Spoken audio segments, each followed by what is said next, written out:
Okay. At this point, we're 1:07. Let's get settled in. Let's get ready for book 1. Prepare yourselves for the Iliad. Okay. Brief housekeeping notes. Game Wizard, help me out here with this. Housekeeping notes. If while I'm reading, because remember, we're going to go through this where I'm going to read and I'm going to be pausing to give you notes and other things. Remember, we have like 25 pages of notes. There's a lot we're going to go through here because it is book 1. We are starting at ground, baseline, ground zero here. So, housekeeping rules. If you have a question while I'm reading, please make sure either at the start or the end of your question, you'll find that emoji of a person raising their hand. I don't care if it's a guy or a girl. Please use that because I have the chat over here and text is just going to go through. I might notice a question if it doesn't have the emoji, but you have no guarantee. If you put the emoji, I'm more likely to see that color in my periphery. So higher chance that I will see your question. It might take me a second to find a good stopping point and go back to your question, but I will do my best. So, is it true the city had a beach that is now gone? I don't know enough about that area, so I couldn't tell you. There's that. Number 2. Again, the translation that I am using is by Robert Fagles. That's what I'm going to be reading aloud from. Whatever copy you may have, you can read whatever translator you want. Does not matter. Sometimes it's fun to compare translators and translations. I'm going to be using that one because I found it splits a good difference between giving you just enough of poetry, but not doing it so much that it overwhelms people who are not used to poetry. So remember, this was a poem. The other thing, the mantra we are keeping in mind. The Iliad demands more of its reader, especially compared to Odyssey. Look, Odyssey demands quite a bit of its reader, but the Iliad demands more of its reader. So, there are no dumb questions. None. No dumb questions. Do not feel discouraged. If you think you're getting lost, raise your hand and ask, wait, I got to this point, I'm sort of lost, why is this happening? I will do my best to explain. Plenty of people in the chat who are here, because there's obviously many smart individuals here, will assist. 3, get cool with shit real quick. While they didn't have the idea of war crimes, everyone's committing war crimes. It's a war crime hipster party. Get cool with shit real quick, is the way I'm gonna put it. Literally, we are opening the story of Achilles and Agamemnon having a dude bro off being like, well, my war crime is bigger than your war crime. I'll put it out on the table and measure for you, which is a gross oversimplification, but it's the funny way to describe what's about to happen. Highly petty. Get cool with shit because everyone is terrible. Everyone's awful. Nobody comes out of this story looking good. I mean, except for Helen, because she did nothing wrong. Priam doesn't look too terrible coming out of it either. Frankly, neither really does Hector. He's got a couple things. But, Priam and Helen are kind of the only two where we go, and they did nothing wrong. But especially Helen, which we're going to talk more when we get to book 3. So, again, you can have a copy or you don't have to, because ultimately I'm going to be reading the entire text out loud. We are just doing book 1 today. So try to keep your questions, especially while I'm reading, contained to what we're reading. All right? Depending on how long this takes, there will hopefully be time for schmoozing and shooting the shit later, and you can ask more, some other Greek mythology questions or whatever if you have them. But right now, we are very laser focused on the Iliad book 1. Okay? Cool? Nobody get discouraged. Ask lots of questions.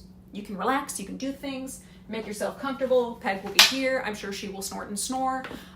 There are some people moving into a flat on my floor. So if you hear any odd background thumps or noises, it's likely them. I didn't know this was happening. Hey, people move. It's a thing. Can we hate on characters when they're being stupid? Yes. You can like and dislike characters to your heart's content for either the most highbrow academic or the most deeply petty of reasons. It does not matter. Trust me. You will hear me throw shade at characters like you do not believe, because I can. Love them all deeply, but also love to make fun of them. That's the joy. That's the joy.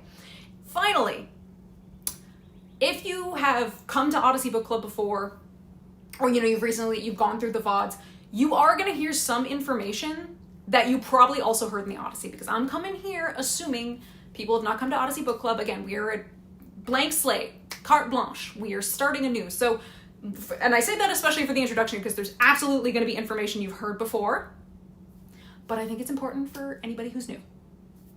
Okay? We ready? Okay. Okie doke. Yes, messy, violent dumbasses. And also, the other thing, because everybody's going to have favorites and not favorites, and I'm sure everybody will be different, nobody get nasty in the chat about, hey, I like this character. Well, if you don't, that's fine. But nobody get mean. Nobody get rude. It's not personal. None of these guys are real. Cool? Cool. Maintain some sense of decorum, you great menace.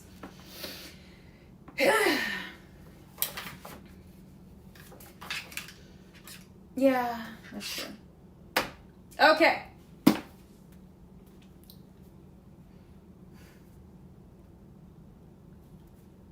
Rage.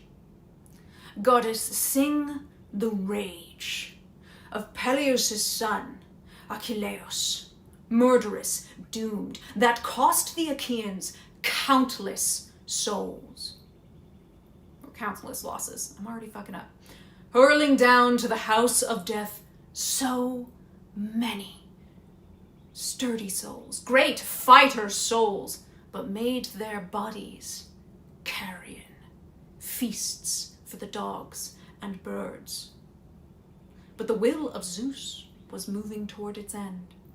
Begin, muse, when the two first broke and clashed, Agamemnon, lord of men, and brilliant Achilles. Okay. Is goddess in the first line addressing one of the muses like in the opening of the Odyssey? Yes, Clover, it is. And I'm so glad you said that, because you're segueing me to talk about the muses and the invocation of the muses. Excellent question. Always good to check. And you are absolutely correct. Okay, again, this is going to be repeat information for those who've come to Odyssey Book Club, but it's important to talk about. This very first paragraph, we have a lot to talk about. Yes, just the first paragraph. Lots to talk about. First off, yes, this is what is known as an invocation of the muses. Basically, think Shakespeare's Romeo and Juliet, two households, both alike in dignity. We are telling the audience, here's what our story is about. Very specifically in Greek, and thankfully in this English translation, the first word tells you the subject of the poem, rage. In this case, the Greek word is menin. Now, the actual word is menis, but grammatically it becomes menin. We're going to talk about menis in a moment, but we got some other stuff to clear out of the way before we get there.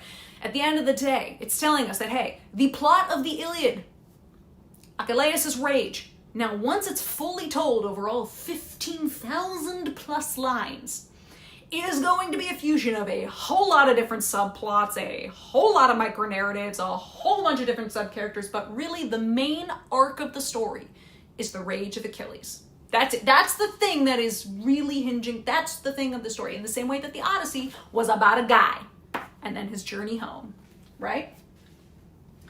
Iliad has your fictional stories were the real castles based on the stories or the other way around. Oh, sorry if this seems the real castles. Oh, you mean the ones that they call like the Palace of Odysseus or whatever? They get called that because we don't know what else to call them nowadays. Were they called that in antiquity?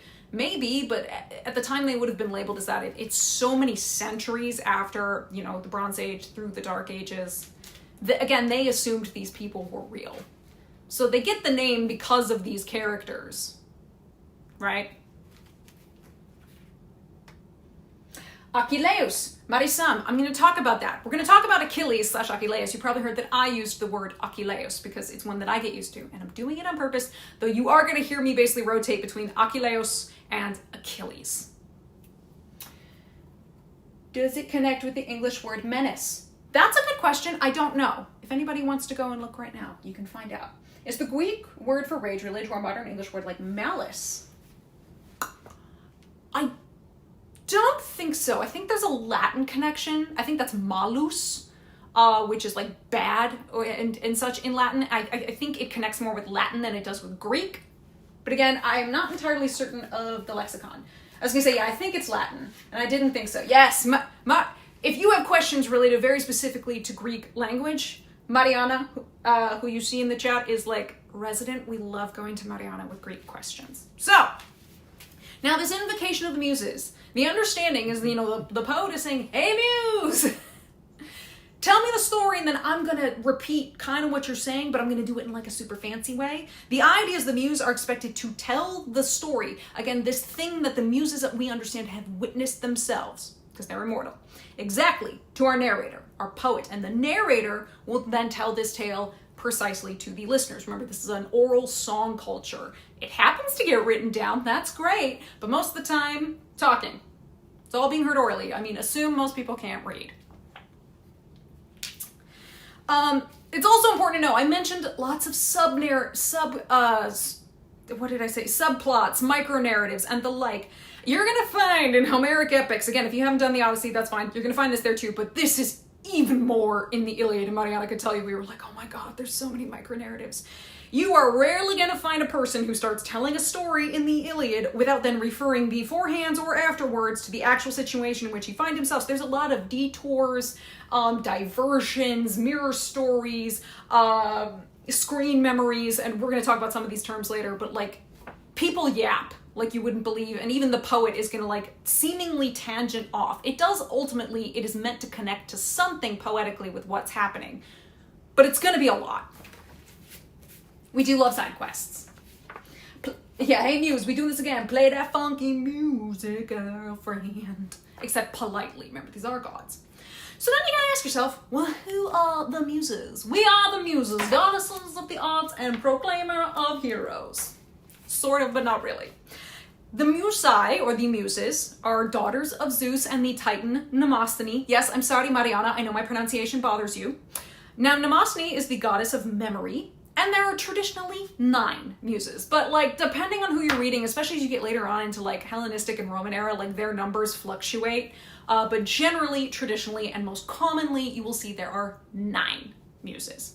And you wonder why Mnemosyne's name is, why she's the goddess of memory, this Titan. Her name is actually derived from the Greek word mneme, which means memory.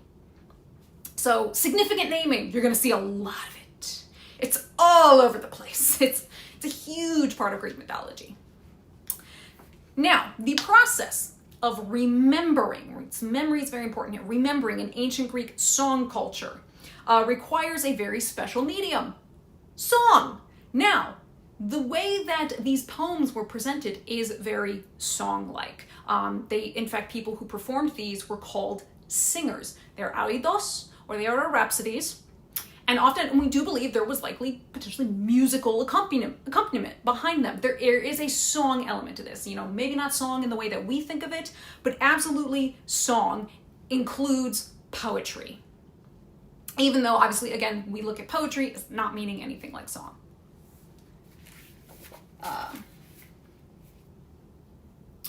So the epic poetry of Iliad, and also of Odyssey, derive from an oral tradition, essentially, of singing.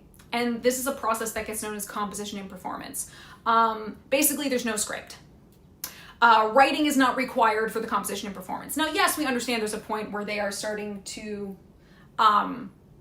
it gets written down and kind of codified such that people are repeating and repeating, but the way it's getting told, like where are you putting emphasis? Where are you putting a special pause? That really depends on the singer who's performing it. And these performances, mind you, which were often happening at religious festivals, were they were exertions. Because it's so goddamn long. The dude was probably sweating, probably lost several pounds while telling it. Doesn't Athena's mother, Metis, before Zeus merged with her, have a similar role as memory? Metis is actually more like craft and thought. We're gonna hold on to that thought, because we're going to talk about Metis and the word polymetis when we talk about Odysseus later in this book. So hold that thought. Like a religious chant. Likely?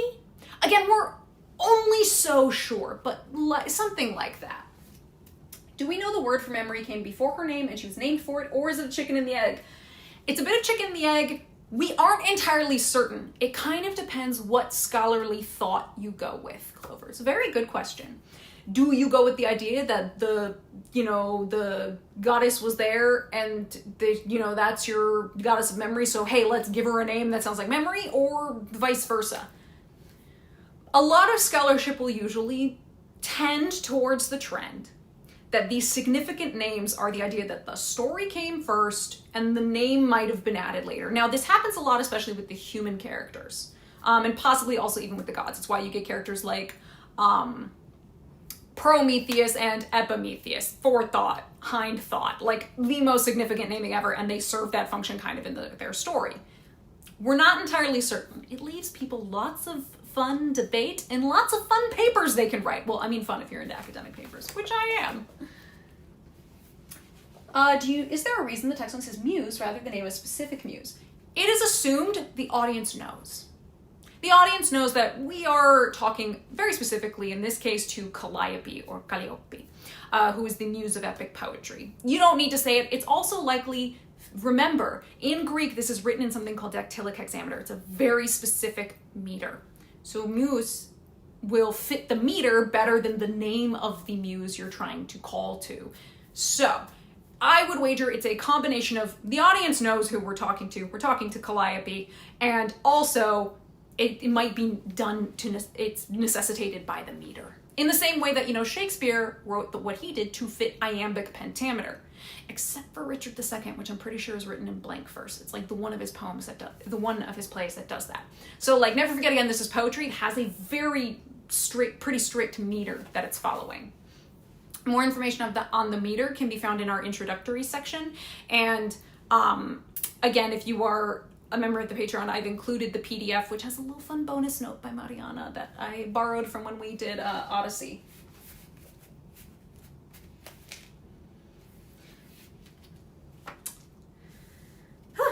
So, again, writing is not required for composition in performance. So the basic medium, we would say, of remembering in very specifically heroic song, which is what this epic poem really is what is known as the idea of heroic song, or Cleos, these epic poems. Again, Cleos we talked about in our introductory section. It's going to get brought up a lot, don't worry. And the fun fact with the word Cleos is that word, which we roughly translate as fame and glory, and how the importance is the idea of your legacy and your name being sung and talked about and remembered after you're gone, it's derived from the Greek word kloin, which does mean hear. So it essentially means something that which is heard. Your fame, your honor, your glory is that which is heard after you are gone. It's a metaphorical immortality. Also, maybe we don't want to risk insulting the other 8 muses by only specifically naming one. Yeah, possible, but we're going to talk about the muses. They all have pretty specific realms. It could be. But, hey Mariana, let me ask you. The word for goddess, or what we obviously know as muse,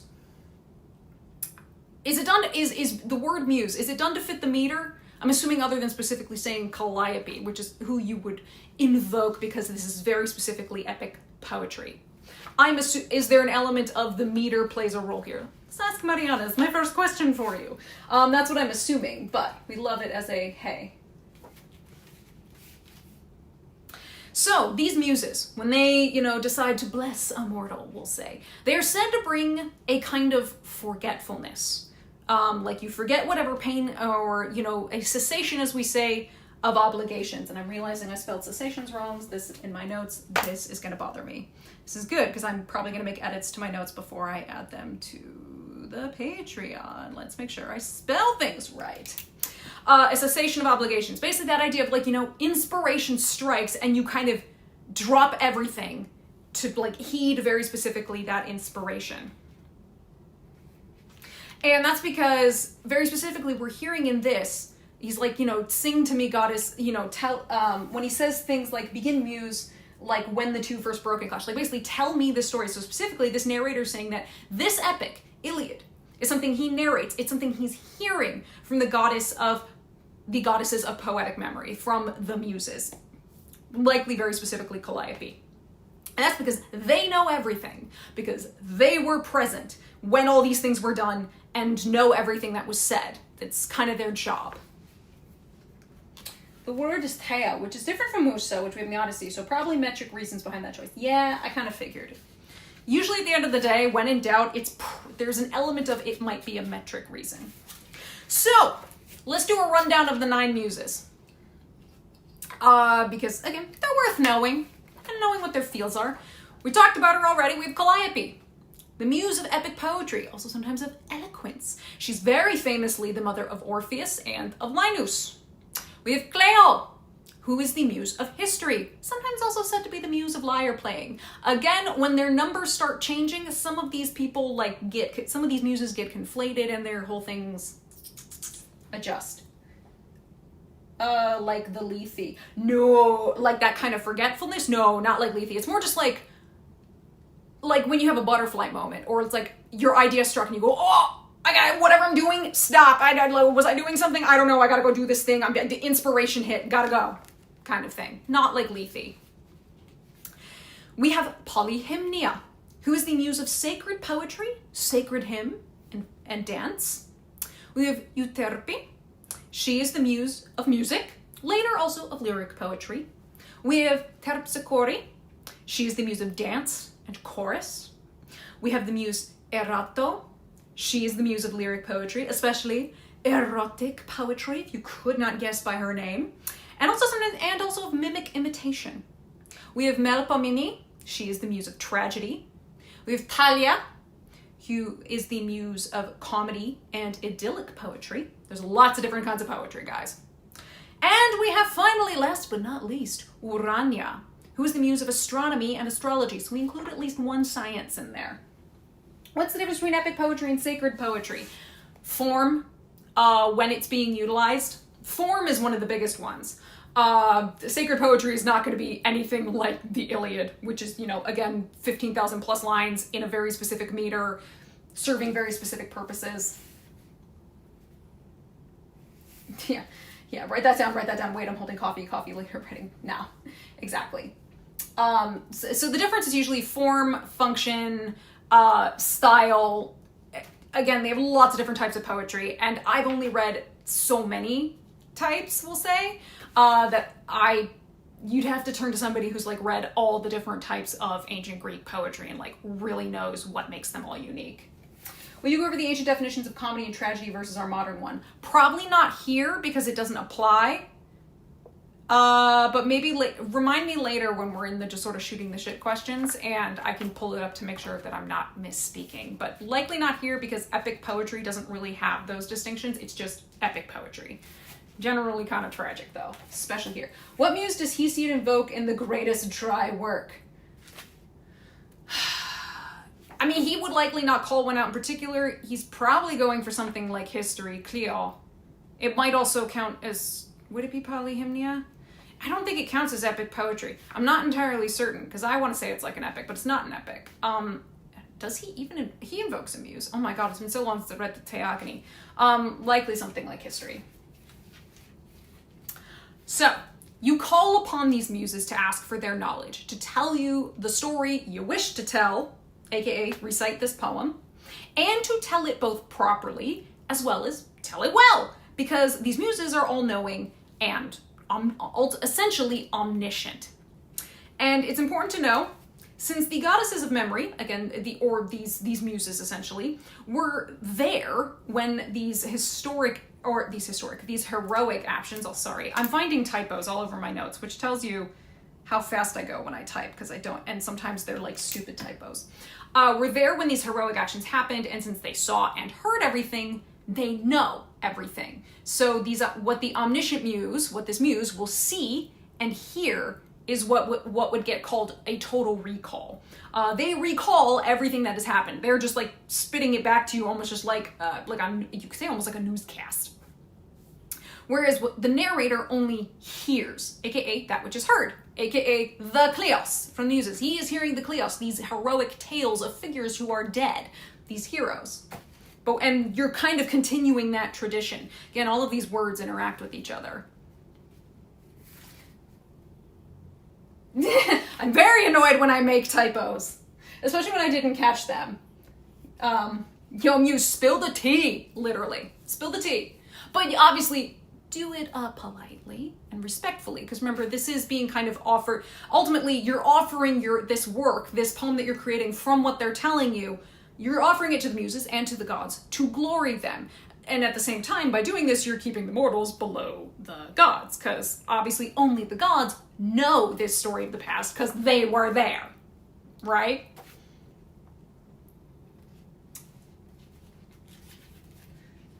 It's the ancient Greek version of you picking the right genre in your library before writing the book. All right. Next, okay, so we covered that. That whole first paragraph is what is known as an invocation of the muses. So we went over to who the muses were. And we mentioned that first word is super important. In English, here in Fagles, it is rage, which is great because in Greek, the word is menin, which is grammatically a version of the word menis, rage, wrath. And so the first word of the Iliad is the clearest statement we say about its subject. Again, great. Thank you, Fagles, for keeping that word the same. I mean, it's a great first word. Who doesn't want to start with a word like that? Just kind of go, rage. Okay, what's happening now? So menin, or menis, is no ordinary rage. Would you invoke the muses before attempting to write as well? Before attempting to write, probably while you were writing. Like, you would write the invocation and say, like, hey, I'm doing the thing, so help me out here. So likely, especially if it's serving this sort of artistic, we'll say, purpose, right? Likely. In terms of how people practiced privately, we kind of have no idea. Yay, Greek religion. So again, this menis, it is no ordinary rage. I'm going to quote a scholar named Molnar, who says, this rage is a feeling not separate from the action it entails. It is of a cosmic sanction, of a special force whose activation brings drastic consequences on the whole community. Basically, this is a rage so intense, so bonkers in its intensity, that everyone there is going to suffer for it. And that's on both sides. Greeks and Trojans alike are going to suffer because of this. And you can see, so as we say, the first word announces our subject, rage. Okay. Now, in terms of the Greek, this follows a very specific pattern. You have the word that announces the subject. This is followed usually by a very specifically chosen adjective to set the mood. Basically like, what kind of rage? This is murderous, doomed rage. Cool, okay, that's bad rage. Yeah, ooh, okay. And that in turn is going to be followed by a clause, a saying that frames our story and outlines the plot. Basically, so this is rage. What kind of rage? This is a murderous, doomed rage. And what did that rage do? It cost the Achaeans countless losses. Cool, that's what our story is about. That's the whole trajectory of this narrative. This story will not end until that rage has been fully dissipated and satisfied. It's going to kick off in book 1. It is not ending until really book 23, because 24 is the funeral of Hector. By that point, yes, it's dissipated. Is there only one source of the rage, or is it everything? Well, now you'll note in that last sentence we said, begin muse when the two first broke and clashed. Agamemnon, lord of men, and brilliant Achilles, or Achilles. That's going to be our initial source of the rage. And that's where the focus is going to be on this rage. Like, Achilles is about to get real pissed at Agamemnon, and therefore mad at all the Greeks. We'll get there. Now that focus is eventually going to shift to the Trojans, very specifically Hector, but we are not there yet. That is not coming for nearly 20 books. We're going to spend a whole lot of time big mad at the Greeks.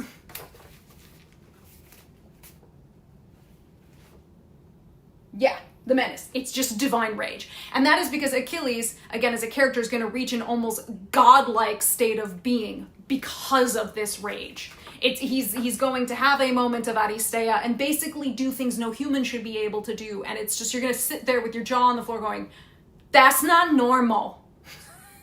Help. SOS.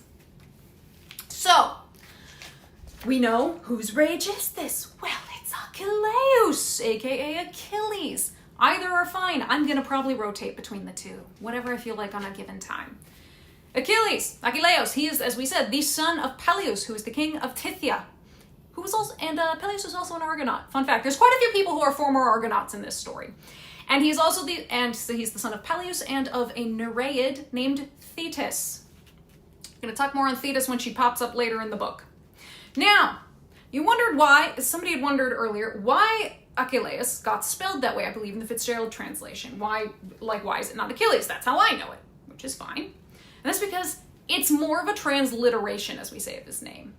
Because etymologically, the Achilles name comes from like two main words. One being akos, which means like distress, pain, sorrow, grief, etc., etc., etc., and laos, which means people. Essentially, his name is he who brings grief to people. Brings grief to people. Now, you could also reverse that and say, does it mean he who experiences grief from people? At which point, you would read scholars who say he is therefore a man of constant sorrow, and I go, oh, in constant sorrow all through his days. Which, if you don't realize that's an Oh Brother, Where Art Thou reference, you need to watch that movie. Now, friend of the show, Gregory Nadja, classics professor at Harvard, argues over the historical priority of story over name. Now, you'd asked about, is Mnemosyne the goddess of memory because she has that name, or did they add that name because she's the goddess of memory? This is where we talk about historical names and speaking names. So the idea is that Achilles is what is known as a speaking name. It's fabricated, it exists to signify, here's the central figure in a tale about a hero who brings distress, akos, to the people, laos. So Iliad basically names its hero immediately and puts him in the social context of the story, and also gives you his patronymic by saying, hey, son of Peleus. These are all really important things because who you are, the remembrance of your name, and all the details of who you are, this ties to Cleos. This is super duper important. As we say, I'll quote my grandfather here.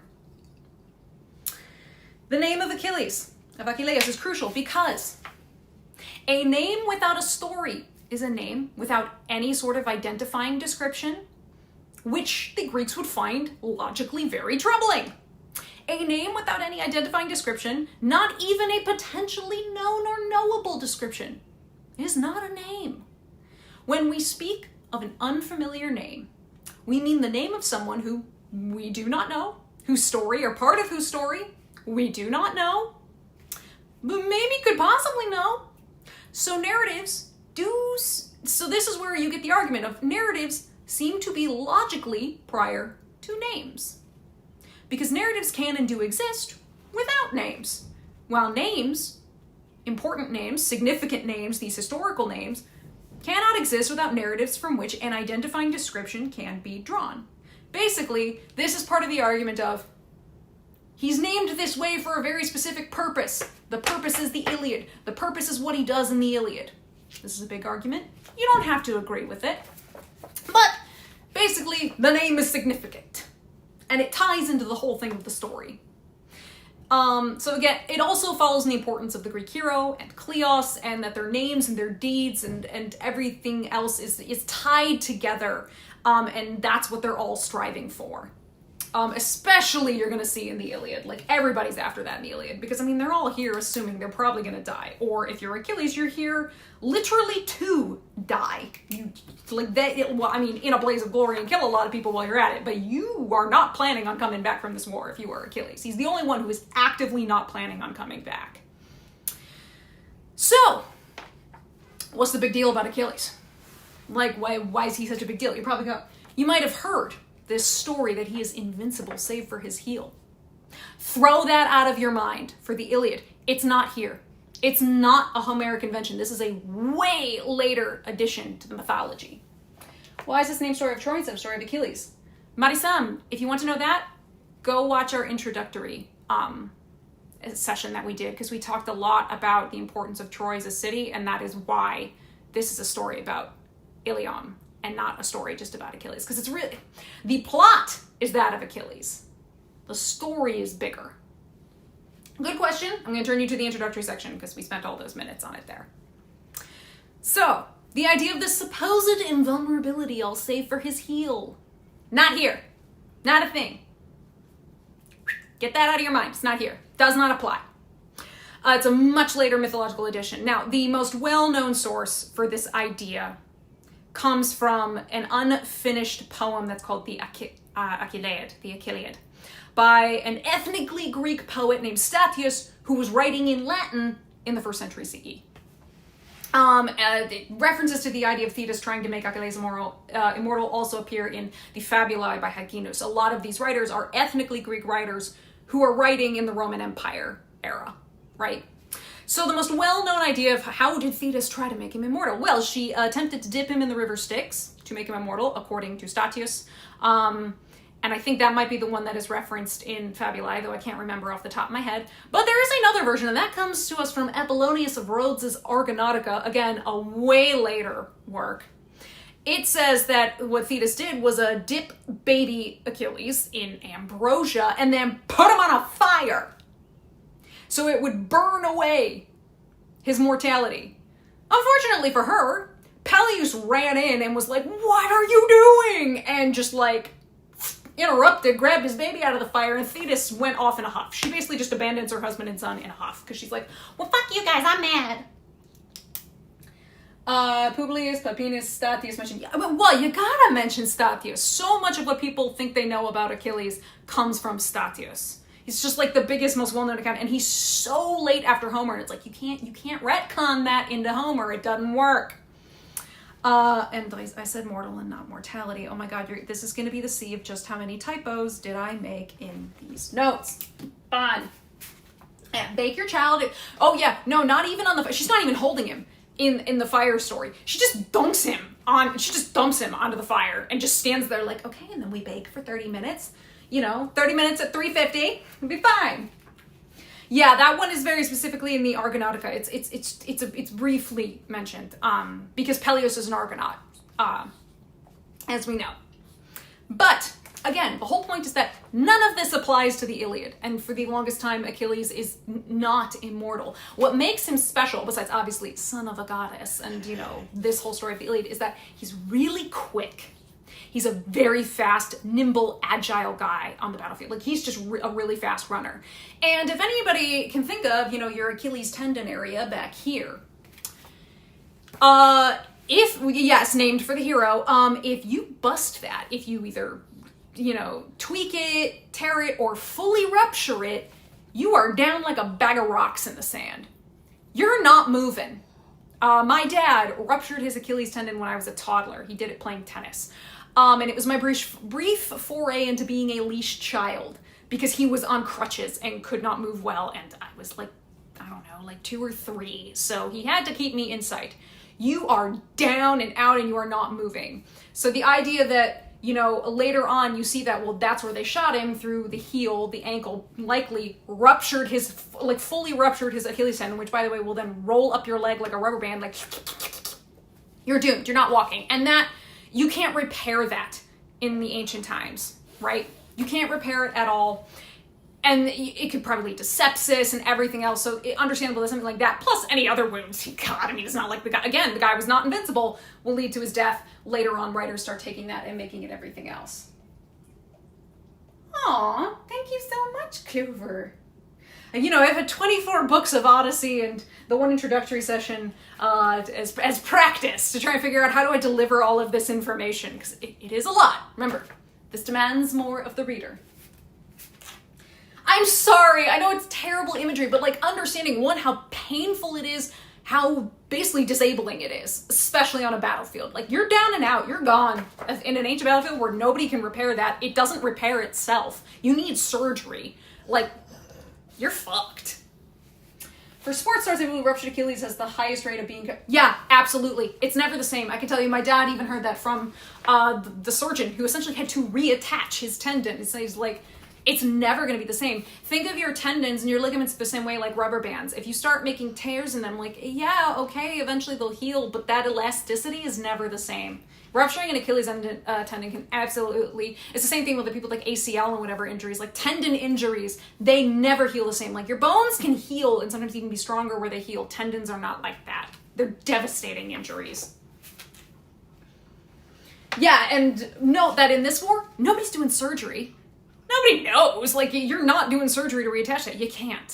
You can't. like even trying to attempt that surgery would likely kill the person because you like they don't have the tools, the ability, or the knowledge to do it. It's just it's you're done. And also you're a sitting duck. So like you're gonna go down from that. Anybody else can come at you at that point. So there's that. Now it is said that Achilles was not initially named that. No medics, right? No, there were people who would know healing arts, but nobody is designated as a medic, right? And also, nobody's going to know how to fix that. Nobody's going to know how to fix that. I mean, the father, we would say, of medicine is Hippocrates, and he ain't coming till the classical age. We're nowhere near that. Like, no.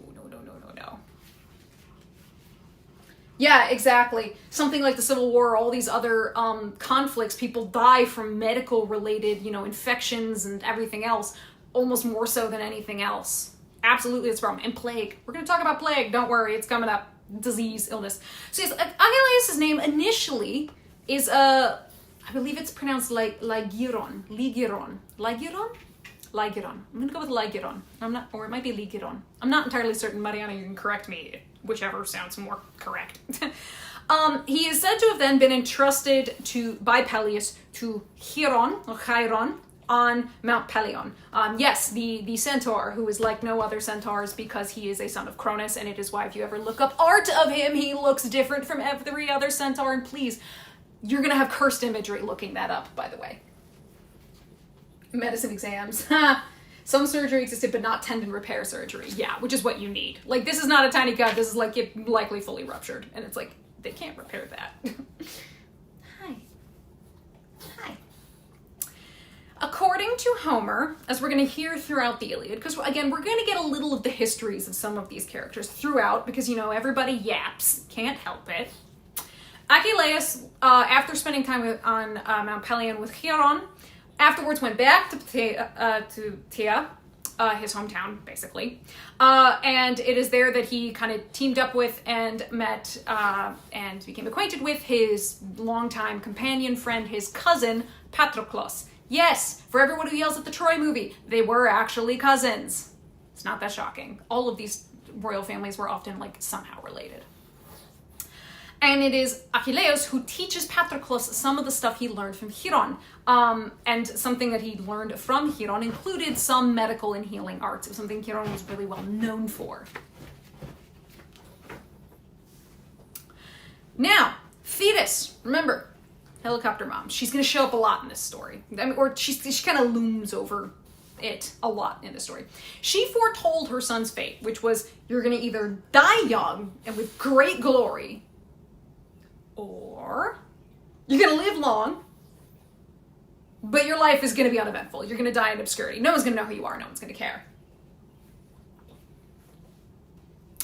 Achilles went, well, that sounds boring, and chose the former, and therefore joined the Achaean force to attack Troy. He did not have to go to Troy. He was not bound by the pact of Tyndareus. He went to kill and get glory and die. So this is an absolute nix yourself out of the narrative mission for him. He knows it. He's very, at this point, it's been 9 years. He's very at peace with this. He's like, this is what he wants. He's down for it. He's a little nuts. Now, again, you're going to go, wasn't there a whole story of him hiding out as a woman on a different island, mostly because his mother hid him away and all of that? Yeah, again, I turn you to Statius. I turn you to the Achilliad. I think it's also referenced in the Bibliotheca, though. So at least there's a slightly earlier source than the Achilliad. This idea that he hides out on a place called Skyros. And these are all, again, post-Homeric sources. And also, I think there's a fragment of a tragedy by Euripides, I think.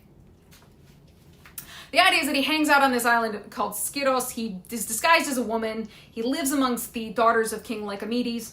And he actually forms a relationship and essentially marries one of them named Deiamira. And that with whom he fathers Neoptolemus, whose name literally means new war. He's eventually discovered when Odysseus arrives and tricks Achilles into revealing himself he hands them a trunk full of beautiful, womanly things, sashes, cloths, fabric. Oh, and there's a sword in there. And Achilles is like, ooh, shiny! And eventually Odysseus then says, so you want to come die in war? And he's like, bet! Oh, Euripides what? There's a fragment of a play that I believe is attributed to Euripides that supposedly, again, supposedly, I think, attributed to Euripides that deals with his time on Skiros, but like we only have fragments of it. We don't have the whole play. This is very common with Greek ancient sources. I mean, a sword would be cool, but back in that day, the women were like, ew, I don't want it. Okay. So that's a good rundown of Achilles. Now, all of these rundowns I'm going to try and get, I'm going to try with these rundowns I'm giving you of characters to lead you to where are we in the story, not too far beyond it. So like that's Achilles up to this point. Now, yes, we know he's going to die. We know all of that stuff. But at this point, that's the biography of Achilles to this point. So let's look at some other things. Let's go back to line 3. Hurling down to the house of death so many sturdy souls. The house of death. In the original Greek, the phrase literally translates, he hurls them to Hades, Aidos. And saying the name of Hades will often also equate to saying you're sending them to the realm, aka to the underworld. So those who were here for Odyssey Book Club knows that Fagles likes to use the phrase house of death to describe the underworld and saying like you took them to Hades and the like. So I did this explanation like let's get ahead of any confusion. Anybody who came to Odyssey Book Club knows that phrase, but it's just how he chooses to translate it. So, continuing on, and the will of Zeus was moving toward its end. Begin muse when the two first broke and clashed. Agamemnon, lord of men, and the brilliant Achilles. The will of Zeus. This specific call to the will of Zeus could be one of 2 mythological references. Like, if you really want to say, well, what exactly do they mean by the will of Zeus? Like, well, actually, there are 2 mythological possibilities. Option 1. According to the lost epic, the Kypria, which technically takes place before the Iliad, even though it was composed after the Iliad. But again, this whole story of the Trojan War was already known, right? So the events of the Kypria were already known, and they are assumed to be known by people who are listening to the Iliad. In it, Zeus promises Gaia, Earth, that he will relieve the oppressive weight of people on her service. She's like, bitch, there are too many goddamn people on me. It's getting heavy. I'm not loving it. And so he's allowing something like the Trojan War, which is going to end with basically an entire generation nearly wiped out, well, 2 generations.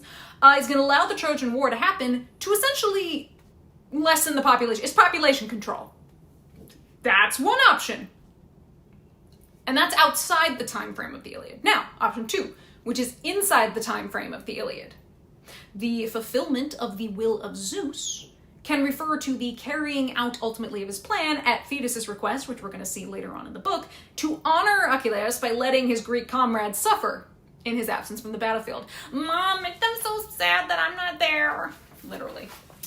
It's referring to them as the 2 supreme commanders meant to present them as equals. Oh, good question. Hold that question. We're going to get to it because there's a lot of talk of what is the power dynamic here. So that's a great question, Clover. Hold on to that.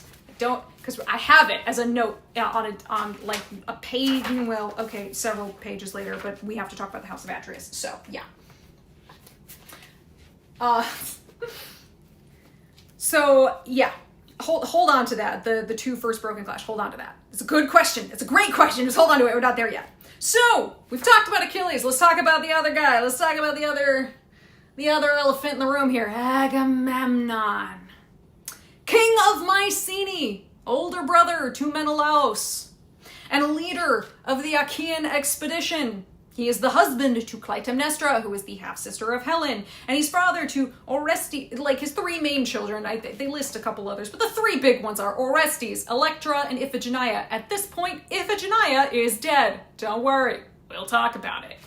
He is a descendant, ultimately, of Tantalus, specifically his son Pelops, and is a key part of what gets called the curse of the House of Atreus. It's always the goddamn House of Atreus. Homer.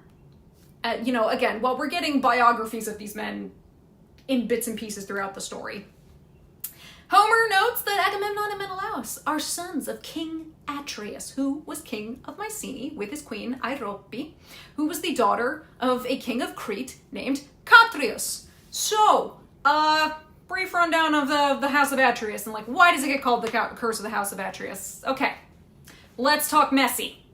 Airope, right? Their mom.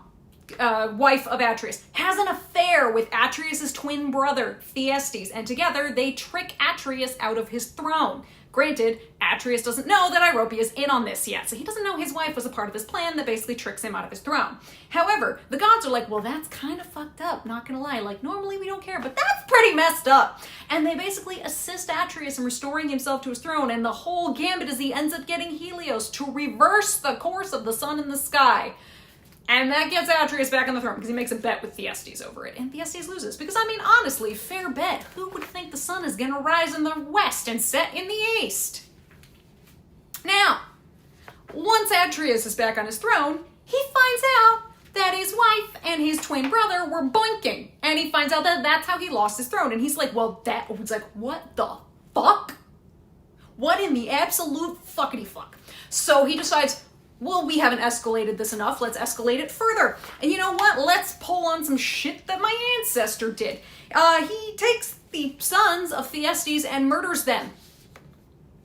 And then he cooks them and serves them to his brother Thyestes at a grand feast. And if you're curious, for those who like, little fun word and phrase stories, this incident of him killing and cooking and then serving the sons of Thyestes to Thyestes is the source of a phrase known as a Thyestian feast, which is essentially a feast or an incident where human flesh is served. It's also noted that apparently Thyestes ate with great gusto. Like, man, he chowed that down. He was like, damn, it's fucking good. You used good lamb for this? And apparently even belched at the end, he like big, nasty, gross, wet burp, to basically say how good it was. It was an expression of satisfaction, how good the meal was. At which point, after all that, Atreus goes, oh, you like that? Yeah, let me tell you about the meat we used, and brings out the hands and feet of Thyestes' kids and goes, gotcha. Again, it's a very fucked up family, but okay, let's continue. Let's go further. Thyestes is then like, well, now I'm big mad. How fucking dare you? So he goes to an oracle and is like, well, now I want revenge on my brother for his revenge against me. And the oracle goes, yeah, the only way that it's going to happen is if you essay your daughter and have a son out of incest. Thyestes says, bet. Doesn't bat an eye, does it? It's very gross. Again, the levels of what in the hell? This is escalating quickly. So that leads to him fathering his own grandchild. God. So, eventually, grows up, and he ends up assisting his father/grandfather in swearing gruesome revenge upon Atreus and his children. Ultimately, they do achieve this. They murder Atreus, put Thyestes on the throne, and is ruling besides his father/grandfather Thyestes. Now, at that point, Agamemnon and Menelaus have to flee. They've got to get the hell out of Dodge. They're going into exile. They end up taking refuge in Sparta with King Tyndareus. And they both obviously eventually marry the king's daughters. Now, Menelaus ends up succeeding Tyndareus in Sparta because the Dioscuri, Helen's twin brothers, Castor and Polydeuces, kind of aren't available to do that. So you take, your daughter's husband, Menelaus, good choice. He's the second son. And eventually also ends up assisting Agamemnon in driving out Aegisthus and Thyestes to reclaim their father's throne in Mycenae. Agamemnon takes the seat at Mycenae, and upon reclaiming it, he also ends up expanding his dominion, basically through conquest. And so at this point in the story, and at the start of the Trojan War and even now, he is the most powerful warlord/king in Greece. Like, this is why he's in charge. He's the most powerful, he's the wealthiest, he's got the biggest chunk of the pie, and we'll give it to him, he did the work. He did the work to get it through conquest. He fought to get it. Look, we acknowledge when you do the work for it. So welcome to the bullshit that is the House of Atreus. Now, if you haven't guessed already, Menelaus and Agamemnon's father is who? Atreus. He's dead. At this point, Atreus. That's why it's called the Curse of the House of Atreus, because it's his bloodline of it's his sons, Agamemnon and Menelaus, who are the next most prominent figures. So Tantalus, Pelops, Atreus, Agamemnon, Menelaus. No problem. I know. It's a lot of names. It's a lot of names. I know. So, if you haven't guessed, Agamemnon's family history? Stained. Just riddled with murder, incest, treachery. And all of these are ultimately seen as consequences of the initial heinous crime, we'll call it the original sin, committed by Tantalus, which was, hey, how about I kill my kid and serve him to the gods as food? That's a great idea. And it's eventually compounded by a curse that's placed upon his son Pelops by a guy named Myrtilus when Pelops kills him. We're going to talk about that later. The only reason I'm not going into it now is because we reference Pelops in a bit, so we'll talk more about Pelops and Myrtilus and how that all fits together into the, hey, you get a curse and you get a curse later. Not yet, just lots of curses, lots of what in the fuckery. They are probably and this says a lot, the messiest goddamn bloodline in Greek mythology. Yeah, it's crazy. They are so messy. It's almost stupid how messy they are. Now, as we noted, it is Agamemnon who summons and gathers all the Achaeans, a word we're going to be using for the Greeks, to sail for Troy upon Helen's kidnapping by Paris. It is, and there's saw a question. Do we know why Tantalus thought that was a good idea? Good question. The general answer is that he was hubristic and wondered if he could trick the gods to do it. Another answer could be, here's an argument, if you want to try and give him a little, grace. And there's another whole argument from, I think, Pindar, but we're actually going to talk about it later. So the other grace could be, well, the gods are coming. Oh, what if my cows aren't good enough? What is the best thing I could give them? Well, my kid, the most valuable thing to me. Think, it's the story of Abraham, right? Where he's told to sacrifice his son, Isaac. Kind of a similar, maybe that could be part of the inspiration there. But honestly, no. What in the fuck made him think that was a good idea? I don't know. He's a very stupid man. Play stupid games, win very stupid prizes. If you want to read more about the House of Atreus, do you have any book recommendations? Sadly, there's no one good source for the House of Atreus. And again, you're going to find this with a lot of Greek mythology. It's spread across a ton of different sources. I'm pretty sure it's probably talked about in the Bibliotheca, aka the library is the English translation, by Apollodorus, so that's an ancient source. But it's spread across a bunch of different sources. Sadly, with a lot of the Greek myths, there's no one good source. The Iliad and the Odyssey are very unique in that, hey, here's one story that tells you a whole lot of shit. You don't get a lot of those. So probably the Bibliotheca. If anybody else has, if you've read ancient works and you can give more recommendations. I mean, if you want the fallout, if you want the death of Agamemnon through what happens to his kids, you can read the trilogy of plays that's called the Oresteia by a guy named Aeschylus. But and there's other plays which cover parts of it, mostly the Agamemnon related story, but it's spread across a lot of sources. Sadly, there's no one good place to go. Yeah, the firstborn is quite valuable. It is quite valuable, yeah.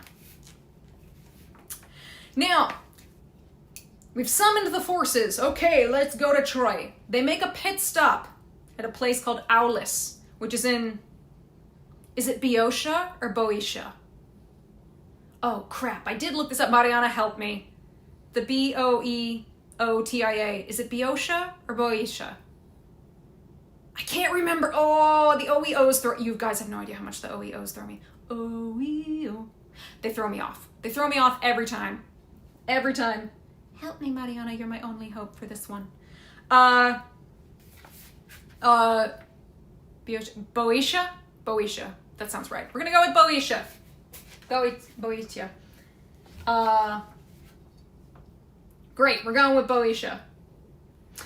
In Aulis, which is a port in Boeotia, which is kind of like the other side of the Bosphorus, Asia Minor, right before you start. You're not quite in Turkey yet.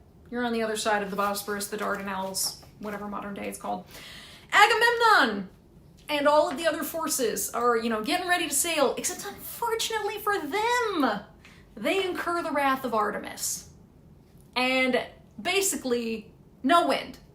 You ain't going nowhere, you're stuck. Now, you're probably going, what the fuck did they do now? What did you do? Okay, well, we're gonna go with two different sources, because this is where we're gonna play the game of lots of different sources, tell this all sorts of different ways. Again, there's no one source, it drives us batty, we know.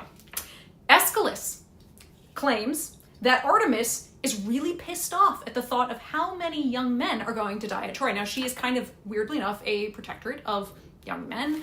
There's a play called Hippolytus. I want to say that might be Sophocles, or it might be Euripides. I can't remember which of the two. I think it's Sophocles. Where you have a similar thing. Yeah, what did you do? We just started. Artemis basically can tell that a shit ton of young men are going to die at Troy. She's horrified at the idea of a lot of these young men dying, and she's like, no, I'm not going to let it happen. Not going to happen. No war. Nuh-uh. You don't get to go there. You can't sit with us. You can't sit with us in Troy. Now, Sophocles, in one of his works, says that what Agamemnon did was slay an animal that was sacred to Artemis, and then did something extra stupid and boasted, well, he's as good equal to her in hunting. Hubris, I tell you. Yeah, I'm as good as Artemis. Wait, so she's pissed at this war but not others? Is it just because of the scale? Yes, because this is a scale that is, in terms of human conflicts, never matched.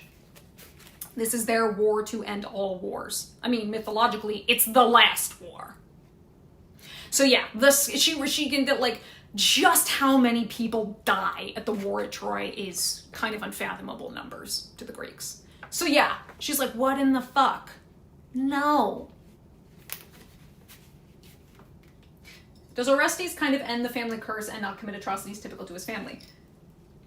He does end the curse. He does do something that ends up getting the Erinyes, the Eumenides, up onto Earth and tormenting him, but he goes and basically has a trial and gets ritually cleansed of it, and does in that way end the nonsense of it does end with Orestes. He does kind of commit an atrocity first, and he has to be cleansed of it and fully judged.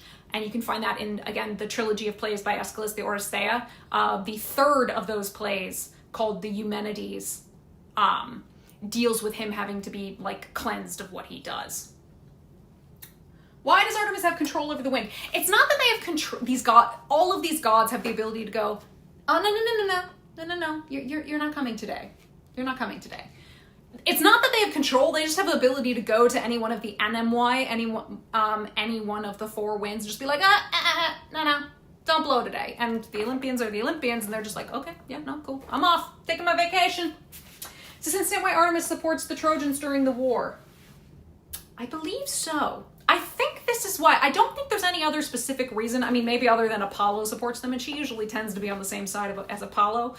This is probably, not really putting any chips in the Greeks' favor with her. So, what happens as a result is a lot of misfortunes. Lack of wind. They end up having a plague. And it all strikes the fleet. Basically, they're all prevented from sailing. So they're stuck here at Aulis going like, what the fuck? We gathered 1,000 ships and we're stuck here. That's a lot of people. The disease, I don't remember if it's divinely sent, but like with that many people, sickness is going to happen, and it's going to spread like wildfire through that many people in that close quarters. And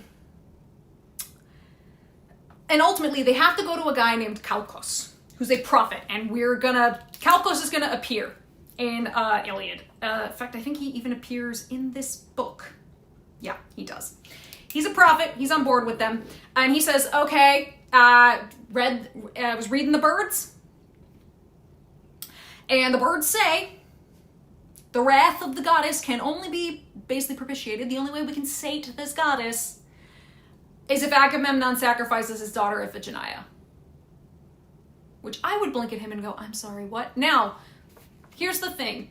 The idea of, air quotes, sacrificing children to appease the wrath of a god, to a degree, has happened. If you think of Perseus and Andromeda, there's a case of Heracles and the daughter of Laomedon, which we're going to talk about in one of the later books. But you're never actually doing the killing yourself. Usually there is a monster that is, terrorizing your city, and they're like, well, if you feed your kid to it, it'll go away. Even the sacrifice of all the Athenian men and women who were given to the Minotaur, right? Like you're sating a divine wrath of some kind but you're not doing the killing. This is unique because he's like, you have to sacrifice your daughter.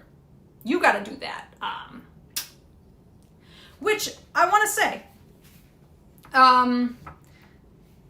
and let's be real here.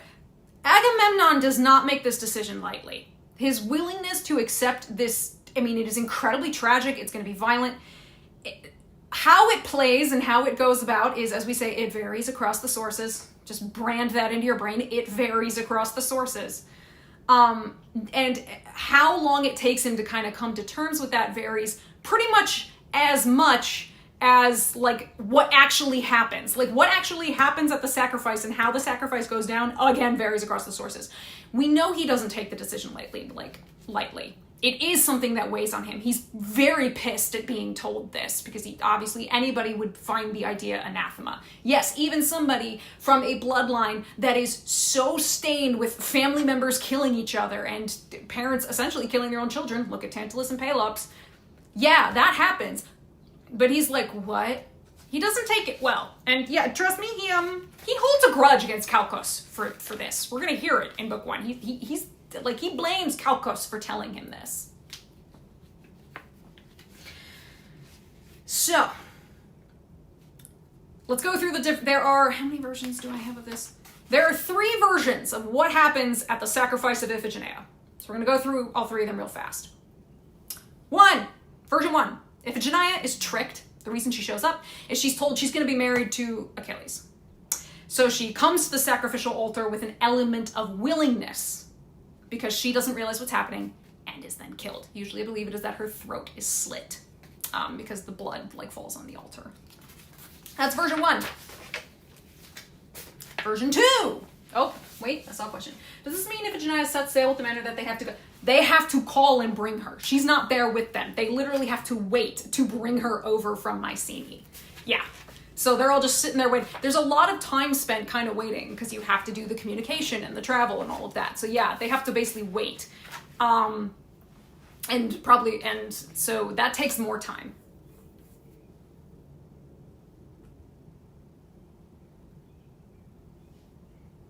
Version 2, as Agamemnon is there, literally about to slit her throat, Artemis accepts a deer, a hind, in her place and swaps them out. So the sacrifices the deer and whisks Iphigenia away. What happens to her at that point?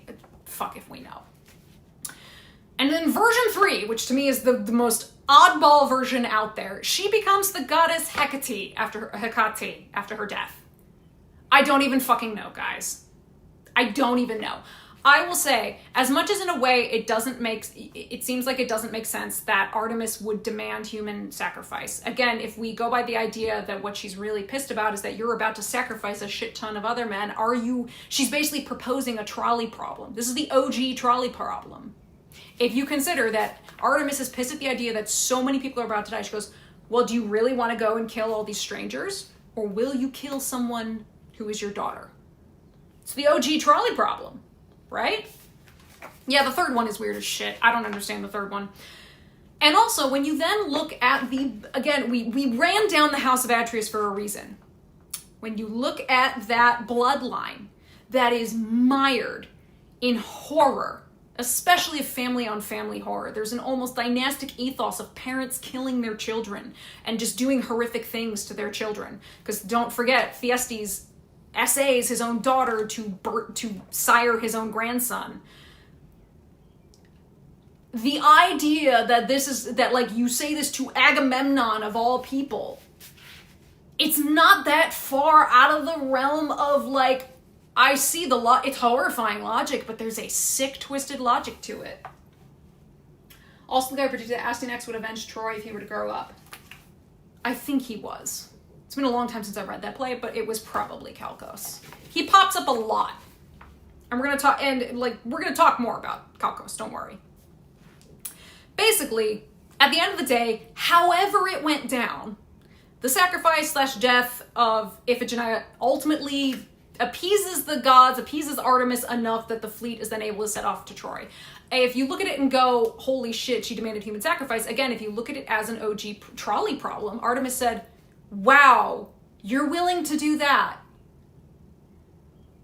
Huh. Okay.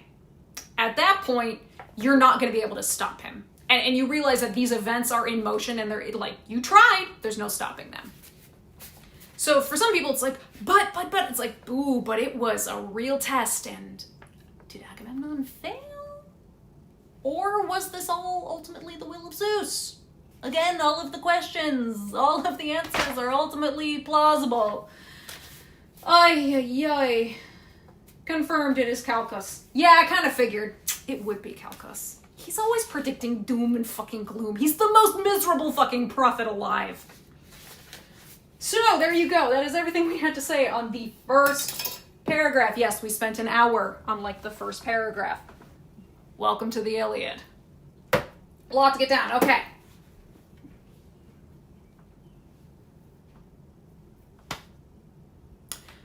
What god drove them to fight with such a fury? Apollo, the son of Zeus and Leto. Incensed at the king, he swept a fatal plague through the army. Men were dying.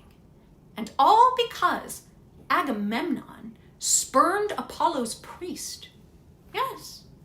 Chryses approached the Achaeans' fast ships to win his daughter back, bringing a priceless ransom, and bearing high in hand, wound on a golden staff, the reeds of the god, the deadly, distant archer. Okay, brief pause. Bearing high in his hand, wound on a golden staff. This particular staff, fun fact, is what is known as the sceptron.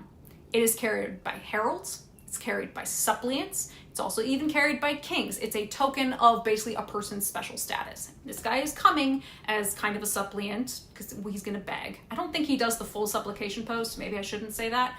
But as also a priest to Apollo, somebody significant, he's coming. It's kind of like saying you can't shoot the messenger, right? These wreaths that are described, the wreaths of the god, sometimes called ribbons, fillets, all of these things. They're likely, what we think they were, these are pieces of wool that were attached to this staff as a further marker of protection by the god in question. And right now, it's Apollo.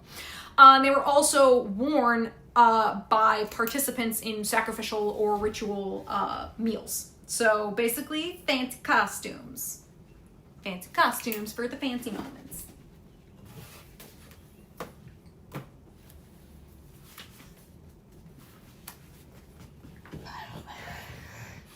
He begged the whole Achaean army, but most of all the two supreme commanders, Atreus' two sons, Agamemnon and Menelaus, all Argives geared for war.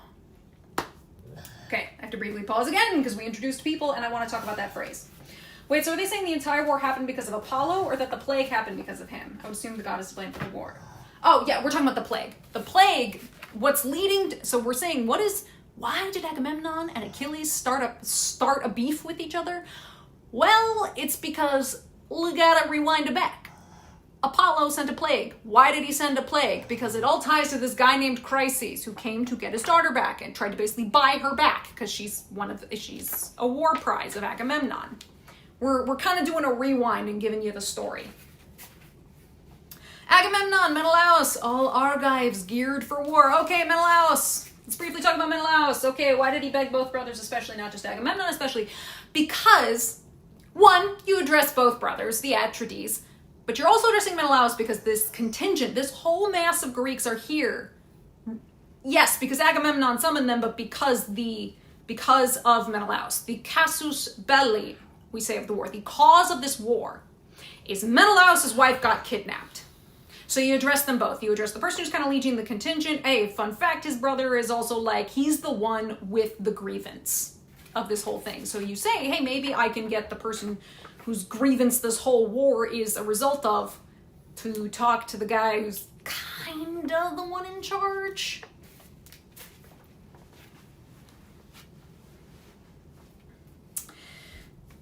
So, Menelaus younger brother of Agamemnon. His name, etymologically, is a combination of the Greek words menos, which means like vigor, rage, or power, and the word laos, which we talked about before, which means people. So together his main name essentially means wrath of the people. Kind of a baller name, not gonna lie. He's currently the king of Sparta. He's the younger brother to Agamemnon. He's the husband of Helen, and with her, the father of Hermione. Yes, it's the same name, same spelling. We do also know from the Odyssey, he is the father to a son named Megapenthes with a dolos, with a slave woman, we briefly hear about him in the Odyssey because he's being married. Now, let's talk a little bit, at least, about Menelaus and his marriage to Helen. We're not really sure where it sits in the timeline between him and Agamemnon retaking the seat of Mycenae, because the timeline is not really a timeline. It's not really a timeline. We're not entirely sure. You shoot in the dark. Did they take Mycenae before the marriage or after the marriage? We don't fucking know. We don't know. Take your pick. Whatever sounds best to you. Now, we know for the marriage, when it came to seeking the hand of Helen, nearly every, on the suppliant pose might not be necessary because the wool stenata would indicate the supplication. Yeah, that's why I said I don't think he does the full suppliant pose, and because this is very official. Yeah. Do we know what Agamemnon's name means? No. If I recall correctly, we don't. I went and tried to look, and it said basically we're not entirely certain. There's lots of theories. It's not as easy to parse as Menelaus, but there's lots of different theories people have thrown out, which is why I didn't include any info on it. So, nearly every single eligible king, prince, hero, warrior, they all rolled up to Sparta to try and seek Helen's hand. When she was like of age and it was time for her to get married. And all of them are bringing opulent, beautiful bridal gifts, the best that they can from where they're from, as part of your suit. This is what you do. You offer the bride gift, right? Everybody's going, well, if you marry me, I'll give you XYZ, all of this, you're trying to get that. Now, poor Tyndareus, not a stepfather, but a father who stepped up and is having to deal with this. He neither accepted any of these gifts, nor did he send away any of the suitors, because he's like, I'm stuck. Okay, I cannot risk offending any of these guys, because everybody's fucking here, right? But he also doesn't want to create a reason for quarrel between Sparta, his city-state, and theirs. Because, well, yeah, I said yes to that guy, but that means I'm saying no to all of these guys. So he's kind of like, shit, what do I do? I mean, there's also the, it's a kind of a small political nightmare for poor Tyndareus. He's like, oh my God, what do I do? And because, choose someone everybody else is offended. In addition, there's the fact that Helen is a daughter of Zeus, right? As opposed to his own daughter. And that could also give weight to his hesitancy. It's like, who is he, a mere mortal king, to be like, I can choose the husband of the daughter not only of a god, but king of the gods. Cool. Great, guys. Great. More money, more problems. Yeah, Tyndareus be sweating fucking bullets through this whole thing. He's just like, fuck, what do I do? Thankfully, our good old buddy Odysseus is there. Now, he initially came to court Helen. Now, when he saw everybody else there, he went, I don't have a shot in fucking hell. I'm gonna choose a different option. So he then says, so Tyndareus, let's you and me make a deal. I'll help you with your problem if you help me with the little problem. You see, I want to marry your niece, Penelope. Except you probably know that your brother Achilles, kind of tough to get through. If you'll put in a good word for me, so I can at least try to even offer a suit, I can solve your problem. Which is a pretty fair trade. Anyway, he could have asked Zeus to choose, not overstep choosing himself. He could have guaranteed that Zeus will answer. It's a very low percentage. Again, Zeus is not very actively involved in the lives of any of his children, pretty much except Athena. Again, she's the favorite. He's just not involved. So you do your best. But the bigger problem for him, the more immediate problem, is the political problem of who do I pick without pissing everybody else off? Odysseus is here to offer his solution. And his solution that he proposes is what becomes known as the Oath of Tyndareus. Basically, everybody here, you want to marry Helen? Okay. You gotta swear a most solemn oath to defend the chosen husband of Helen in any quarrel. Something happens to Helen, you join up on the team, on her husband's team, right? Because they knew she is so. There's also, again, the track record. Remember, Helen has been kidnapped before by Theseus and his idiot friend Pirithous. She's going to be ripe for somebody to want to, take her away, to kidnap her. So they're like, look, anything happens, we join up with the husband. And that includes if one of us goes against the husband, all these other kings are coming for you, right? So it kind of creates a state of mutually assured destruction between all the kings. And again, like I said, this includes joining arms against anyone if she were kidnapped. And like I said, it might sound kind of like, wow, that seems excessive. No, she was kidnapped before. This is also the carrying off of women. It's just sort of it happened. It's a thing. It is at this point that is usually either they draw lots, or it's the case that Helen chooses her husband. She chooses Menelaus. Regardless of whether it's drawing lots or Helen gets the choice, personally goes out and takes her pick, Menelaus wins. He's husband to Helen. Now, at that same time, Tyndareus offers his daughter Clytemnestra in marriage to Agamemnon, essentially just to make sure the guy who may rule the most powerful kingdom in all of Greece is not in any way miffed. Again, this is where I say we're not entirely. It seems like sometimes they go and retake Mycenae after they're married, or is it before? We don't know. Whatever. It's a double wedding. Woo. Half sisters and brothers. Yay. Okay. Cool. Double wedding. Now. So how did Odysseus meet Penelope? Oh, he knew. Everybody would know of Penelope. Achilles is also a warlord, a king of the Sparta area. Like, she's an eligible daughter to be married. It's just that everybody wanted Helen because she's the most beautiful mortal on the fucking planet at this point. Everybody goes for her.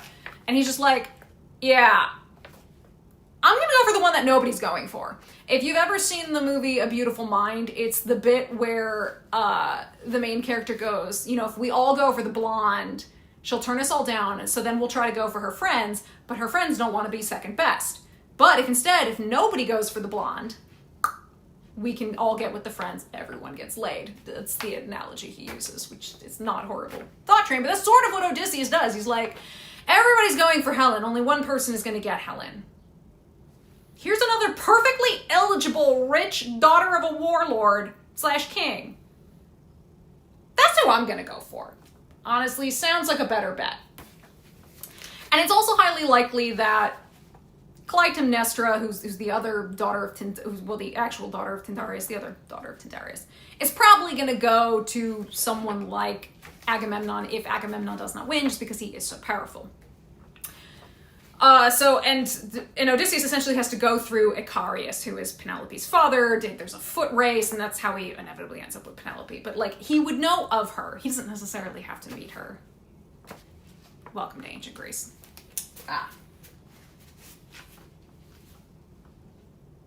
So ultimately, Menelaus becomes ruler, king of Sparta with Helen, and this basically happens when Tyndareus and Leda abdicate. They're like, yeah, we're kind of old, we're done, young blood, you take it over.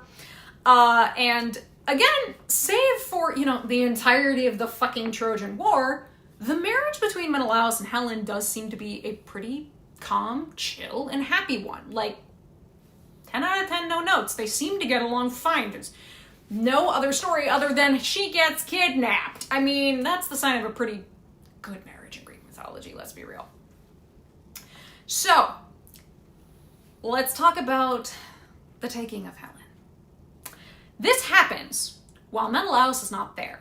He is in Crete, attending the funeral of his maternal grandfather, Atreus. Remember, his mother, Arope, was a daughter of Atreus. Does that mean Penelope and Helen are step cousins? Yes, they are related. So he's down on Crete attending a funeral, and it is at this point that Paris is making use of a current diplomatic mission he's on in Sparta to take Helen and, go, hey, Aphrodite, you owe me. I gave you this golden apple. Helen gets mind fucked and off she goes. They also rob a bunch of Menelaus' treasure while they're at it, which again, none of this is Helen's fault. She's under the influence of a god, like direct influence of a god. So yeah, he steals her and a bunch of Menelaus' like pretty gold stuff, and off they go. We're gonna hear even more about this story in another detail of it in book 3, I want to say. Now, I'm gonna make a note here. The question of Helen's willingness is one of great debate. And look, even the ancient Greek, or just ancient writers, because we might have to, because Virgil has fucking opinions, they have different views on did Helen go willingly or not. And how willing is she when we're also including the influence of a god. But it's important to remember, and important given that Homer frankly never speaks bad. The poet of the Iliad and the Odyssey never portrays Helen badly, nor speaks ill of her. So I think that's important to keep in mind. It's important to remember that Aphrodite intervenes and divinely influences Helen so that she goes with Paris. Ergo, Helen's free will is essentially I know the Gorgias enter the chat. Fucking Plato. Helen's free will is taken from her, making the flight to Troy from Sparta not one of her own conscious doing. She's still going to feel great guilt over it. Guilt is not logical. But in this case, nobody's blaming Helen in the Homeric epics. We're blaming Paris. Probably also Aphrodite, but we're blaming Paris. You don't really want to blame a god. You want to mostly blame a human. You blame Paris, the guy who thought with his dick.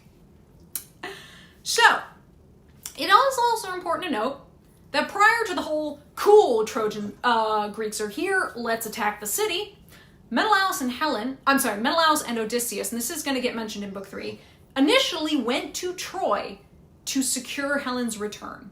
They showed up and tried to do the talk and say, hey, just give her back. Like, just give her back. You could stop all of this if you just give her back. But the Trojans refused. And thus we get what is known as the casus belli, which in Latin, the casus belli in Latin literally just means cause of war. It's the cause of war, or what will be known as the Trojan War, the war at Troy. Menelaus and Agamemnon will ultimately invoke the oath of Tyndareus, raise a huge fleet of ships, and is said to number up to 1,000. Yes, I'm staring at book 2 looming at me. Talked about Menelaus. The other thing I wanted to mention of those 2 lines was the idea of all Argives gear. Oh, hold on, I see a question. Would Aphrodite share the full blame since Paris is the one asking her to fulfill their agreement?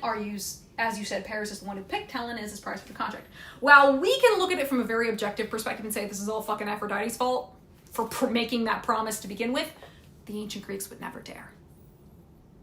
That's a goddess. Don't piss off any of these goddesses by claiming it's one of their fault. You blame the humans, because they're dead. They're not gods. So, the other phrase that was in this was Agamemnon, Menelaus, all you Argives geared for war. I wanted to talk about this because it's actually very interesting in the Greek. Geared for war, here, is it coming from a Greek word called eugnemedes, which literally translates as strong grieved. And it's a recurring epithet for the Greeks in the Iliad, these strong grieved Achaeans, or in this case, again, as I say, usually Homer is going to call them Achaeans, Fagles here calls them Argives. Both of these are acceptable tribal names for the Greeks, the Danaans, the Achaeans, the Argives, because they didn't even start to call themselves like Hellenes yet, so we can use that as well. Yeah, that's the reasoning behind Paris and Troy not giving Helen back. Do not piss off the gods. Humans are much easier to deal with, because if you give back Helen, you are potentially spurning this gift from Aphrodite.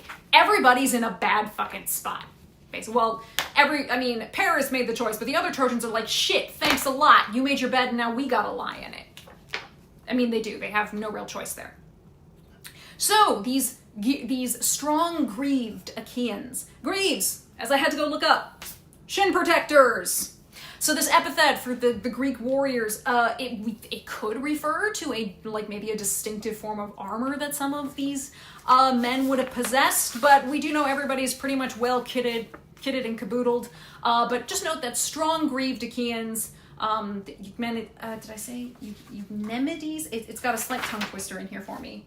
Eucnemides is a common epithet for the Achaeans, for the Greeks in the Iliad.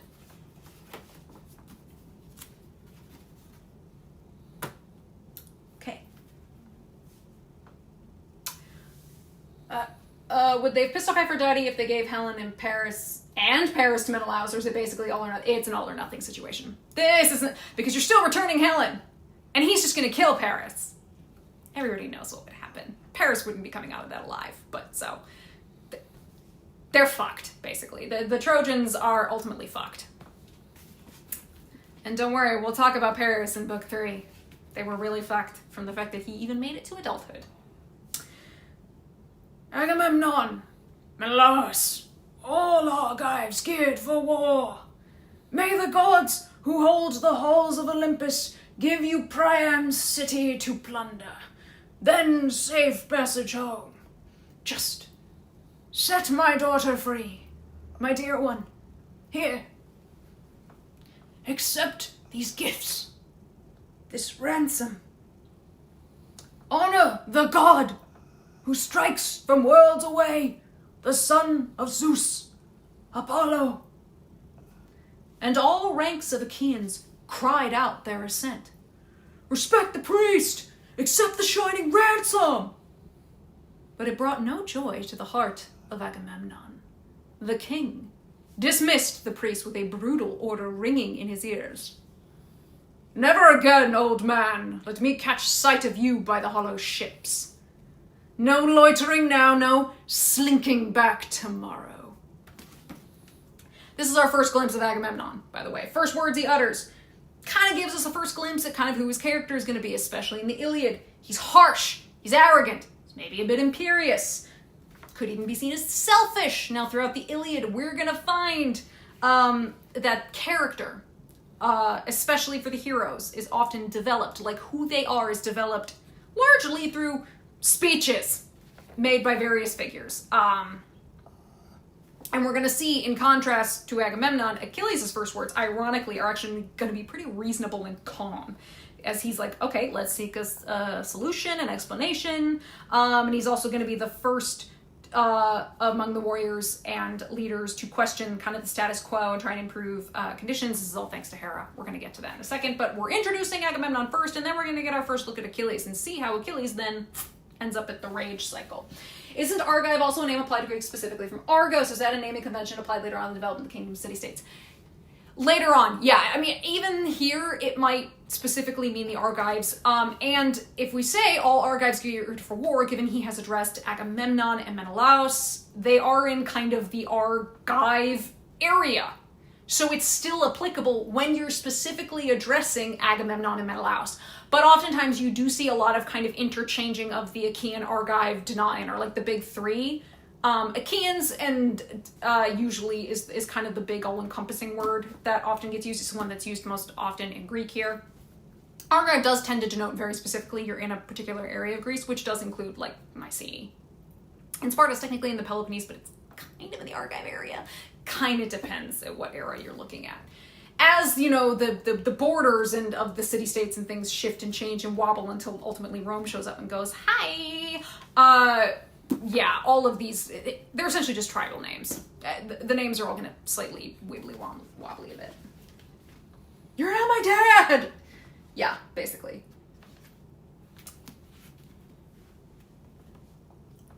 The staff and the wreaths of God will never save you then. The girl. I won't give up the girl. Long before that, old age will overtake her in my house. In Argos, far from her fatherland, slaving back and forth at the loom, forced to share my bed. Now go. Don't tempt my wrath, and you may depart alive. Yeah, okay. The old man was terrified. He obeyed the order, turning, trailing away in silence down the shore where the roaring battle lines of breakers crash and drag. And moving off to a safe distance, over and over, the old priest prayed to the son of sleek-haired Leto, Lord Apollo. Hear me, Apollo, god of the silver bow, who strides the walls of Crécy and Killa sacrosanct. Lord and power of Thanatos, Smintheus, god of plague. If I ever roofed a shrine to please your heart, ever burned the long rich bones of bulls and goats on your holy altar, now, bring my prayer to pass.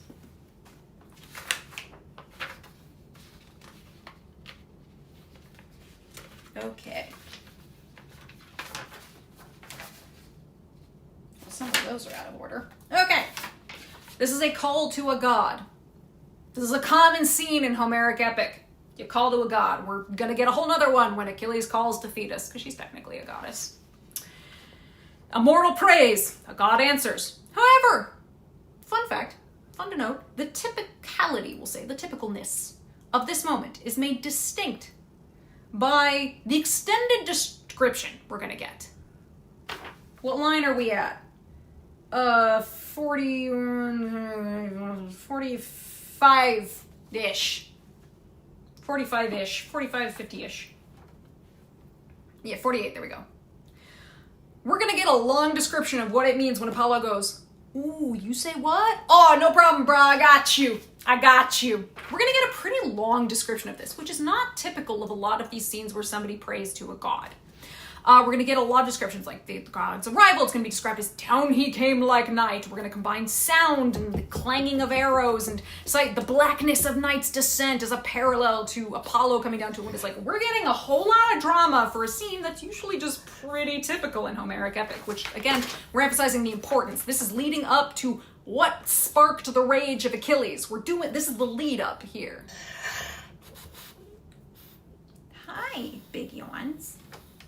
Now, he calls him Smintheus, god of the plague. So even ancient commentators, way back in the day, they could not agree about the meaning of the name Smintheus for Apollo. So even now, we're left going, man, even the ancients didn't know, we're not entirely sure. So option one, it's derived from a nearby town called Sminthe. Like, is he just noting it? Because, hey, he's from here. Like, he's got a shrine there. IDK, maybe. Or is it because it comes from a Mysian word that is smintos, which translates as mouse, which everybody's like, what the fuck? What does mouse have to do with this? Well, fun fact. There was a festival in Rhodes that was called the Smintheia in honor of Apollo and Dionysos. It was because it was believed they would kill mice that would damage new vines, specifically grapevines. So that's what they think that is with the Smintheia spit. But like, we're kind of left going, we don't fucking know. We can only speculate. It's a fun time here in Greek mythology. Now, finally, if I ever roofed a shrine to please your heart, the idea of shrines and altars. I see your question. I'm going to get to it in a second. In the earlier times, it's important to know, like way even before this, gods were worshipped at altars in the open air. But there are distinct references later on in the poem to temples, like, inside. So in this specific instance, any temple that Chryses might have built plays no part in the story, but this holy altar does reappear later on, so it could be that this altar is specifically an outdoor altar, we'll say. Oh, Wilson Rage Bait. The priest calls Apollo Mouse Lord. It may be a reference to mice living sea. So she makes that choice. It's interesting she makes that choice because, again, there's debate. We're not entirely certain what that name means and where it comes from. That's an option, but it's left for debate. It's why Fagles doesn't translate it. He just says Smintheus and leaves it as a translator note to go, look, we don't actually know. So, okay.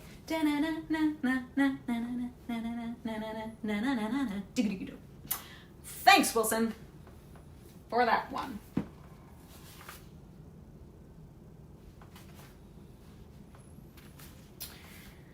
If I ever roofed a shrine to please your heart, ever burned the long rich bones of bulls and goats on your holy altar, now, bring my prayer to pass. Pay the Danaans back.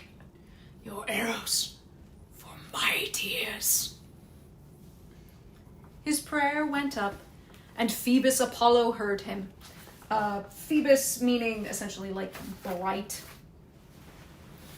It's a very common epithet for Apollo. Yes, you're then thinking of Hunchback of Notre Dame, the character Phoebus, and he's like, it means sun god, it means bright. It's a common epithet for Apollo. Down he strode from Olympus's peaks, storming at heart with his bow and hooded quivers slung across his shoulders. The arrows clanged at his back as the god quaked with rage, which, yes, these arrows of Apollo are metaphors for plague as opposed to literal arrows. I mean, they might be literal arrows, but the idea is that they cause plague. Plague-bringing arrows. Yay! So that's a fun fact. Sorry, hold up. Yes, hi, Peg. I'm aware that you are here. Do you think that I forgot? Cool. You good? This is why I put things atop this.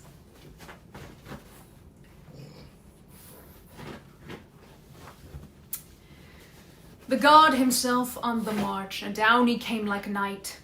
Over against the ships he dropped to a knee, let fly a shaft, and a terrifying clash rang out from the great silver bow.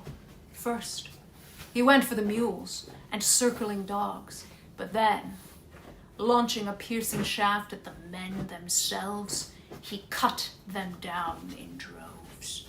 And the corpse fires burned on, night and day, no end in sight. 9 days, the arrows of the god swept through the army. So, 9 days. 9 days! It's a common pattern. It's one that's repeated across the Iliad. 9 days, 9 years, when, 9 years of war have passed, It represents essentially an unmarked stretch of time. We're then going to contrast this sort of unmarked stretch of time and fulfill it with a significant 10th day or 10th year. In this case, on the 10th day, our kings are going to gather and they're going to have a chat about what's going on. And in the 10th year, Troy is going to fall and the war will be over. We like the poetic patterns. Does it mean that there were multiple plagues, starting with ones that affected the animals and then ones that affected the humans, or was it a plague that Apollo spread to them via their animals? Same plague. I mean, I don't think the Greeks really fully understood epidemiology, but the idea is that sickness started with the animals, and then eventually people started getting sick. So the ancient Greeks, I don't think they really understood, epidemiology and how viruses work. But he went after the animals first. They're pack animals, so they start hitting the things that are carrying you food or what have you, then hit the people. It's like I gave you a warning shot to maybe get a hint, something's wrong, but oh, you weren't listening? Okay, no problem. Let's take some people now while we're at it.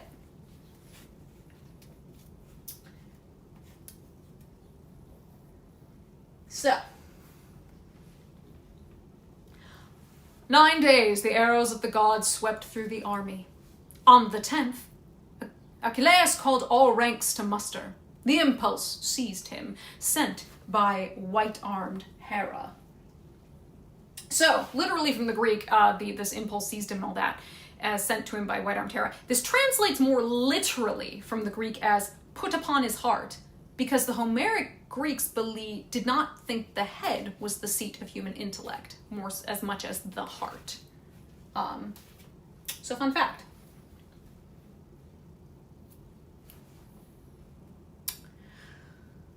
Grieving to see Achaean fighters drop and die. Once they'd gathered, crowding the meeting grounds, the swift runner Achilles rose and spoke among them. So these meeting grounds are known in Greek as the agora. The poem basically notes it as being at the kind of the center of the camp. It's a little removed from the sea. It's ultimately, in terms of whose ships are we near, we're kind of near the ships of Odysseus. Important to note, in Homeric poetry here, the word agora does not yet denote the name of, like, the forum, as they would say in Rome, this marketplace, the center area. It's how it's later going to get known. Right now, it just means these meeting grounds for the camp. Because it's a big-ass camp. You should have a designated meeting spot. So Achilles rose and spoke among them. Son of Atreus, now we are beaten back, I fear. The long campaign is lost, so home we sail. If we can escape our death, if war and plague are joining forces now to crush the Argives. But wait. Let us question a holy man, a prophet, even a man skilled in dreams. Dreams as well can come away from Zeus. Come, someone to tell us why Apollo rages so. Like as if y'all couldn't fucking guess. So, it's pretty important, he notes. Let's question a holy man, a prophet, even a man skilled with dreams. Why the Boston accent? Why the fuck not? I don't know. I just want to give him a slightly obnoxious accent. The exposing of the division of work here among religious specialties is pretty noteworthy, one, because it tells us a bit about Achilles. He instantly recognizes and knows there's more than one particular type of religious specialist that you could call for in this situation. So let's talk about kind of the big three we have here. Priests are pretty much very closely associated with sacrifice, but do not absolutely need to be the one carrying it out. Oftentimes, and usually we're going to see chieftains, warlords, kings, whatever have you, like Nestor and Agamemnon carrying out sacrifices. They do it on their own. Dream interpreters, as he says, he goes, look, a prophet, even a man skilled with dreams, a dream interpreter. They're not mentioned all that much, but we do know of their existence through antiquity. Hey, at least they get a mention. Finally, we have seers, sometimes also called prophets, like Calchas, who we're going to talk about. These guys provide useful advice on basically everything from religious obligations to navigation and morality. They're kind of the catch-all. Joe Pesci and Goodfellas vibes. I don't know. He just gets an obnoxious accent because he's an obnoxious youth. These two youths. He's an obnoxious youth compared to the rest of them. He is the youngest. We gotta give him an annoying accent. Whether he blames us for a vow we failed or sacrifice, if only the god would share the smoky savor of lambs and full-grown goats, Apollo might be willing still somehow to save us from this plague. So he proposed.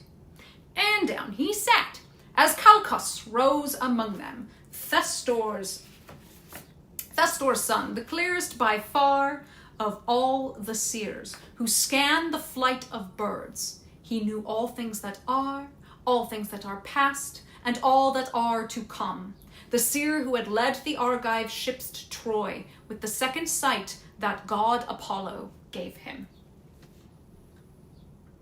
So, Calchas, as we note, son of Nestor. This makes him a great-grandson, actually, of Apollo, and he is noted as what is called an onopolos, aka a bird savant. He reads the birds, the omens and the birds, he can read them, and his skills as an augur, as we might say, are said to have no rival in the Greek camp. Like, he's the best.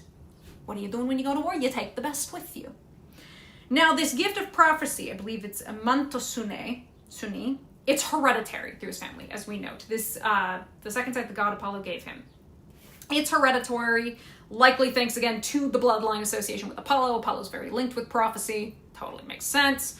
It is, as we say, it is Calchas who read the omen and prophesied how to get fair winds for the Greeks when they were trapped at Aulis. This put him at odds with Agamemnon, and he and Agamemnon basically never put aside the beef from that incident, because this guy just forever brings in doom and gloom. I'm sorry, Calchas is just forever bringing bad news. He's also the one ultimately that later in the war is going to warn Teucer that Telamonian Ajax will die if he leaves his tent before the day is out, and that is my man's Telamonian Ajax. Sadness, deep sadness for my man's Telamonian Ajax always.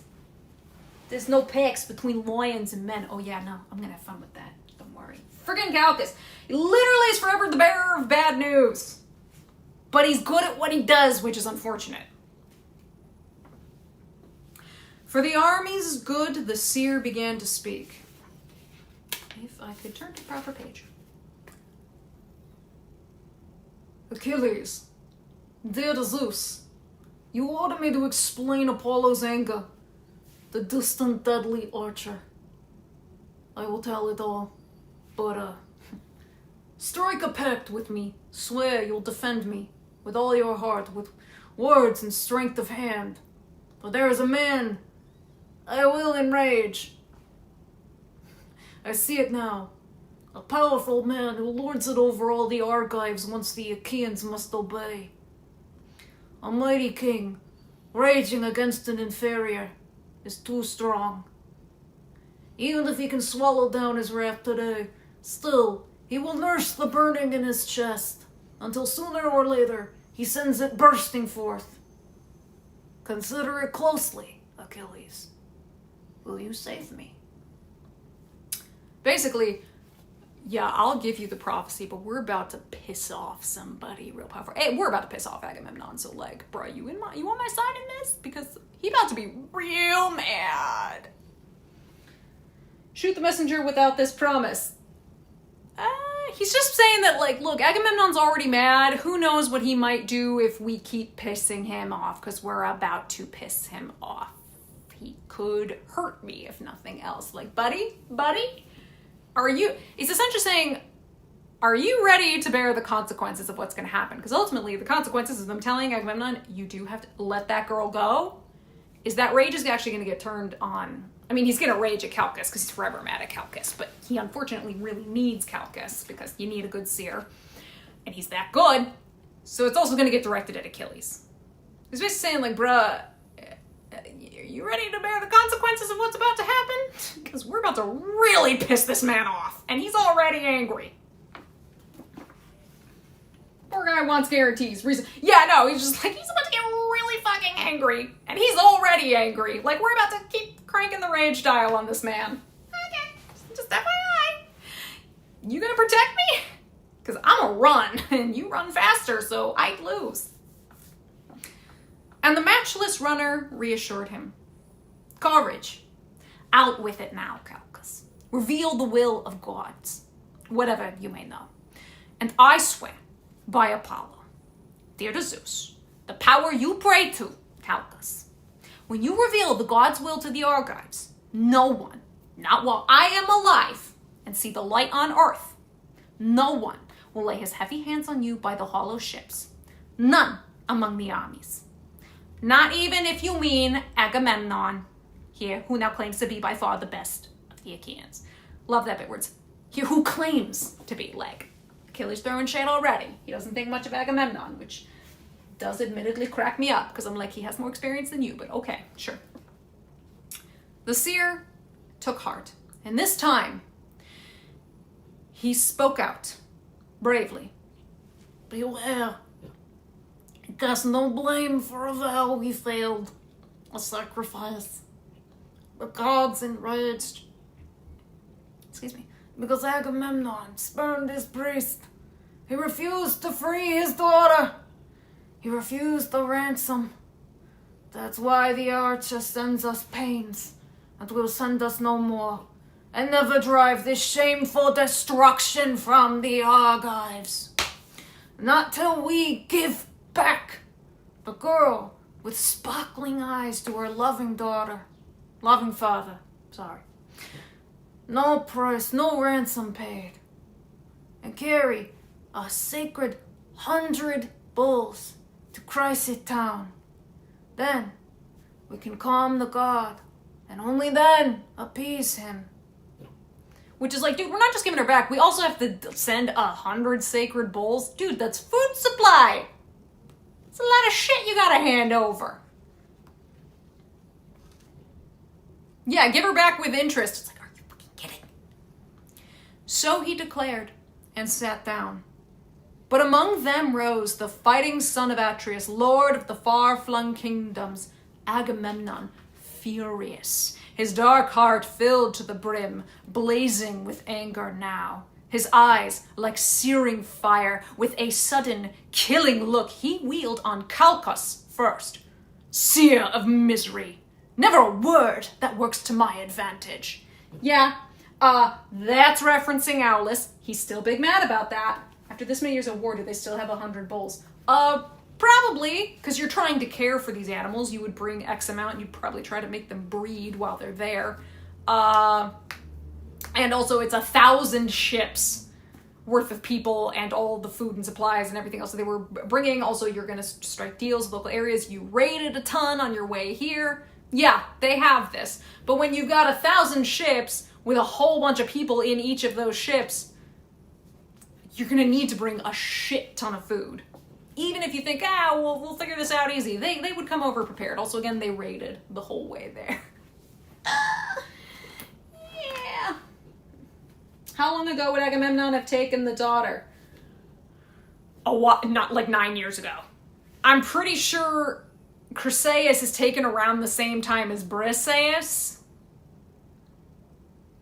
And that is literally before they even get to Troy. So like 9 years ago. Like, she's been there a while. If I recall correctly. I don't think she's obviously not from the same city as Briseis, but like was part of the whole kind of bunch of raiding they did on the way to Troy. So he's had her for basically like 9 years. Probably took this man that long to come up with, like, get a ransom, roll up, you know, don't wibbly wobbly, timey wimey. The timeline is nonsense. It's fine.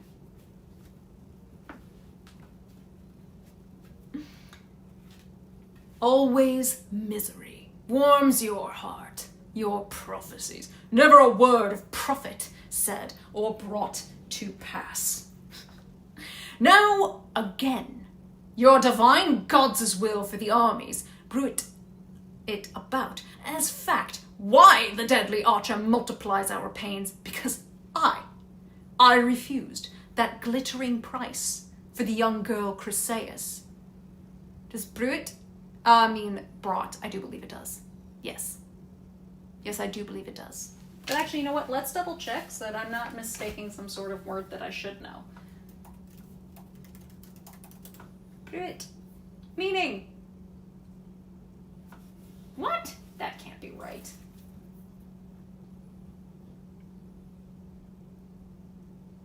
Clamor or noise. Well, that's very strange. Again, your divine's wills for the armies, blowing it about as fact. Ah! Okay, noise. So basically what he's saying is, bruit it about as fact means like the noise that you're spouting. So bruit means essentially like, it's sort of loosely we'll say like clamor or noise. Like, okay, so this the bullshit you're spewing now. Like, good fucking God. I assumed it meant broad, because that still made sense in the context of my brain, but something closer to that. Making noise, stating as fact. Yeah. It's basically like, what fucking shit are you spouting out? Because Agamemnon is so angry, and again, he's got beef with Calchas because of Aulis. I want her mine, in my own house. I rank her higher than Clytemnestra, my wedded wife. She's nothing less in build or breeding, in mind or works of hand. Yeah. That's a big, it's kind of rude thing to say. But typical knows, yeah, I was going to say, I was finding all the medical terms and I was like, that can't be right for this here. So, yeah. That's rude. It's not really anything like horrendous, like he won't get in trouble for saying that, but it's kind of rude to say that. About Clytemnestra, who's Clytemnestra? She's the wife of Agamemnon, queen of Mycenae, mother to Orestes, Electra, Iphigenia. There's also this other child named Chrysothemis, who like never comes up in any other story. She is a daughter of Tyndareus and Leda, which makes her the half-sister of Helen and Polydeuces and the sister of Castor. When Helen chose Menelaus as her husband, Tyndareus gave Clytemnestra to Agamemnon in marriage. Where's my pen? It's around here somewhere. I have another typo. This is going to bother me. I'm finding all the typos here, guys. It's ridiculous. Of course, they're all names, so my spell check doesn't catch them. But it is said that we know that while Agamemnon's off in Troy, what is she doing right now? She's having an affair with Aegisthus, his cousin born of incest. His uncle cousin born out of incest and who had previously killed Agamemnon's own father, Atreus. Now, there is a version of myth. I see your question. Clover, I'll get to it in a second. There's at least one version of a myth that claims that before she was married to Agamemnon, she was with a guy named Tantalus. Not the same Tantalus of Tantalus and Pelops. Unfortunate case of the same name. He was a different son of Thyestes and Agamemnon's cousin. And that she even had a kid with him. However, when Agamemnon was, when basically Tyndareus was like, okay, well, you're going to marry Agamemnon. Agamemnon killed both Tantalus and this child before then taking Clytemnestra to wife. That is a very vague and obscure myth. I think it only appears in one source. Most people just go well, she sleeps with Aegisthus, so why do we need to bother about a first husband? Woo. We know that when stranded at Aulis, Agamemnon sent word, persuaded Clytemnestra to send or bring Iphigenia to him at Aulis. Again, usually tied in with the whole, hey, we're going to marry her to Achilles. How cool is that?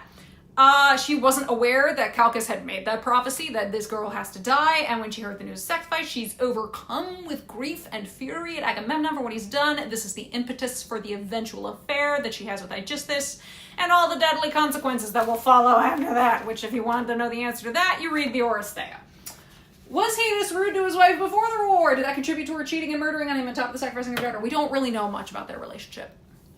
Other than what I just told you, nobody really cared about the ins and outs of how they were talking to each other. So, later in Hades, how could she do this to me? Yeah, I know. But look, most of the marriages in Greek myth weren't always the happiest. Oftentimes they were arranged. So not a lot of these are love matches, we'll say. Usually it's, can these two get on the same page to at least have calm and unity?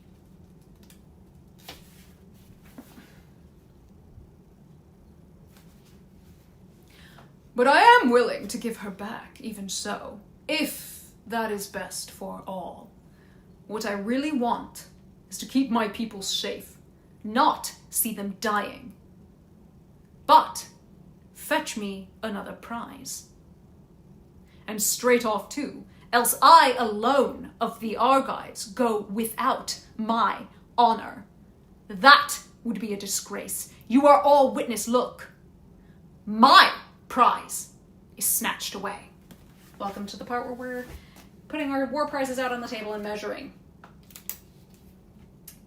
That's why that ended up there. That's supposed to have one in front of it. Okay. This is important. And again, it all seems very, very petty to us. This was very, very important to the Greeks. Mainly because the Greeks are petty. Who's shocked? So, this, bring me another prize because my prize has been snatched, is what's going to lead to him taking Briseis, who currently is a war prize of Achilles. This quarrel between these two, as we say, has a very specific cause. Distribution of war prizes in the form of captured women. Again, everybody get real cool with shit, please. Get real cool with shit real fast if you want to survive. However, what we're also seeing is two heroic ideas and desires, these ideas about honor, coming into conflict with each other. And we're talking about Cleos, of course, and Time. Now, it's also important to note, on the surface, if we're talking about them as heroes, between Achilles and Agamemnon, there is no hierarchy between them strictly as heroes. Neither of them can necessarily pull rank against each other in that very specific regard. They are both great warriors. They are. Yes, Agamemnon leads the expedition, but he is often seen as a first among equals. However, what we're seeing here is Agamemnon's status as a hero is set to exist as a foil for Achilles. The, we'll say, relative inferiority as a hero of Agamemnon compared to Achilles stands in sharp contrast to his superiority as the leader of the expedition and the most powerful of the kings that are there in a social context. You call him not the overlord, like the overking or something. It's also important to know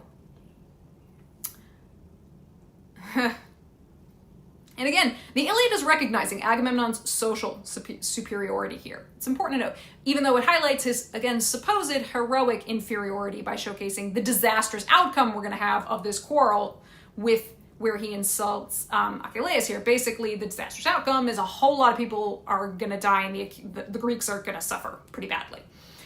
It's also important to note that when I say they're social, when we talk about the social political contrast, the difference between Achilles and Agamemnon is Achilles is not a king. He's not a crowned or sceptered, we would say, king. His father still rules, still holds that seat. And he's not like just ruling because Achilles isn't there. No, he has not abdicated yet. Versus Agamemnon, rules as king in Mycenae, or as warlord, whatever you want to call him. And let's also note that that's his ancestral seat that he was supposed to inherit and then had to take by force because it had been taken from him. I mean, if we look at experience, Agamemnon is leagues ahead of Achilles in that regard. And again, in the we'll say the relative social context, he is superior to Achilles in multiple ways. But if we're talking strictly in a heroic context, a warrior context, right now at Troy, they are reasonably equal. Achilles is going to be a superior only because he's gonna he's gonna wish upon a mom, and that's gonna come true, and everybody's gonna suffer for it. Big egos at play. Super fun. Is he a prince? Roughly use the word. They weren't even really using the word kings. The more apt word would be warlords, because you'd have multiple warlords in one city. Like we have multiple kings of Sparta, Icarius, Tyndareus, Menelaus, and Icarius. Like, warlords is the better term, so yes, we say prince, but use that loosely. Use it loosely. It's also important to keep in mind, as always, remember, there is no unified Greece to which these heroes could feel any sort of sense of like patriotism to band together. So the perceived self-value, the ego of these heroes is very strictly personal goals. Which again, when we're talking about the clear emphasis throughout ancient Greek history of the idea of the super excellent or the excellent individual, it comes from a lot of these Greek heroes and their later hero cults. And is that why Wilson sometimes calls them councilmen? Yeah, you see that used by Fagles for the Trojans. It's essentially the nobles. We'll call them that. Like air quotes warrior. It's sort of a warrior elite, if you want to call it that, a fighting elite. Again, very rough and loose. We try and put words in it to try and make it make sense, but most people then start thinking like prince, king in a very medieval or later sense, and it's not quite right. A little loosey-goosey. Councilmen is not totally off. Nobles would probably be closer. I mean, warlords is really the right word. So yeah. Now, I mentioned the real councilmen. I mean, I get you to save syllables in lords and assembly. Yeah, I know, councilmen. Lords and assembly is a way better choice. Because then we're like, okay, a bunch of lords here together. Councilmen doesn't give you the understanding of the rank these guys had, that they are essentially nobility. I know, I'm with you. No, even in English, like just saying councilmen, it's mundane. Lords and assembly better emphasizes their rank in this situation. You just say councilmen, like we think councilmen, I'm like, that could be anybody. No, this is a very particular group of people. So we mentioned this is about Time and Cleos. So we've talked a lot about Cleos. I mean, we did a whole bunch of talk about it in the introductory session we did. Time. Relative definition. Honor paid to a superhuman force by way of cult, we'll say. And throughout ancient Greek literature, there's numerous instances where both cult heroes as well as heroes can receive time. It's essentially physical manifestation of honor that you get while you're alive versus Cleos, which you're really only going to get when you die. So basically, swag. It's the swag. Which, if anybody recognizes that as being from Weightlifting Fairy Timbuktu, I salute you. So the best time is best exemplified by external factors like the awardings of honors, the amassing of prizes. Now, Achilles is particularly interested into how this relates to, and often inevitably is directly tied to and can result in, Cleos upon the hero's death. So, because remember, the constant immediate presence of death in the Iliad is underscoring the importance of both Time and Cleos. They are pretty deeply linked to these heroes. It's again a form of immortality and that is possible to these very exceptional individuals. And it's only through the amassing of glory. Get your stuff, get your story, which is usually related to a story of something you did. Cleos is that story that gets told, and hey, that's the stuff he had while he was alive because of this story. It all links together. Ideally, short-term glory, by which a warrior is recognized while alive in the terms of material marks of honor, aka your teammate, is a kind of little taste, a little foretaste of the long-term fame, honor, glory in the form of one's reputation after death. You're Cleos. One leads to the other. So the rewards of these people fighting. So teammates, the rewards of these people who are fighting, no matter what it is, and yes, that does include people, including women, like we're talking about here. We're literally arguing over, you want to take the woman that I took into as a dolos, as a slave? Like, what do you mean? Are visible marks of honor that they hold in the community while they're alive, and a means of maintaining status among fellow warriors. Basically saying like, yeah, that's right, that's my teammate, as you know, and like, yeah, I got the best, and like, what have you. If you take that away, including the manifestations of it, all that would remain to these men as they would see it is a meaningless life. Basically a life that is soon to be forgotten, and even more, again, horrifying to these heroes, a meaningless death. Remember, we are willing to die over this shit. In fact, we're aiming at it most of the time. And that's, again, on top of the idea of losing face among these fellow warrior kings. Like, it doesn't look good for shit like this to happen. Agamemnon is being like, they're taking this away from me. That does not look good. You're losing face. This is a tangible evidence of your abilities and like shit you've done, and it's being taken away from you. And he's like, what the fuck? I mean, they are getting really wound up about this because they are devoting their ethos to this.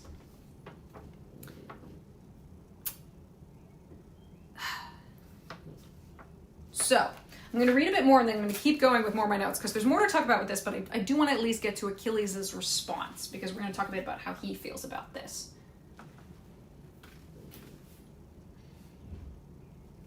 But the swift runner Achilles answered at once. Just how, Agamemnon, great field marshal, most grasping man alive, how can the generous Argives give you prizes now? I know of no troves of treasure piled, lying idle anywhere. Whatever we dragged from towns we plundered, all's been portioned out. But sure, collect it, call it back from the rank and file? That would be a disgrace. So return the girl to the god, at least for now. We Achaeans will pay you back 3-4 times over if Zeus will grant us the gift somehow, someday, to raise Troy's massive ramparts to the ground. But King Agamemnon countered, not so quickly. Brave as you are, godlike Achilles, trying to cheat me. Oh, no. You won't get past me. Take me in that way. What do you want? To cling to your own prize while I sit calmly by, empty-handed here? Ooh, more to talk about.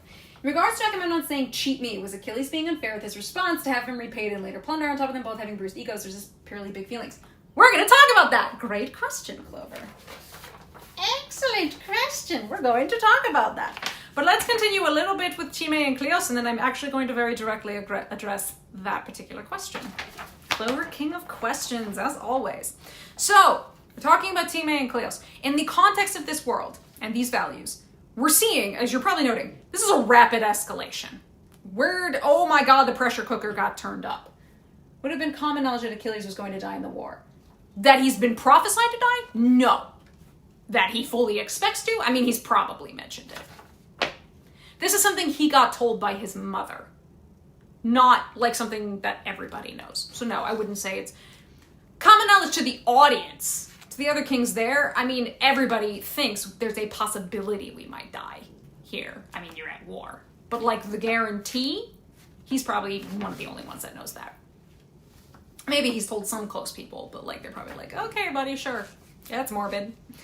So the rapid escalation of this conflict between Agamemnon and Achilles, it's really not that surprising. Like we look at it and go, bruh, pump the brakes. What's going on? Because it makes sense. If mortals could live forever, if they could be immortal like God, like AKA be gods, then glory, all the various forms, Time, Cleos, all that, it'd be useless. Because only death gives value to renown and glory. It makes it a commodity, something to be exchanged in what is essentially a zero-sum game, because at the end, you're dead. Like at the end, you're gonna die. So the quarrel between these two heroes is also deadly serious, because when forced to return his own prize of honor, what's called a geros, Agamemnon is like, oh bitch, then I'm taking yours. I'm taking Briseis, and that's what's gonna kick off Achilles' rage. Because again, what seems like, we're all like, oh my god, this is escalating. This cuts to the very core of Achilles' personal ethos. He never saw himself, he was never been fated to enjoy any of these short-term rewards, any of this teammate. What he's got, however long the war, he lives in the war. At this point, okay, you're getting 9 years, good for you, as opposed to the rest of your life. He's devoted his entire being to Cleos, to achieving the correct, this glorious time in battle, a glorious death, and he's planning to die here. Like, that's it, that's the end of the road for him. So taking this teammate from him, the one physical thing he has of the here and now that's representing his glory and his honor, this thing that, again, he is devoting his life to. Taking that from him is basically saying, you have no right to exist. What are you even doing here? Why are you? Why is Gamora, basically? Why is Achilles? So his subsequent desire and bitch fit he's going to throw to punish all the Greeks because he feels they don't honor him enough is also ultimately going to hasten his own death. Now, you can argue that Homer here is showcasing these conflicts with very deadly seriousness. Again, like I say, we kind of laugh going, oh my god, but this was deadly serious to these guys. Because he's emphasizing the absolute waste of life that is coming as a result of this one quarrel. So many people are going to die. I mean, yeah, so many people already have and certainly already would regardless, but the potential greater numbers because of these two individuals' completely ego-driven pursuit of personal excellence and fame and the way they cannot take a single slight against each other. The results ultimately are pretty catastrophic for both sides. So it's just like one fight leads to so many extra deaths that maybe didn't even need to happen. Now, to your question, Clover. Yeah. You won't get past me. You won't take me in that way. Now, the Greek word here very specifically is paraileosomai, which literally means to outstrip or overreach, and it's a metaphor that's usually used with racing. Remember, he's known as a runner. Is Achilles' patron Ares? Does he have one? He does not have one, and no, it's not Ares. Ares is on the side of the Trojans, so he's absolutely not supporting any of these Greeks here. And again, the using all of this metaphor around racing makes sense given Achilles has an epithet of being swift-footed, swift runner, whatever. So use some racing metaphors, Agamemnon, yay. Now, you asked, is this a big deal? He's like, well, we'll pay you back later. How do you feel about interest?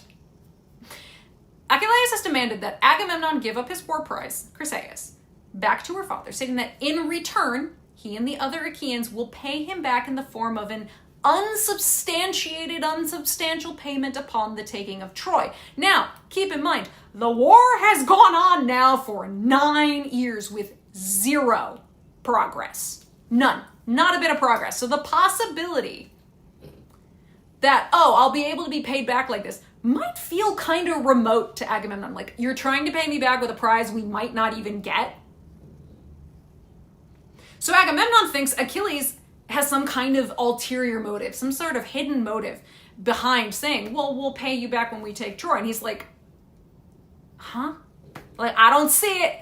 I can't see it. I can't touch it right now. What the fuck?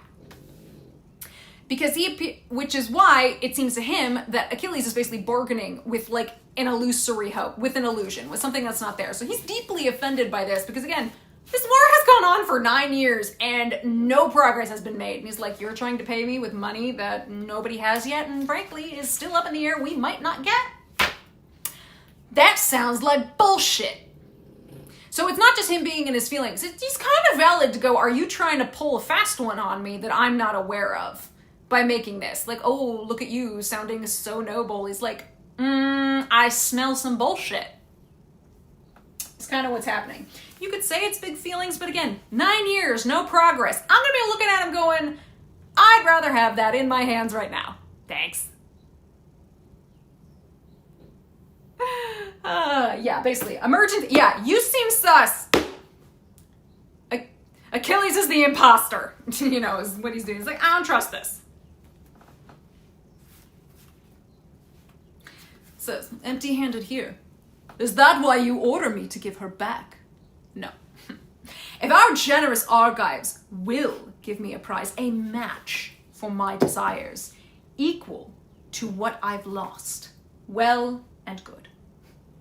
But if they give me nothing, I will take a prize myself, your own, or Ajax's or Odysseus's prize. Just a note, I'm going to hold off talk on Ajax until later, because he's going to feature and do some cool shit. I don't want to talk about him yet. Odysseus we're going to talk about in a handful of paragraphs. I'll commandeer her myself and let that man I go to visit choke with rage. Enough. We'll deal with all this later in due time. Now come, we haul a black ship down to the bright sea, gather a decent number of oarsmen along her locks and put aboard a sacrifice, and Chryseis herself in all her beauty. We embark her too. Let one of the leading captains take command. Ajax, Idomeneus, trusty Odysseus. Or you, Achilles. You, the most violent man alive. So you can perform the rites for us and calm the god yourself. Odysseus had a prize? Oh yeah, they all did. They all did. Of these high, like the big heroes? Yeah, they all had prizes. Yeah, don't kid yourself. They all did. Absolutely. That's not even a question. I also love that, calling Achilles the most violent man alive. It's like, bruh, you came here for no reason other than to kill people. You have no other reason to be here. Why did the other people Agamemnon mentioned stealing prizes from not get offended? Would word of that part of the conflict not have spread? They're all there. All these men are there. They're all gathered here. Yeah, so everybody's there. This is not news to anybody. Like, this wouldn't be sudden news. It's not just Achilles and Agamemnon having this conversation. It's all the kings. All the kings are here. Everybody's here for the meeting grounds because they're all trying to figure out what was happening with this plague. He's kind of raging. The thing is that because Achilles is so young, all of these other kings are older. And they're all actually kings. Ha, there's that. They're all kind of like, they can sort of recognize when Agamemnon is blowing hot air. I mean, he is very angry. But right now, his rage, his anger, is pretty locked in on Achilles. He's saying other names. But imagine him staring at Achilles the whole time he's saying this. And everybody's like, yeah, I don't think we're in trouble with that. They'd get pissed. There would be an argument over it. There would be a problem. But Achilles is the person who's speaking. That's the person he's more focused on.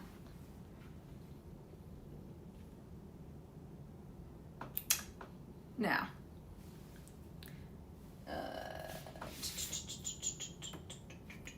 okay. A dark glance, and the headstrong runner answered him in kind. Shameless, armored in shamelessness, always shrewd with greed.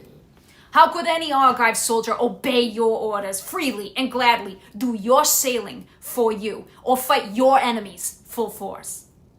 Not I. Nah. It wasn't Trojan spearmen who brought me here to fight. The Trojans never did me damage. Not in the least.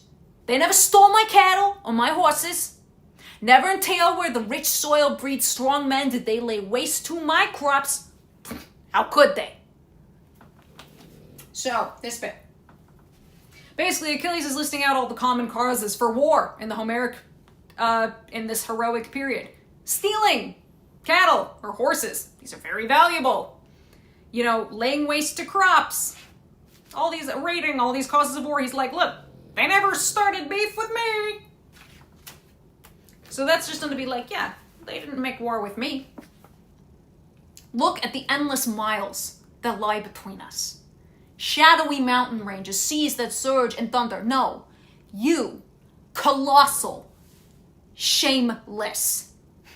We all followed you to please you, to fight for you, to win your honor back from the Trojans. Menelaus and you dog face. Dog face. We're going to talk about this word again in book 3, but let's talk about it here. Those from the Odyssey from Odyssey Book Club might remember this word. The literal Greek word there is kainopis, which means dog-faced or dog-eyed.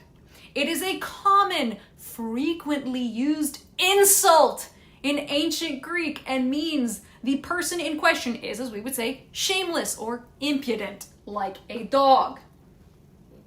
Achilles and Agamemnon are both actually at points described by this insult in the Greek for their own, we'll say, your audacity.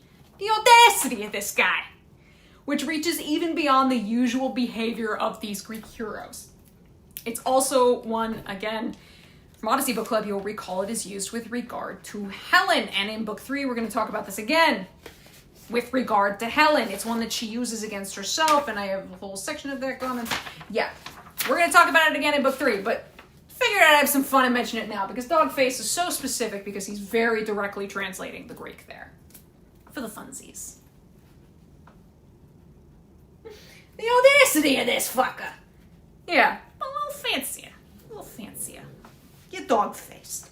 Which is like, bruh, again, dumbass motherfuckers getting all mad. Big Greek men, their big Greek feelings, now we're yelling at each other.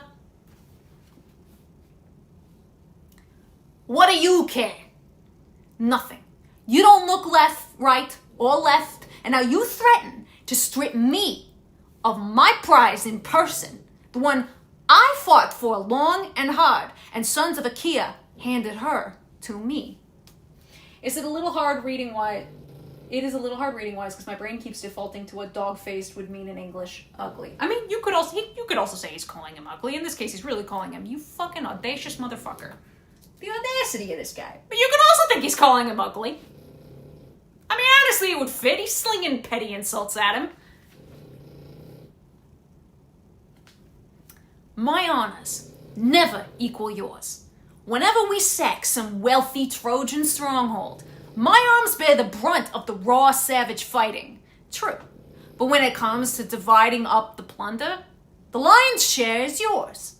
And back I go to my ships, clutching some scrap, some pittance that I love, when I have fought to exhaustion.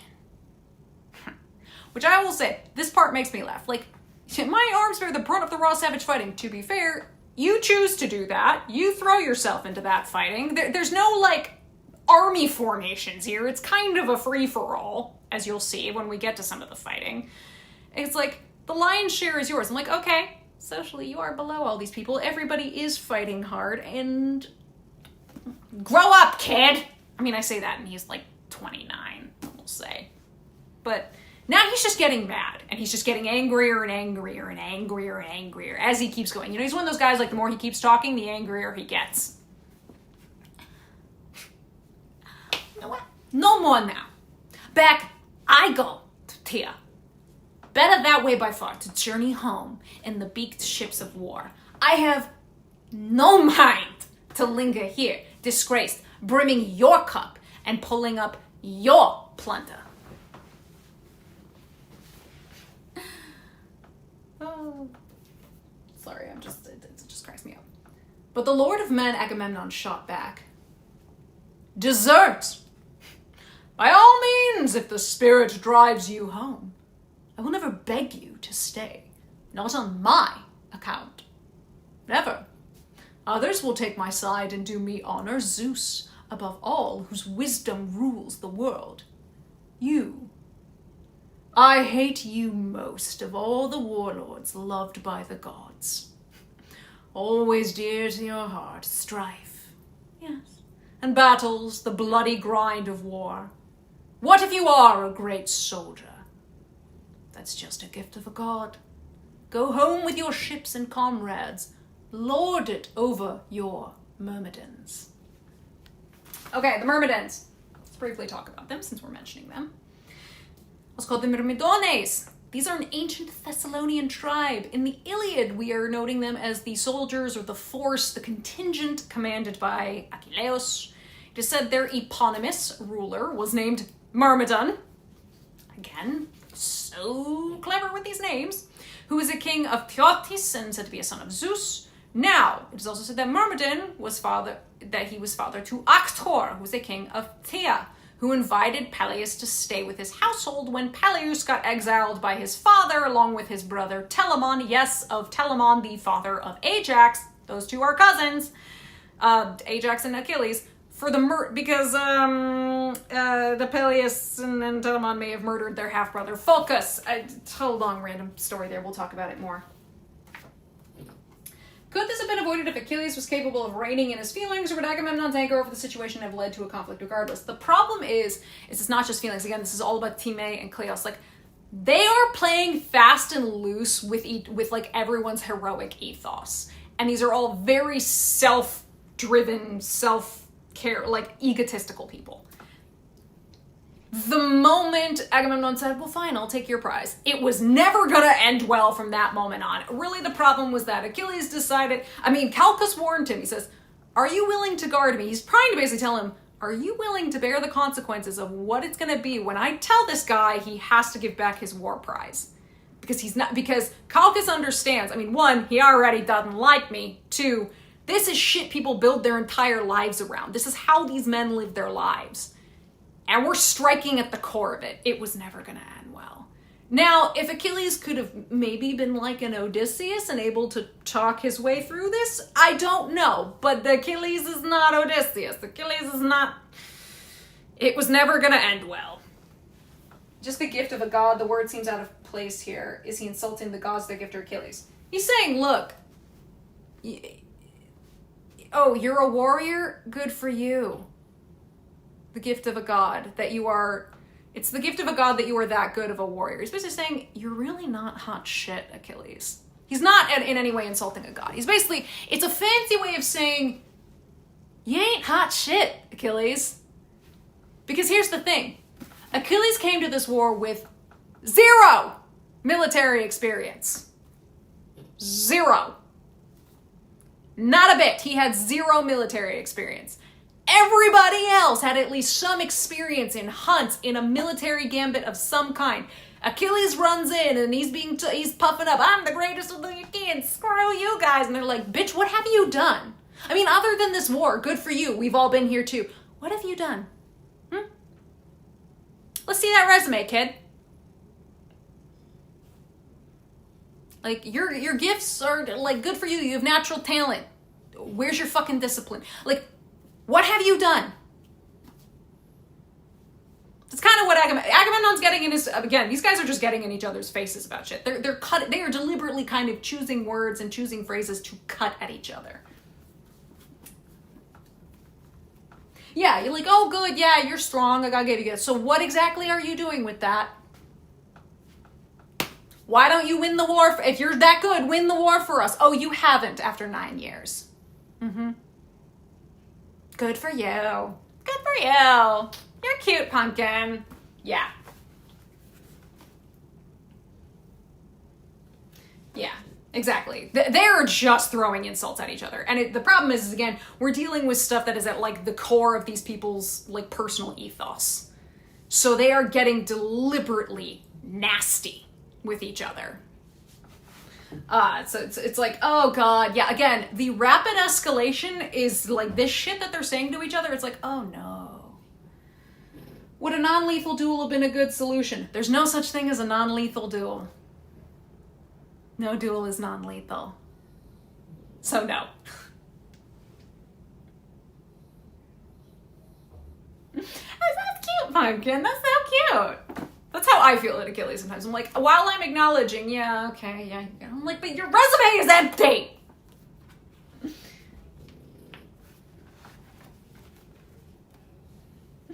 Like, who in the fuck are you? You are nothing to me, you and your overweening anger. But let this be my warning on your way. Since Apollo insists on taking my Briseis, I'll send her back in my own ships with my crew. But I will be there in person, at your tents, to take Briseis in all her beauty, your own prize. So you can learn just how much greater I am than you, and the next man up may shrink from matching words with me, from hoping to rival Agamemnon's strength for strength. Yes, in person by Fagels. I'll be curious. That's good. Ooh, tell me, Mariana. Tell me about the Greek, because I'm curious. Yeah. This is absolutely Agamemnon going, okay, you want to keep running your fucking mouth? Hello. Words? Here's some consequences for you. So you can understand where the fuck you fit in this hierarchy. Which, I mean, look, again, up to this point, what has Achilles done? Without the events of the Iliad, what has Achilles done that is of note that makes him so much better than everybody else there? Nothing. Not a thing. Like, again, with the overall hindsight we all have and all the listeners would have, we're like, oh, fuck. But in the hot moment, when you don't know what, the whole story, and you don't have that hindsight, what has Achilles done? Nothing. Like, okay, yeah, you talk big. I don't see us on the other side of that fucking wall. What makes you so much better than everybody else? Nothing. You're not even a king. So shut the fuck up. Go sit down.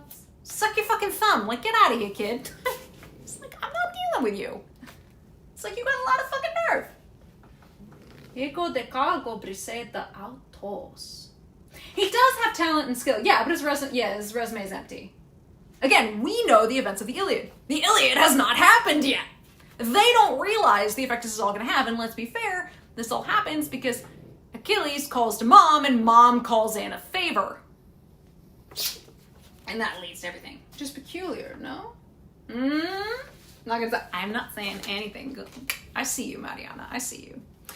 Okay, so Briseis, this is our first mention of her. She's gonna feature a little bit onward kind of throughout the story. She's peppered in. Briseis is a young woman who, as we are noting, was a war prize for Achilles when they took her from her home city of Lyrnessos when the Achaeans raided it. A lot of this is detailed in the lost epic, the Kypria, I believe, specifically.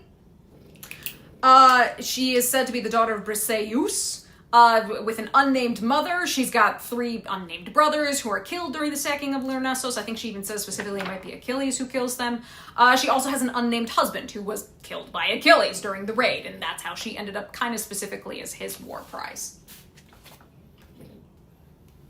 So, little brief mention, you can keep an eye out. We will see Briseis herself. She will come on and speak and all of that later. Also, the husband. Yeah, we are not going down that rabbit. If we're going to go down that rabbit hole, we're not doing it now, Mariana. Mariana knows what I mean. We've had talks about this. The husband. Yeah. I don't want to talk about it yet. I know. I'm not talking about it yet. Mother, I crave violence. He's not letting me enact it. Mom, Agamemnon's picking on me. Yeah, we're going to have that whole scene, by the way.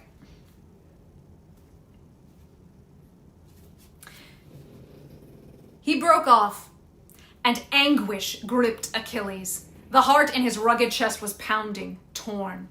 Should he draw the long, sharp sword slung at his hip, thrust through the ranks, and kill Agamemnon now? So fun fact, a sword, usually how we think they wore these swords, it was hung suspended in its sheath by a strap that probably passed over the right shoulder. It hung at the left side, so the right hand could more easily draw it from the sheath. So they've got it basically strapped kind of across their chest so they can draw it like this. We're assuming most people are using their right hand to do this. Little fun facts about armor. We'll pepper in there for the lulz. Or should he check his rage and beat his fury down? As his racing spirit veered back and forth, just as he drew his huge blade from its sheath, down from the vaulting heavens swept Athena. The white-armed goddess Hera sped her down. Hera loved both men and cared for both alike. Rearing behind him, Pallas seized his fiery hair. Only Achilles saw her, none of the other fighters. Struck with wonder, he spun around. He knew her at once. Pallas Athena, the terrible blazing of those eyes. Okay, a couple things to mention. Again, some of this will be repeat information for people from Odyssey Book Club.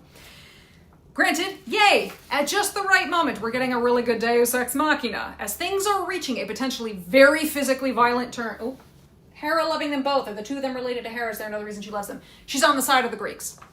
She loves them because fuck the Trojans. That's what it means. I mean, Hera and Athena are staunchly on the side of the Greeks. So is Poseidon. Hephaestus pretty much rolls up on the side of the Greeks. Those are kind of the big ones that I can think of. But that's what we mean by she loves them. Like, she's on their team. She cares about them. Because she wants them to win! Did they care about left-handed fighting? I mean, sure. If they ended up being left-hand dominant, again, we don't know enough. Nobody's really writing about that. This is just the assumption. Again, that's an assumption of how they wore their stuff. Did they care about left-hand fighting? We don't know. Maybe some of them were left-handed. Who knows? It's one of those things that's not considered important enough that there's a lot of historical record on it. This is, so what I based that, what I was saying in terms of how the sword was worn is based on, like, how is it described in the Homeric epics. So we're getting a good little Deus Ex Machina. The potential for physical violence is nipped in the bud real quick. And this is when you get to the Athenian dramas, all of those good tragedies and such later on, this is a device they use a lot. So this is like kind of an early version of it. And also, Pallas Athena. It's a very common epithet for this goddess. It's a reference and honor to a late friend of hers. So, again, for people who came to Odyssey Book Club, you know this. Pallas was a daughter of Triton and granddaughter of Poseidon. She and Athena were said to have been raised and kind of trained together in the arts of war together by Pallas's father, Triton. During an athletics festival, Pallas and Athena were engaged in a kind of mock battle with spears. A mock battle because Athena ain't gonna die. Zeus was kind of worried, like, shit, they're both really good. What if Athena loses? So he used the Aegis, his shield, to distract Pallas. Basically, threw something shiny onto the field, and Pallas went, ooh, shiny. The sad thing was that because she was distracted, Pallas did not dodge Athena's spear thrust, as Athena frankly thought she would. And the blow ended up being tragically deadly and fatal. Thus, to honor her late friend, because Athena was pretty upset about this, she took on Pallas's name as an epithet, which is a massive honor. It's a huge honor, especially when, like, are we going to remember Pallas otherwise? No, we're not. We're not going to remember Pallas otherwise. But Athena takes that name as an epithet because she wants her friend to be remembered, and because it's really, shiny object syndrome happens a lot in Greek myth. First victim of ADHD. Ooh. And then we'll briefly say the blazing eyes, it is said Athena has. Athena, as we know, another common epithet, is frequently described as glaucos, meaning bright-eyed. And though it does not refer to a specific color, a lot of English translations will also say, like, gray-eyed, blue-eyed, light-eyed Athena. And so, like, the color translation ranges go from blue, gray, green, sometimes even yellow. And that's to remember the ancient Greeks did not describe colors in terms of hues. They described them in terms of light and dark, because they simply didn't really have words for specific hues. I mean, they could even famously be talking about Tyrian, like, purple or whatever. It's like, what does that mean? I don't fucking know. So, again, those who were here with Odyssey Book Club, we talked about that, especially when the familiar description of the wine dark sea. How else would they try? Yeah, Game Wizard knew where I was going with that. Wine dark sea. Mm-hmm. Now, fun fact, etymologically, it's also the root, we think that glaucos, it also has, like, a root word of glaucs, which is little owl, which would tie to Athena's famed associations with the bird. After all, the owl was a symbol of wisdom and eventually became the national mascot of the Athenians. It all ties together. So, fun fact there.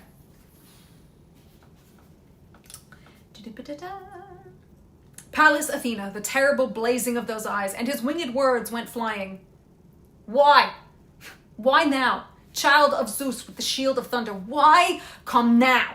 To witness the outrage Agamemnon just committed? I tell you this, and so help me, it's the truth. He'll soon pay for his arrogance with his life. Okay. Child of Zeus with the shield of thunder, why come now? We briefly gave lip service to this. That is the Aegis. With the Aegis? Whatever. That is Zeus's shield. It's frequently he lends it to Athena to the point that she's pictured with it more often than he is. Again, a favorite child, as she gets to play with Daddy's shield. It's like, but he started it! Literally, it's what Achilles just did. In Greek, the word aegis has multiple meanings, including something like goat skin coat, which links to the shield's origins. It's said to be made from the hide of the goat that suckled Zeus as an infant when he got smuggled out into a cave so that Cronus did not eat him, well, swallow him. The word does seem to also have a meaning of something like violent windstorm, similar to the word for thunderstorm, which is kataigis, which tracks, given it is said that when Athena or Zeus shake the Aegis or bang upon or whatever, Mount Ida, which is, I believe in Crete, where the Aegis originates, it's that it gets wrapped in clouds and thunder. So it's like the sound of like, oh ma coming, like, oh shit, something's gonna happen. It's never a good sign if you're like, oh shit, the Aegis has been smacked. We're in trouble, guys. I'm throwing all my papers down there. Her gray eyes clear, the goddess Athena answered. Down from the skies I come to check your rage, if only you will yield.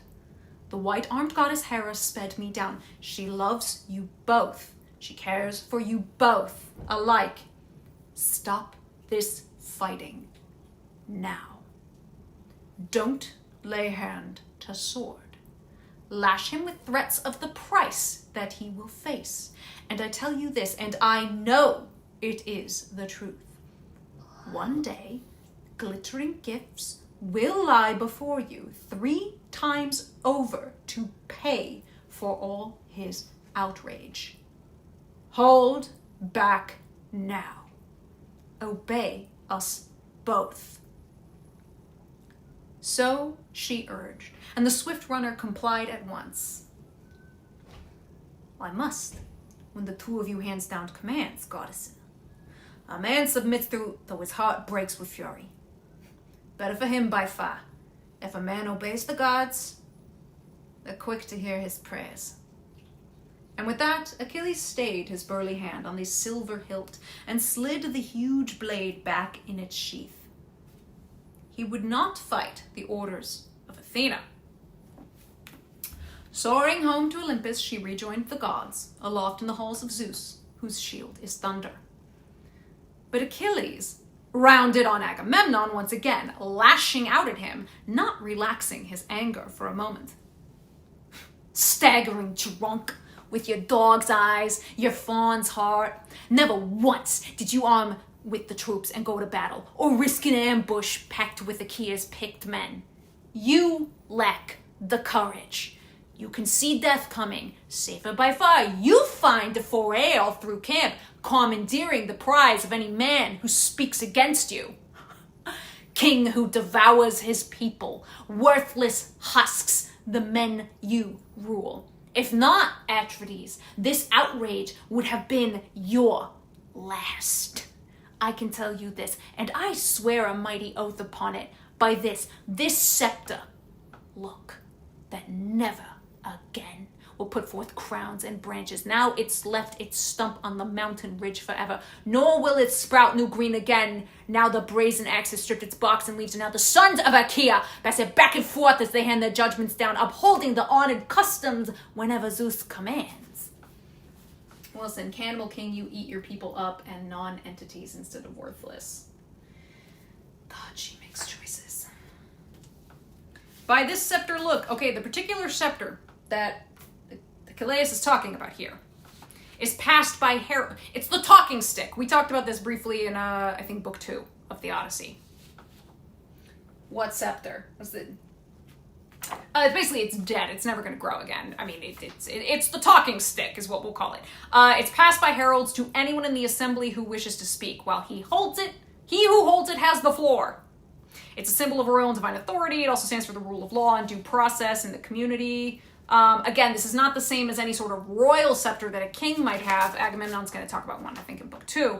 But this is like, I hold the floor, all of you shut the fuck up, I got something to say. The idea that it's never going to flower again, I mean, part of that is, I know Mouse Lord and Cannibal King, she's really going for it. It's basically saying, like, look, this scepter that's never again gonna, the Demoboros Basileos, well, the same epithet was used for Caligula. Ah. Huh. Ay, ay, ay. King who devours his people. Yeah, Fawn's Heart is definitely really. I'm guessing your dog's is the same as dog face. Yeah, what is Fawn's Heart? Yeah, you're nervous. You're weak. You know, cowardly kind of heart. Yeah. Yeah, devourer of the people. Demoboros. Faint of heart. Yeah, exactly. That's exact. Would Athena be considered the second most powerful of the deathless gods behind only Zeus, or would that go to Hera? You're not ranking after Zeus. It's Zeus. Everybody else is after. There's no, like, tier list. They don't do that. The Greeks don't do that. We don't do that. Oh, bye, Sarah. Thank you for your various rage baits. They were something. The idea that it doesn't grow anymore, he's just describing it. It's for the drama. I'm sure there's a poetic reason for it, but honestly, I read it as for the drama. The idea that this will never produce anything. I mean, it could be emphasizing that he's like, you don't produce shit, you just, you take and don't give, right? But really it's the, I have the talking stick, everybody shut the fuck up.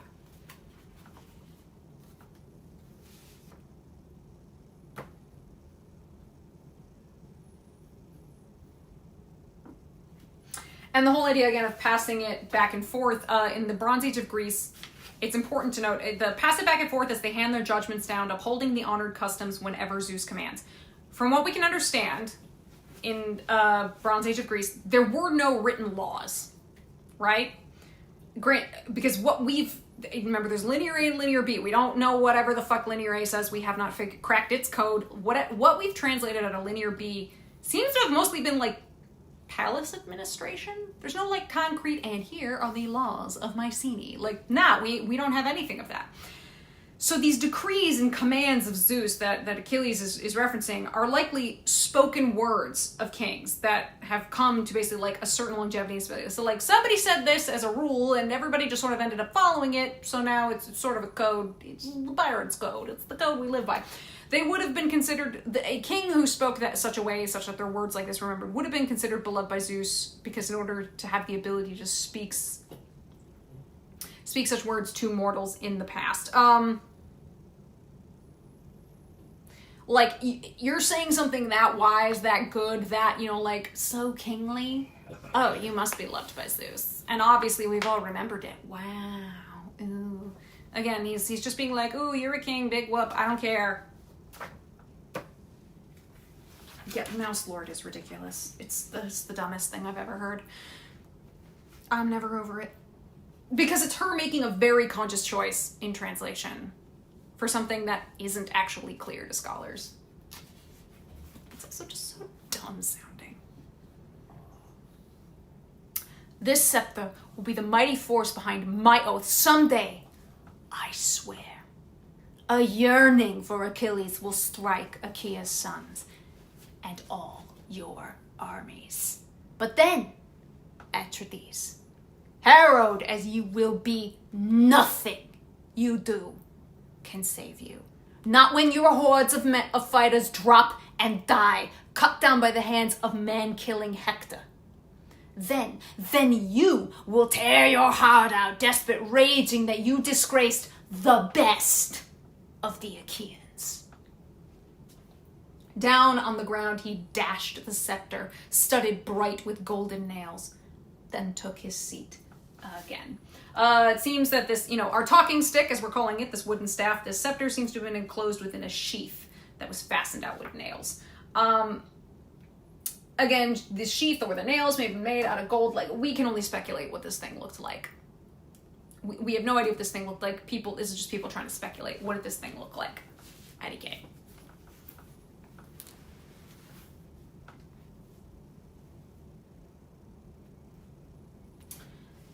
The sons of Atreus smoldered, glaring across at him.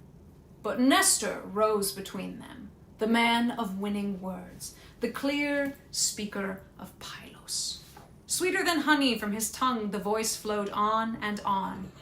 2 generations of mortal men he had seen go down by now, those who were born and bred with him in the old days in Pylos' holy realm, and now he ruled the 3rd. Let's remember, what do we say? Nestor is old! Throwing up the talking stick. Yeah, toss the talking stick. Now I'm done.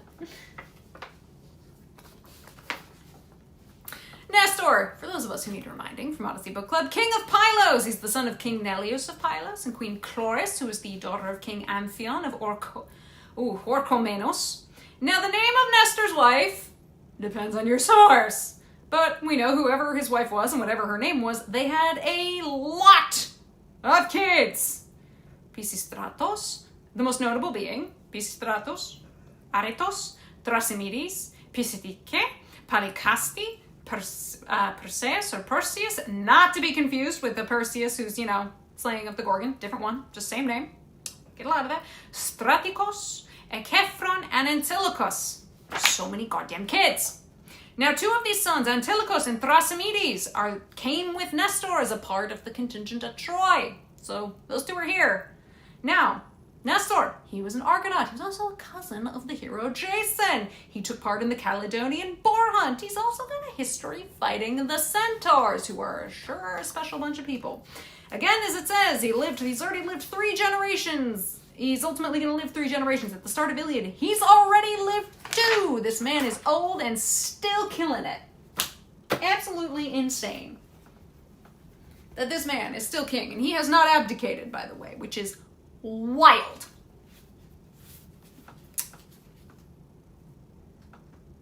He pleaded with both kings with clear goodwill. No more, or enormous sorrow comes to all Achaea. How they would exalt Priam and Priam's sons and all the Trojans. They'd leap for joy to hear the 2 of you battling on this way.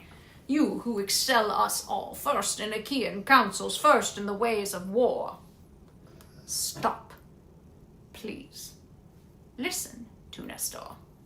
You are both younger than I, and in my time I struck up with better men than you.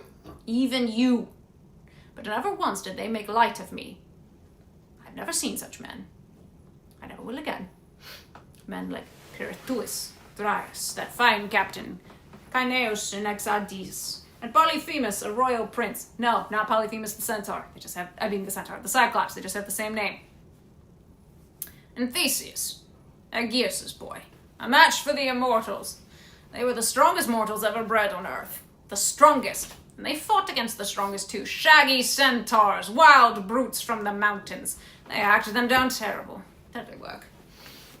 So, it's an old man Nestor, always. So, briefly, let's detour talk about the centaurs, because, we're mentioning them. We're like, why is that such a big deal? Well, the centaurs, as we say, a race of very literal horsemen, half horse, half man, who were feared for their notable violence. With, of course, the big exception being Chiron, who was knew the healing arts, taught many heroes, including Achilles, which we talked about. He taught many of them arts of medicine. His unique temperament, like why is he not just like a violent goon like the rest of these guys? We think it's because his parentage, he's the son of Cronus, and additionally he is presented differently in ancient art. I did say it's a cursed image. His front legs are not horse, they're human, as opposed to equine. It's very weird, it's a cursed image. You're gonna go look at it, you're gonna wish you hadn't, but they noted him as different. So, the centaurs. Now, the etymological origin of that name, centaur, kentaros, is kind of obscure. because it literally translates to piercing bowl. Why were the centaurs violent? Just because, or is there a reason? Because they're half animal, half man. They therefore cannot in any way be sophisticated like men. They are beasts and brutes. They just are. They're creatures and they just are. There's kind of no reason. Now, there's a work by Parifatos called the Incredibilia. That the name Kentaros was inspired by when mounted archers. Why did I say arches? That should say archers. God, reading my own notes is a problem. From a village called Nephili, eliminated a herd of bulls that were the scourge of the kingdom of a place called Ixion, which could also explain the alternative name Ixionidae, which means the sons of Ixion, that is given to the centaurs. Now, by saying, well, they got this name because of this thing and this event, is what is known as a euhemerist approach. Basically, it's an approach to the study of myth wherein the person believes a mythological account is presumed to have originated from a real historical event and person. And this work, the Incredibilia, is like all about that. It's a particular way of, it's a particular approach of studying myth. It's not the only one. Like the Emu War, but with bulls. Yeah, like the Emu War, but with bulls. Yeah, no, literally. Kind of ridiculous.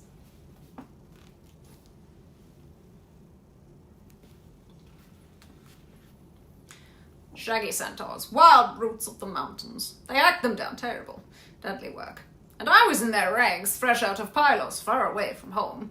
They enlisted me themselves, and I fought on my own, a freelance, single-handed.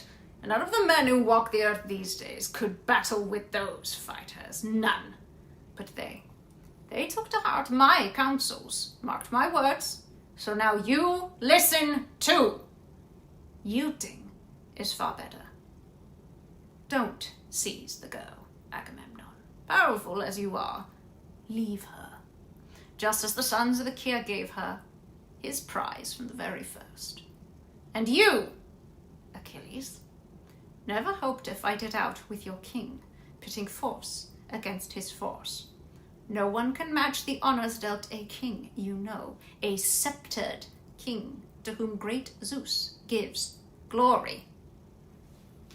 So, the sceptered king, basically, what Nestor is saying is Agamemnon has superior social dignity to Achilles. He is a sceptered king. He sits on a throne. He rules, while Achilles is not, because his daddy still rules Antea.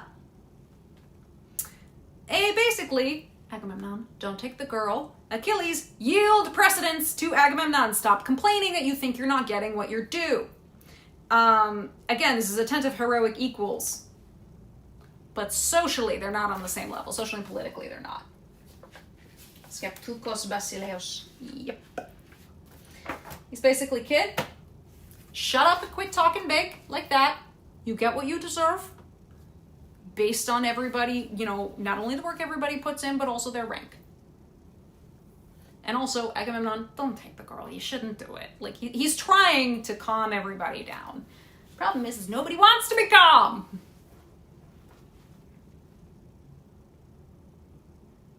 Strong as you are, the goddess was your mother.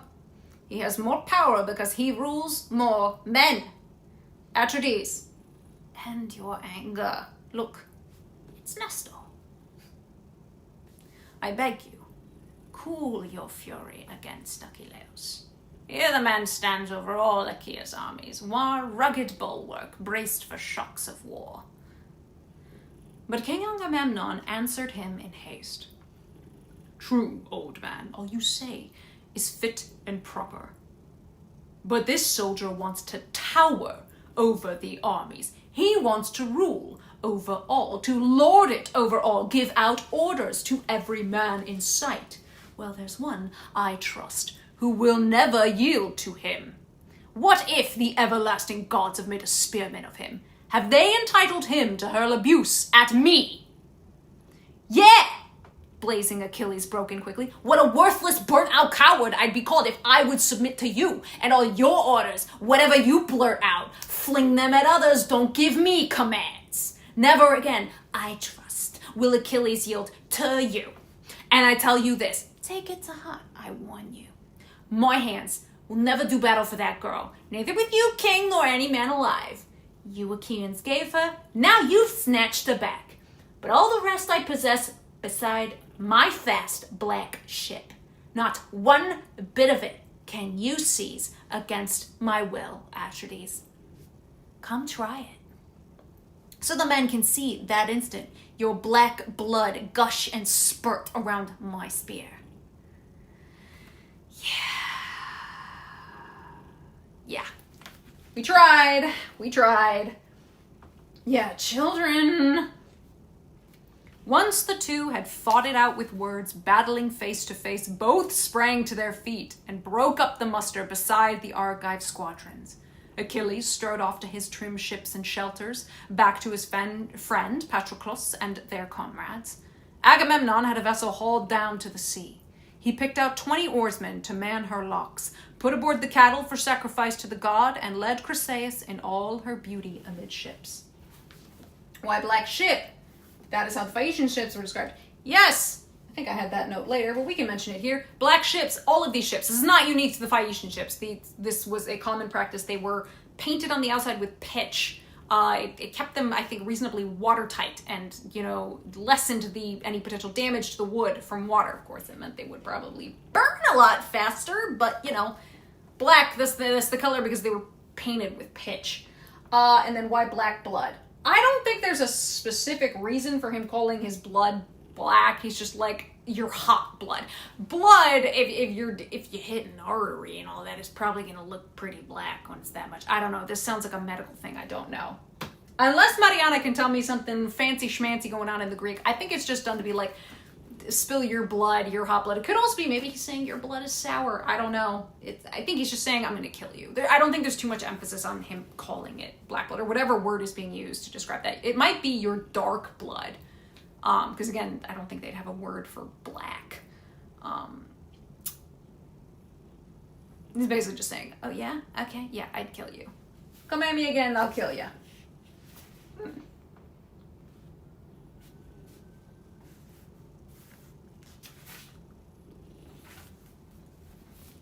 Versatile Odysseus took the helm as captain.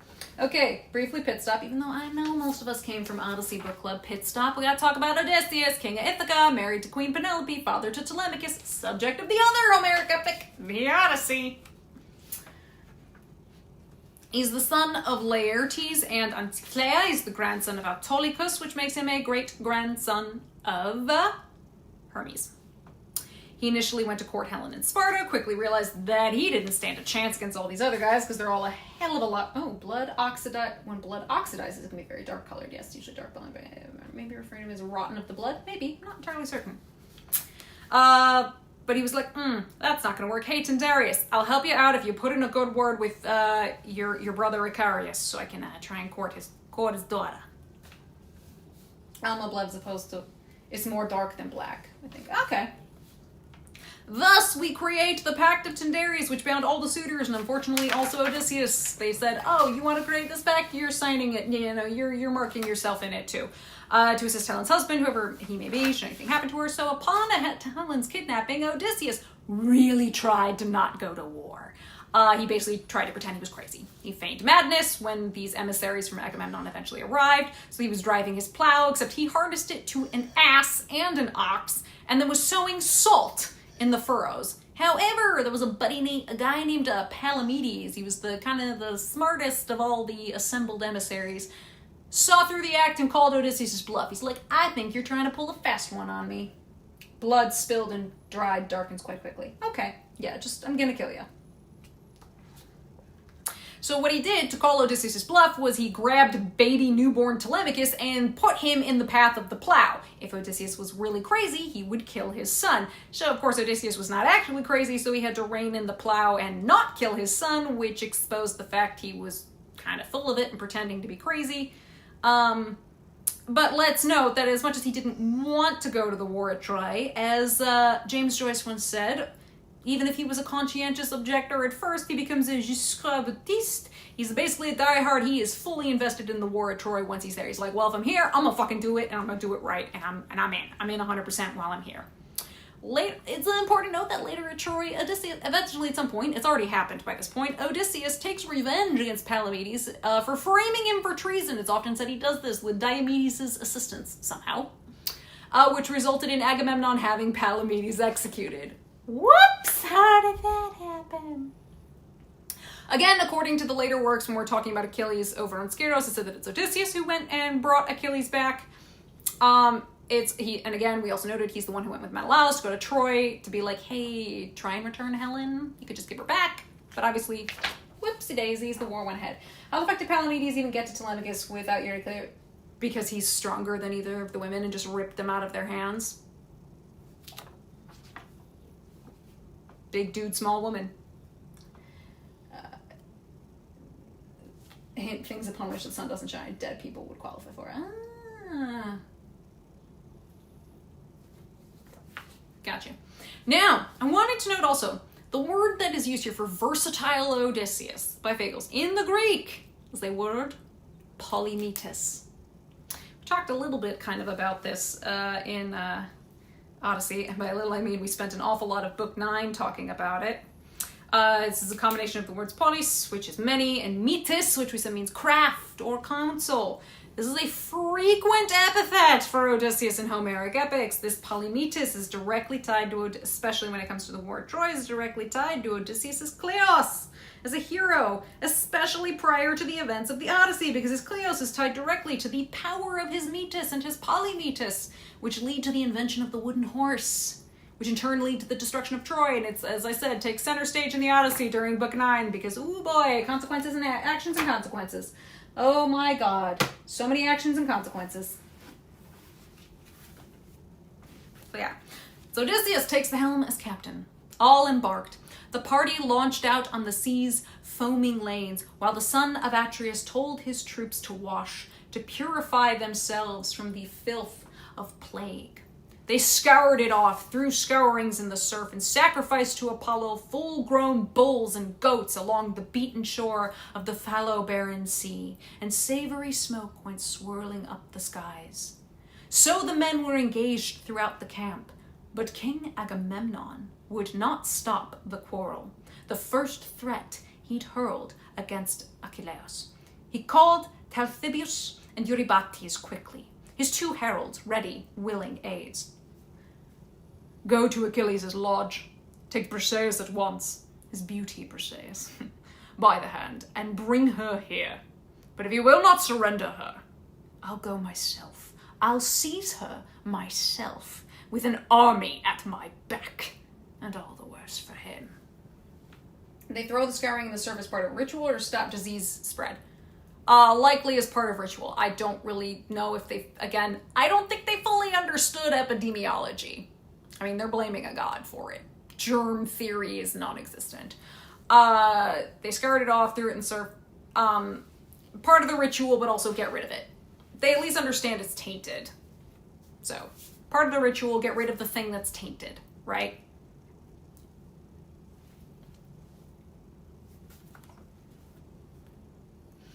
Eurybates. We're not entirely certain this is the same Eurybates. There's a lot of debate over that. Is this the same one or is it not? We're actually not sure. We don't know if it's a case of two people with the same name or if it is actually the same guy. Because he's acting as a herald of Agamemnon. But if he's one of Odysseus' dude, why is he doing that? Yay, debate.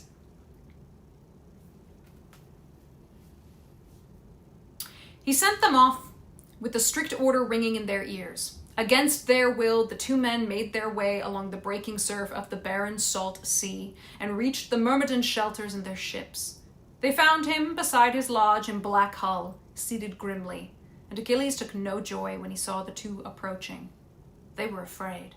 They held the hero in awe and stood there, silent. Not a word to Achilles, not a question. But he sensed it all in his heart, their fear, their charge, and broke the silence for them. Welcome, Couriers, good heralds of Zeus and men. Hey, come here. Come closer. You've done nothing to me. You are not to blame. No one but Agamemnon. He is the one who sent you for Briseis. Go, Patroclus. Prince, bring out the girl and hand her over to them so they can take her back. But let them both bear witness to my loss.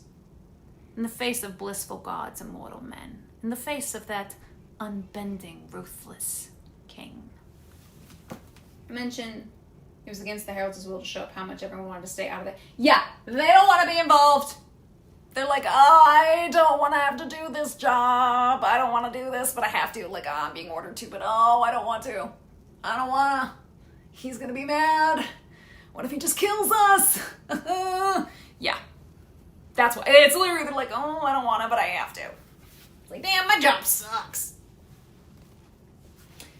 But like, I don't want to have to do that. You want to have to do that? Oh my god, what if he kills us? He's going to be so mad at us. He's going to be so mad at us.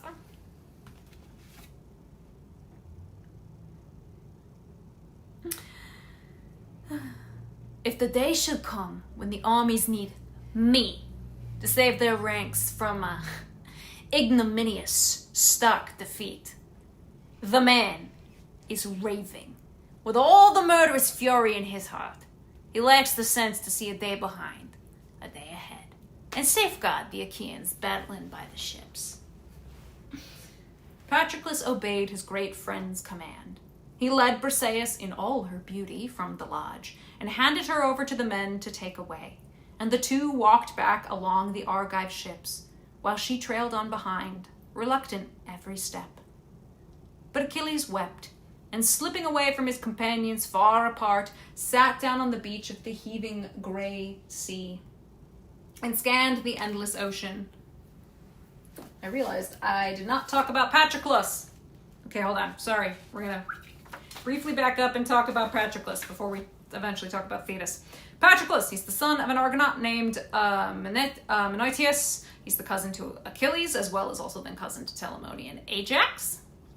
His name comes from the combination of two words being pater and Cleos, thus his name roughly translates to glory of his father. It is said that he killed his childhood friend Cleisonimus, in an argument over a game of dice, which led to his exile from his home city of Opus. So he was sent to stay with his uncle, Peleus. Therefore, Peleus named Patroclus as Achilles' for lack of a better word, his squire. And so they grew up together essentially from thenceforth. We don't really have complete information as to where Patroclus was during Achilles' time on Skyros, because frankly, Patroclus is not that important. He's not. He's really not. And he's going to be a fighter and a warrior and all that, but we've just met him, so there you go. Brief little rundown on the background of Patroclus. Reaching out his arms again and again, he prayed to his dear mother. Mother, you gave me life, short as that life will be. So at least Olympian Zeus, thundering up on high, should give me honor. But now he gives me nothing. Atreus' son Agamemnon, for all his far-flung kingdoms, the man disgraces me, seizes and keeps my prize. He tears her away himself. They were close friends. Get out of here with that. Don't even want to see it. Is he crying over the loss of a slave because he cares for a slave or because he's losing face? Mostly because he's losing face. This is all about ego. Everything about Achilles is about ego. Everything about most of these heroes is about ego. Loss of Briseis, as I don't want to get crude, as somebody with whom he can sleep at night, yeah, that's gonna suck. He was probably having a good time with that. Absolutely, the whole reason she's there is she is his sex slave, let's be real. So yeah, that sucks, he's losing that, but mostly it's ego. No, I can't say that. Patroclus does play a massive role in the Iliad versus Polites, who's mentioned twice in the Odyssey. Polites is mentioned twice in the Odyssey, and he really does nothing. Patroclus does actually play a role.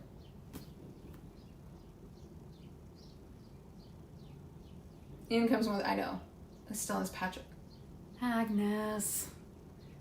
They all have everyone to sleep with, but everybody puts a lot of emphasis on that. I'm like, they were all probably fucking in the tent. Next. Like, don't put that much emphasis. It's not that big a deal. We don't really have an understanding of their sexuality in terms of who they were all boinking in the tents.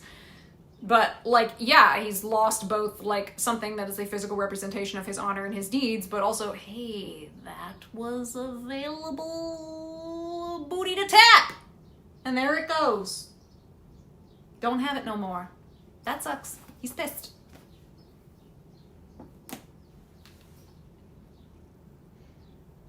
And let me just put this out here now. If you're here to hear, if you are present in book club to hear how Achilles and Patroclus are this tragic love story, you're going to want to leave. It's not. So you're going to want to leave. Just FYI. If that's really what you're here for, it's not going to happen. That's not the Iliad. Anyway. So he wept and prayed, and his noble mother heard him, seated near her father, the old man of the sea in the salt green depths.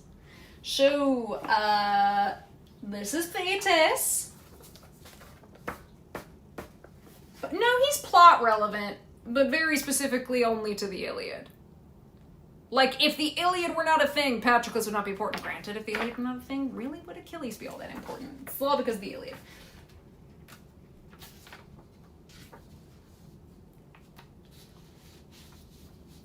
So this noble mother who heard him. Hi, Thetis. Yeah, this is Thetis. She's one of the 50 Nereids. These are the sea nymph daughters of Nereus, who, as we see here, sometimes called the Old Man of the Sea. We briefly sort of met Nereus via flashback in the Odyssey, in a story that Menelaus told. Now, it is said that Thetis was courted by both Zeus and Poseidon, but she was inevitably given in marriage to the mortal king Peleus, because there was a prophecy that both gods heard that any son Thetis bore would be greater than his father. So, by marrying Thetis to a mortal, Zeus ensured that any son she had would be mortal, and therefore never going to be a threat to any of these gods. Now, it is said that Thetis initially refused the idea of marrying Peleus and split. She dipped. She's like, mate, I hate this. But Peleus held firm. I'm sorry, but her groom-to-be, as we could say, Peleus, sought out Proteus, who's another early sea god. He's really similar to Nereus. I think sometimes, often in later mythology, they get conflated. And Proteus basically said, look, you want to find Thetis, here's where she is, but you gotta wait till she's asleep, and then you gotta kind of bind her up tightly so she can't escape, because by the way, she's gonna change form. She's kind of got that trick that her dad does. She changes forms. You gotta hold on fucking tight. Don't let her go. Eventually, she'll cry uncle and you'll win, basically. So, that's pretty much exactly what she did. She woke up, found out she was bound, Peleus held firm, and Thetis eventually accepted that she'd been beaten, that she'd been outmatched, and was like, fine, yeah, alright, I'll marry you. Okay, sure. Now, of course, it is at the wedding of Peleus and Thetis, this infamous wedding where Eris rolls up, is big mad she didn't get an invitation, and chucks the golden apple of discord, which kickstarts the chain of events that'll lead to the current Trojan War. We're going to talk more about that later. It's not that important to Thetis right now. Now, we're going to hear a handful of stories related to Thetis and kind of a lot of IOUs she's got from various Olympians. She's got quite a few. According to the Iliad, here's a story when Hephaestus was thrown from Olympus. Thetis and Eurynome, who's an Oceanid nymph, a daughter of Oceanus, took him to the island of Lemnos, which is a very volcanic island, where they cared for him, and in thanks, he basically did smith work for them. He's like, yeah, I can fix some stuff around here. I think I could tune that up. It said that when Dionysus was expelled from Lycurgus, he took refuge in the Erythraean Sea alongside Thetis. That's a little mini story we're going to hear later. Now, it is also said that there's a Greek grammarian, an ancient Greek grammarian, named Ptolemeus Kennos, who wrote a story that once upon a time, Thetis and Medea were arguing with each other over who was the most beautiful between them. So in order to solve this problem, they decided to appoint a human judge, and they chose Idomeneus, king of Crete, a guy who got name dropped here and who we'll talk about again later in a different book. and he decided that Thetis was the winner. He was like, Thetis is the most beautiful. This pissed off Medea. So she said, well, all Cretans are liars, and cursed them to never tell the truth. And we would look at this story and say it is the mythological origin of what is known as the Epimenides paradox, which I'm sure Mariana is just like, oh my god. We talked about this in the Odyssey book club briefly for how when Odysseus takes his disguise on Ithaca, he claims to be from Crete. Those who don't know, the Epimenides paradox. It's an ancient paradox of self-reference named for a Cretan philosopher named Epimenides. No. I know, Mariana's like, oh my god, no. Who famously said, all Cretans are liars. Thus, one must consistently wonder whether the statement is a true or a lie based on the statement itself and the fact that the speaker itself is a Cretan. So if a Cretan guy tells you all Cretans are liars, you're like, okay, well then it's a lie. Well then, but if he's a liar, that would mean it's the truth, which would mean it's a lie, which would mean it's the truth. And you go back and back and back and back and forth. That's why it's a paradox. I know. I think I've caused PTSD flashbacks to Mariana. Now, ultimately, Homer puts a great emphasis upon these stories of Thetis assisting and caring for other gods, and really what it does and what's fascinating about it, because she's one of the very few / only gods who really has that just many stories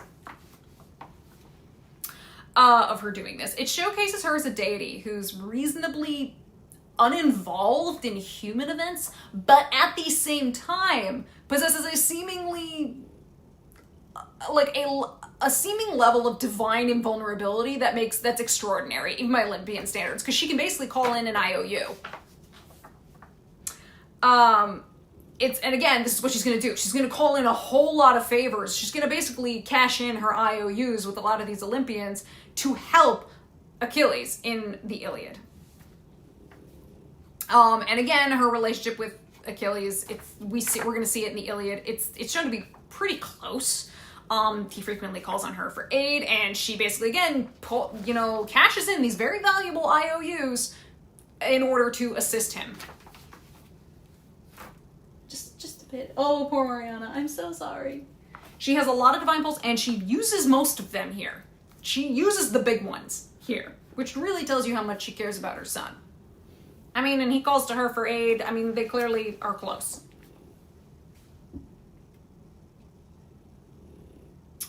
Suddenly she rose up from the churning surf like mist, and settling down beside him as he wept, stroked Achilles gently, whispering his name. My child, why in tears? What sorrow has touched your heart? Please, tell me, please. Don't harbor it deep inside you. We must share it all. And now from his depths the proud runner groaned. You know. Why labor through it all? You know it all so well. Was Achilles' mom known to do the ancient Greek version of coddling Achilles? This seems like that. Am I misreading this? You're not. Coddling, I don't know if coddling's the right word, more like helicopter parenting. Like, she's stepping in like, I'll solve your problems, I got it. I don't know if coddling's the right word, but you're kind of on the right, thought train. Yeah. She's very over-involved in his life. Kind of in the same way Demeter is over-involved in the life of Persephone, but I'm just saying. So, this whole bit where it's like, you know, I labor through it all. You know it all so well. So, Thetis already knows everything that's happened to upset him. But Achilles is still going to tell the story because, you know what? A man in suffering finds relief in reciting and recounting. It's going to feel cathartic to talk it out. And also, again, because this is an oral, presentation of this epic poem, it means all the listeners are going to, give sympathy upon hearing him tell it again. Now, and it seems like, oh my god, why are we repeating this now? Okay, well, the repetition of these events, there's a lot of repetition in Homer. We talked about this bit in the Odyssey, but you're really going to see it in the Iliad because it's longer and there's a lot more repetition. The repetition of these events that we've just witnessed, it's really more natural because the consequences of these events that we're about to repeat are going to continue through the whole of the poem. Again, right now, we're really digging it in. You want to know why there's rage? You want to know why it's murderous, doomed rage that sent a whole bunch of Greek guys to their death? Let me repeat it for you. You just saw it, but let me repeat it to you. Make sure you didn't forget. There's about to be consequences to all this. And what's also kind of interesting is when Achilles speaks to Thetis, and eventually which will then move her, kind of like transitive property of mathematics, and you go from Achilles to Thetis, and then from Thetis to Zeus, right? He's creating a transition from the human level. Basically, this was a quarrel between kings. This was a totally human spat to a divine level. This anger is now going to get the extension of it, the intensity of it is going to like grow and grow because of the will of Zeus, who is, the most powerful god of all, because we're going to Thetis, who's going to go to Zeus, right? And what follows in what is about to be a pretty lengthy speech from Achilles to his mother is what gets known as a mirror story. So a little bit of literary theory here, we'll say. A mirror story is hold on. Does Achilles get his Hephaestus armor, or is that a lie? He does, but not until like book 1920. We're not there yet. Because he doesn't have it yet. So, a mirror story is a narrative technique, very especially in the Homeric epics, where a character anecdote essentially reflects, condenses, or comments on the primary elements of the current macro narrative, the main plot. So, and sometimes it's not just a character speaking anecdotally, but it'll be something from the poet. It'll be a seemingly direct digression involving an embedded myth or historical account. So basically, what we're saying here is a mirror story. He's about to reflect back at you everything you just heard, just slightly shorter. And it serves there's a lot of literary theory you can get into with that, into the purpose it serves. Yeah, F-A in one shell, F-O. Fa and foe. You know it all so well. We raided Thebe once, Eetion's sacred capital. We ravaged the place, hauled all the plunder there, and the armies passed it round, share and share alike, and they chose the beauty, Briseis, for Agamemnon. But soon her father, the holy priest of Apollo, the deadly distant archer, Chryses, approached. The fast-trimmed ships of the Argives armed in bronze to win his daughter back, bringing a priceless ransom and bearing high in hand, wound on a golden staff, the wreaths of the gods who strikes from worlds away. He begged the whole Achaean army, but most of all the two supreme commanders, Atreus' two sons. And all the ranks of Achaeans cried out their assent, respect the priest, accept the shining ransom. But it brought no joy to the heart of Agamemnon, our high and mighty king, dismissed the priest with a brutal order ringing in his ears, and shattered with anger, the old man withdrew. But Apollo heard his prayer. He loved him deeply, and he loosed his shafts at the Argives, withering plague. So, this bit, where he's saying, like, shattered anger, the old man withdrew, Apollo heard his prayer, he loved him deeply. So, I'm coming back to the mirror story. I referenced it because you're hearing this. All sounds very familiar. In fact, some of the wording is even identical to what we heard before. A mirror story is always retrospective, right? It's always looking back. Stuff that just happened. But the crazy thing about the mirror story is that it allows Achilles is able to assume the same kind of authorial position as the poet himself. Like, this sounds like exactly what the poet, like Homer, was telling us. How does, Achilles is very accurately describing the inner thoughts of Chryses and Agamemnon and Apollo. I'm like, you weren't even there! How do you know all this? It's part of the construction of the idea of the mirror stories, that he knows all these things, that, like, he's able to assume the kind of same authorial insight and intent and position that, like, just Homer, our unnamed sort of amorphous narrator would have. Ugh. Oh yeah, withering plague. And now the troops began to drop and die in droves. The arrows of the god went showering left and right, whipping through the Achaeans' vast encampment. But the old seer knew the cause full well. Revealed the will of the archer god, Apollo. And I was the first, mother. I urged them all, appease the god at once. That's when the fury gripped the son of Atreus, Agamemnon, leapt to his feet and hurled his threat. His threat's been driven home. One girl, Briseis, the fiery-eyed Achaeans, ferry out in a fast-trim ship to Cressy Island, laden with presents for the god. The other girl, just now, the heralds came and led her away from camp, Briseis' daughter, the prize the armies gave me. But you, mother, if you have any power at all, protect your son. Go to Olympus, plead with Zeus. If you ever warmed his heart with a word or any action. So, again, briefly going back to the mirror story, because it is important that we have him giving this whole mirror story. What's crazy about what he's just done now, in recapping all the events to us, like we didn't just read it, but thanks, Achilles. You know, he's gotta tell it to his mom. He's angry, he got big emotions, he gotta get them out.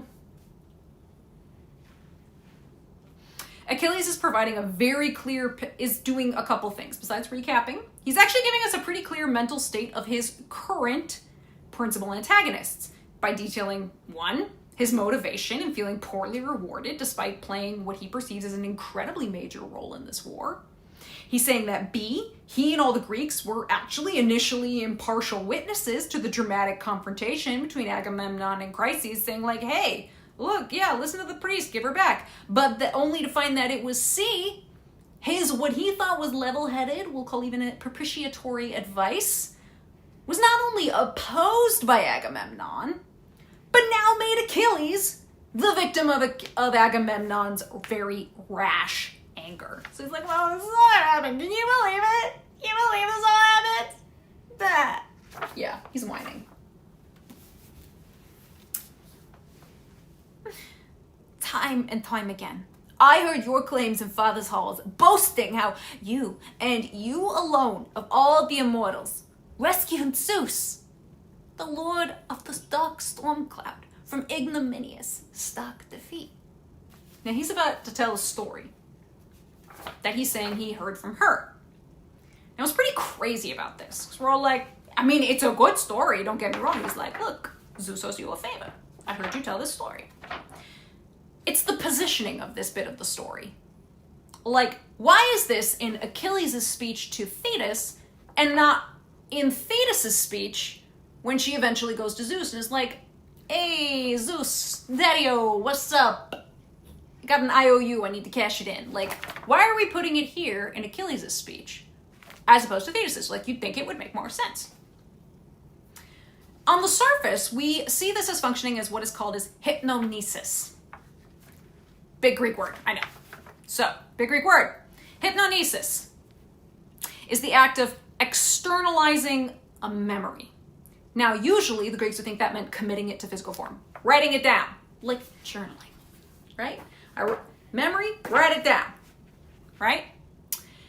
In the case of a song culture that we see here, especially with ancient Greeks, the externalization that's happening is Achilles' own verbalization and repetition of the story. So it's a memory, and now he's speaking it.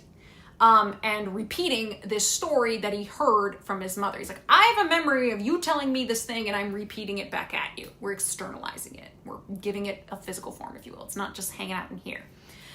And again, this concept, hypnomesis, features a lot more prominently, especially when you get into classical Greek philosophy. Like,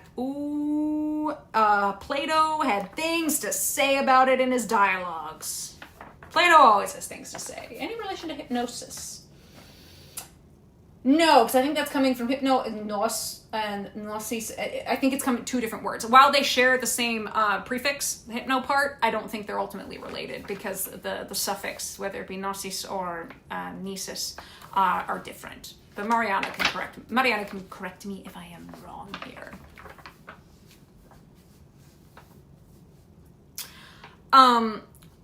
So basically, the whole idea is that, look, we're creating an externalization of this memory that otherwise would have just been hanging out in Achilles' head, and just to set up the quid pro quo that she's going to enact, right?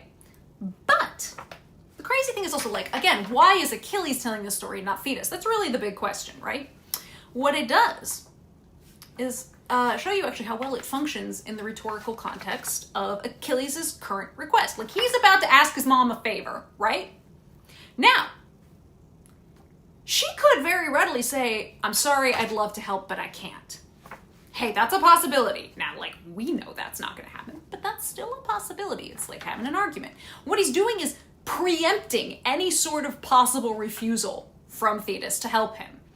And he precludes it. So what he does is he basically says, he's basically thinking, but she could say no. Oh, but she can't say no if I give her a really good argument she could use with Zeus, because ultimately who she gotta go to? She's gotta go to Zeus. So what if I tell her, hey, doesn't Zeus owe you one big? So you can't say no because I know Zeus owes you.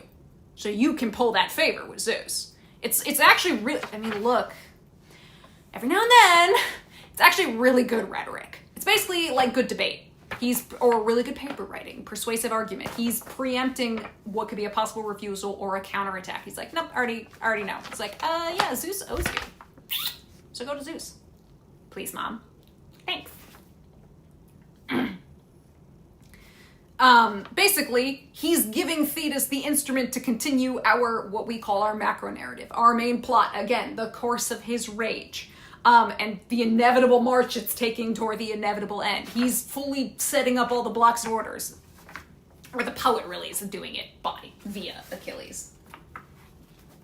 Just casually bring it up in conversation. Hey, I know you owe me one. But that's why we're having Achilles tell the story he's about to tell, as opposed to having Thetis introduce it. So it's actually pretty clever of Achilles to do this. He's really thinking, yeah, you might say X, but have you considered Y? Exactly. He's kind of pulling one of those.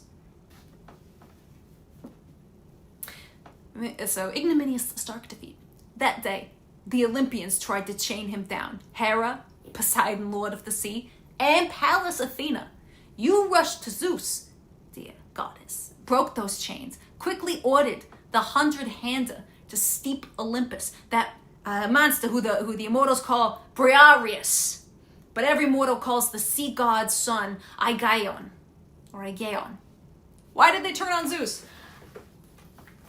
Because having coups kind of runs in the family, don't it? I don't think I'm not recalling off the top of my head, but I don't think there was a specific reason, like, other than I think they were annoyed with him and just kind of said, well, we're gonna have a coup.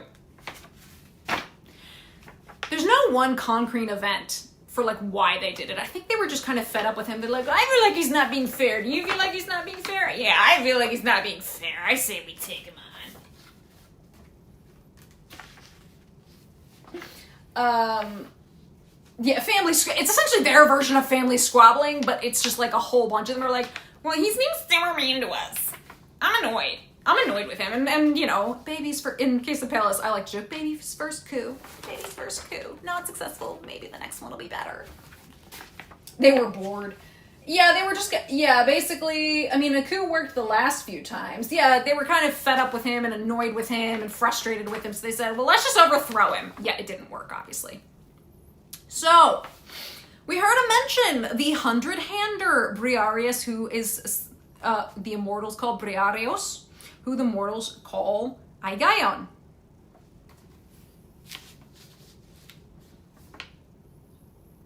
They had Apollo instead of, because it adds, Apollo instead of Athena, because I think they then also, Scholia tries to link it to like, this is why Apollo and Poseidon had to go do the stuff with the walls of Troy kind of thing. It all gets kind of mishmashed.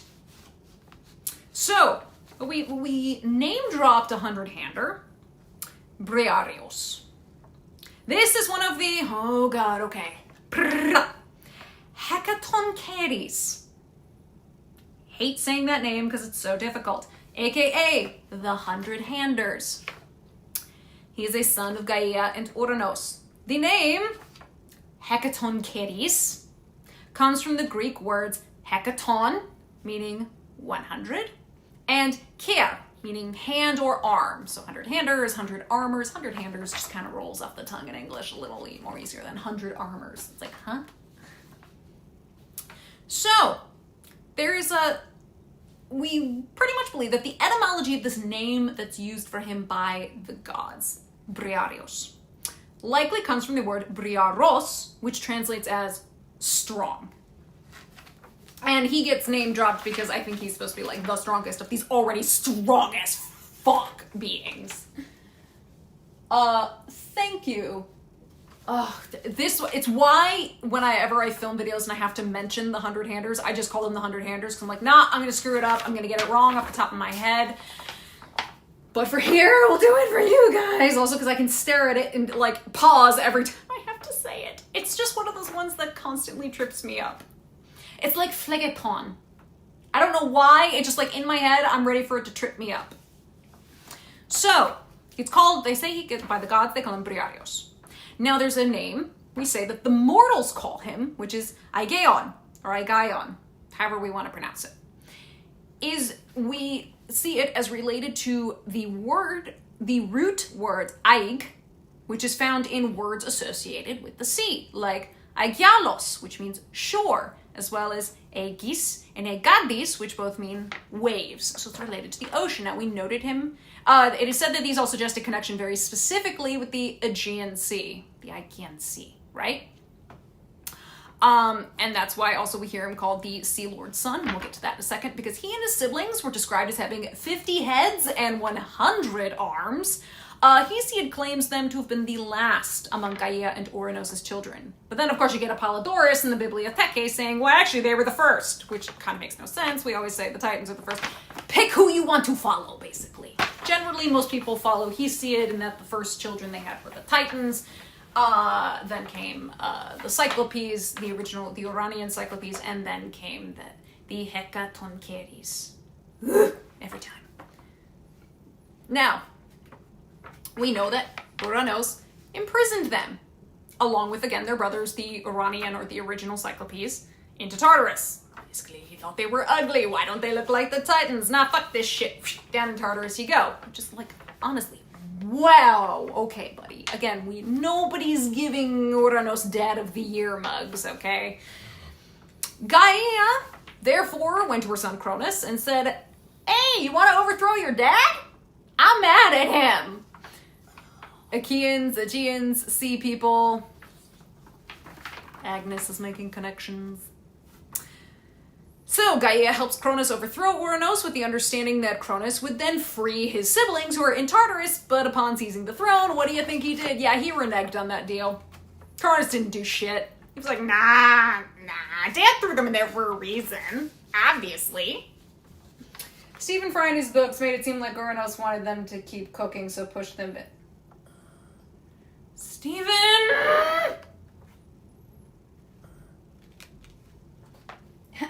Well, it's not patricide because you can't kill these gods. We don't kill Ouranos, we just defeat him. You basically make him not as important anymore. Make him not as powerful anymore. I guess that would be the divine version of patricide. Not gonna kill you, but like you're irrelevant now. So, Gaia then gets mad at Cronus for not actually, freeing his siblings like he promised. So she's like, okay, well then I'll just use one of your kids to overthrow you, which unfortunately Cronus heard, which is why he starts swallowing his kids. So eventually though, of course, we get Zeus, who manages to, thanks to the quick thinking of his mom Rhea, we get him out, and so Gaia offers him the same deal. Overthrow your dad. Like, I'll give you what help I can. You're gonna have to do a lot of the work yourself, of course. Just free these guys. Zeus was like, sure. And he actually did. And he managed to do it before he even took the throne. He was like, so like nobody's watching these guys, right? Like they're down in Tartarus, but like nobody's watching, right? And they're all like, yeah, no, nobody's watching. He's like, cool, so why don't we just free them and have them see if they'll fight with us? And they're like, that could be a risk because yeah, but they've been stuck down there. So Zeus frees them and they fight along the Olympians and the Titanomachia. And they're pretty crucial in securing victory. I mean, look, the Cyclopes are forging weapons, the Hecatoncheires are just like absolute badass motherfuckers. Yeah, and then along came Zeus. Yeah, literally. And he's like, yeah, I'll keep my promise, no problem. And he does. And they're like, dude, thanks. And when the war's over, he doesn't shove them back in Tartarus.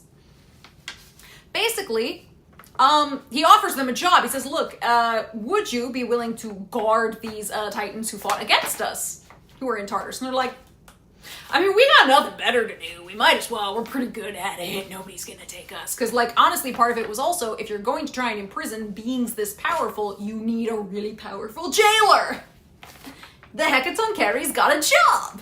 And they're pretty fine with it. That, like, there's no, like, oh man, we're stuck down here, working down here, whatever. No, they seem fine with it. At least they're not in Tartarus. They're just making sure these rebellious Titans don't leave. It is said that Briseis, why we're mentioning him by name, was actually pretty favored by the Olympians. They're like, dude, you were, like, absolutely clutch in the battle. Like, man, I'd like, dude, you absolutely killed it out there.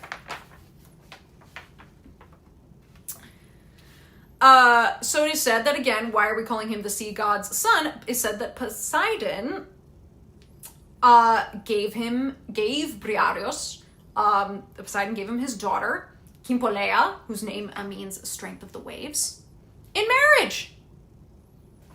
He was like, you know what? I want you to be my son-in-law. Like, dude, you are so fucking cool. And for anyone who's curious, I'm going to preempt this now before anybody asks. This is literally the only reference to Kimpoleia or Kimpoleia. She does not feature in any other mythology. There's no stories about her. Like, before anyone asks, just in case, because I know we all get curious. This is just the reference. She got married to Briseis. So that is why he gets called the sea god's son. So they basically said, dude, you were so fucking clutch. Thank you so much. You're amazing. What about the Cyclopes? I thought they were in the sea. What do you mean about the Cyclopes? I thought they were in the sea? Huh? The Cyclopes pretty much work in the forges, they hang out with Hephaestus. They're in the forges. They make weapons. They chill. I don't know what you mean by you thought they were in the sea. I'm a little confused by that question. These original 3 Cyclopes. Sometimes, again, as I call them, the Uranian Cyclopes. Schadenfreude at Titanic level, I know.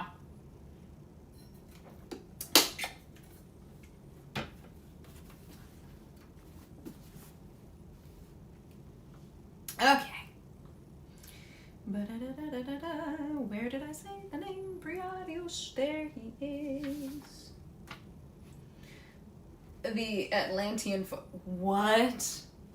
The idea of Atlantis does not exist until Plato, I believe, uses it to explain something. No. The forges are in volcanoes. They're not in the sea. Oh my god, I don't have to... Yeah, no. No. I don't know. Where did you get... Did Plato's? That can't... Oh, that's Percy Jackson lore. Okay, that makes more sense. I'm like, no, even Plato never said shit like that. That's Percy... No. Take Percy Jackson out of your mind. No. A lot of Percy Jackson is just made up to suit the fantastical world that Rick Riordan is building. I was gonna say, I was like, what? What do I know? I'm pretty sure or was it Aristotle, not Plato? Was that Aristotle who did the whole thing about Atlantis? And yeah, it's a metaphor. It's used as a metaphor. It's Aristotle and Plato, can't remember. Anyway, Rick Riordan strikes again. No, I was like, what am I missing here? I was like, I know it's been a long time since I read the philosophers, because after a while I'm just like, oh my god, I want to be entertained. Anyway. Aegeon, though he's stronger than his father. He's stronger than Orion. Down he sat, flanking Cronus' son, gargantuan in the glory of it all. And the blessed gods were struck with terror then, and they stopped shackling Zeus. He was like, bitches, did we not already fight a divine war? Do you want me back on the battlefield? And they were like, fuck. It was Plato. Okay, for a second I doubted myself, thought it was Aristotle, and I was like, man, that makes sense if it's Aristotle. Remind him of that.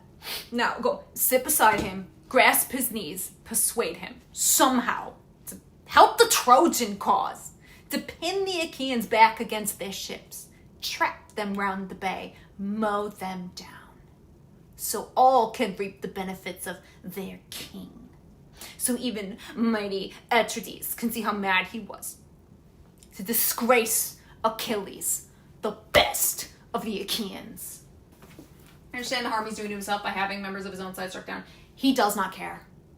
This is, I will say, the primary difference between Achilles and Agamemnon. Again, both egotistical douchebags.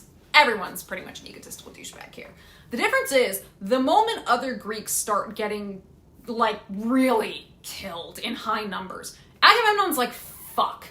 If this is because I pissed off Achilles somehow, I'm sorry. Like, okay, fix it. Like, just fix it. Achilles does not care. Achilles literally gives zero fucks about other people. It's all about him. He is the only thing that is important in his world. And part of that is, I mean, let's know. I made a big point of saying he's not a sceptered king. He doesn't have subjects. He doesn't have, like, the Myrmidons, yeah, they come fight with him, but, like, he's not a king. Agamemnon's a king. Odysseus is a king. Nestor's a king. Menelaus, Diomedes, Telamone, like, these people are kings. They actually have to worry about, I mean, yes, they are very self-centered. Like, let's not think anybody's ego is less than anybody, like, somebody's ego is less than anybody else's. They are all highly egocentric. But they also have the perspective of rulership. Achilles doesn't.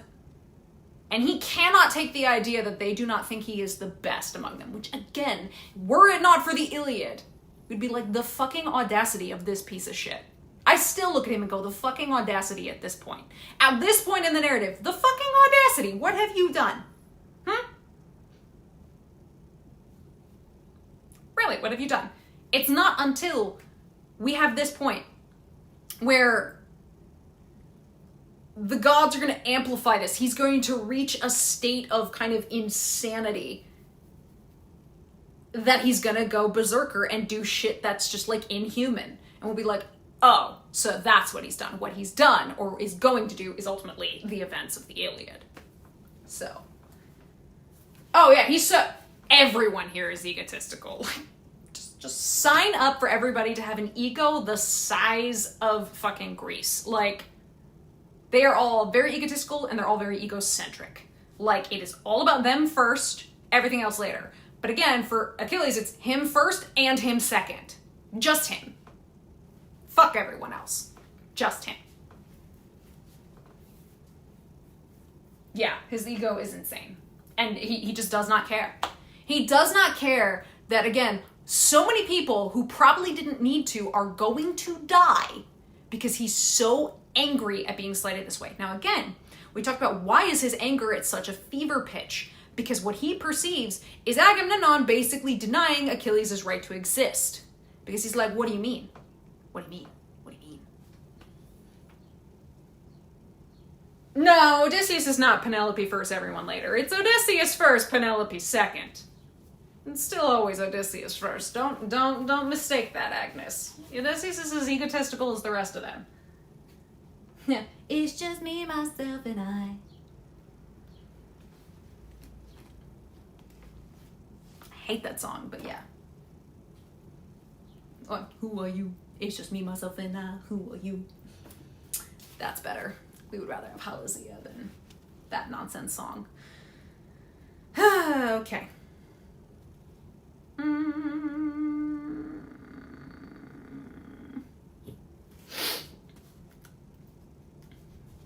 think I'm about to sneeze.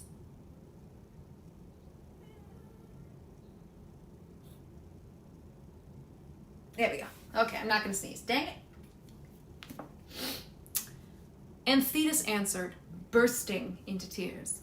Oh, my son, my sorrow, why did I ever bear you? All I bore was doom. Would to the gods you could linger by your ships without a grief in the world, without a torment. Doomed to a short life, you have so little time. And not only short now, but filled with heartbreak too. More than all other men alive, doomed twice over. To a cruel fate I bore you in our halls. Is Thetis saying, why did I ever bury you? It would have been better if you were never born, so you would never have suffered? Kinda. It's, you know, an expression of sympathy. It's like, oh, baby, why did I bury you to suffer? I'm so sorry. What did I do? He's a man of constant sorrow all through his days. Sorry, I can't stop doing that because I saw somebody use the phrase man of constant sorrow to talk about Achilles, and my brain just forever goes to that song because that's the name of the song in Oh Brother, Where Art Thou? But yeah, it's really just like, oh, poor baby. I'm so sorry I bore you into this world just to suffer. My poor little king. My poor little prince. She's a boy mom. Yeah. My poor little sweet baby boy. They're being so mean to you. I'm so sorry that I bore you into... Why do we keep going? Just to suffer. Still, I shall go to Olympus, crowned with snow, and repeat your prayer to Zeus, who loves the lightning. Perhaps he will be persuaded. But you, my child, stay here by the fast ships. Rage on at the Achaeans. Just keep clear of every foray in the fighting. Only yesterday, Zeus went off to the ocean river to feast with the Ethiopians. Loyal, lordly men, and all the gods went with him. But in 12 days the father returns to Olympus. Then, for your sake, up I go to the bronze floor, to the royal house of Zeus. I'll grasp his knees.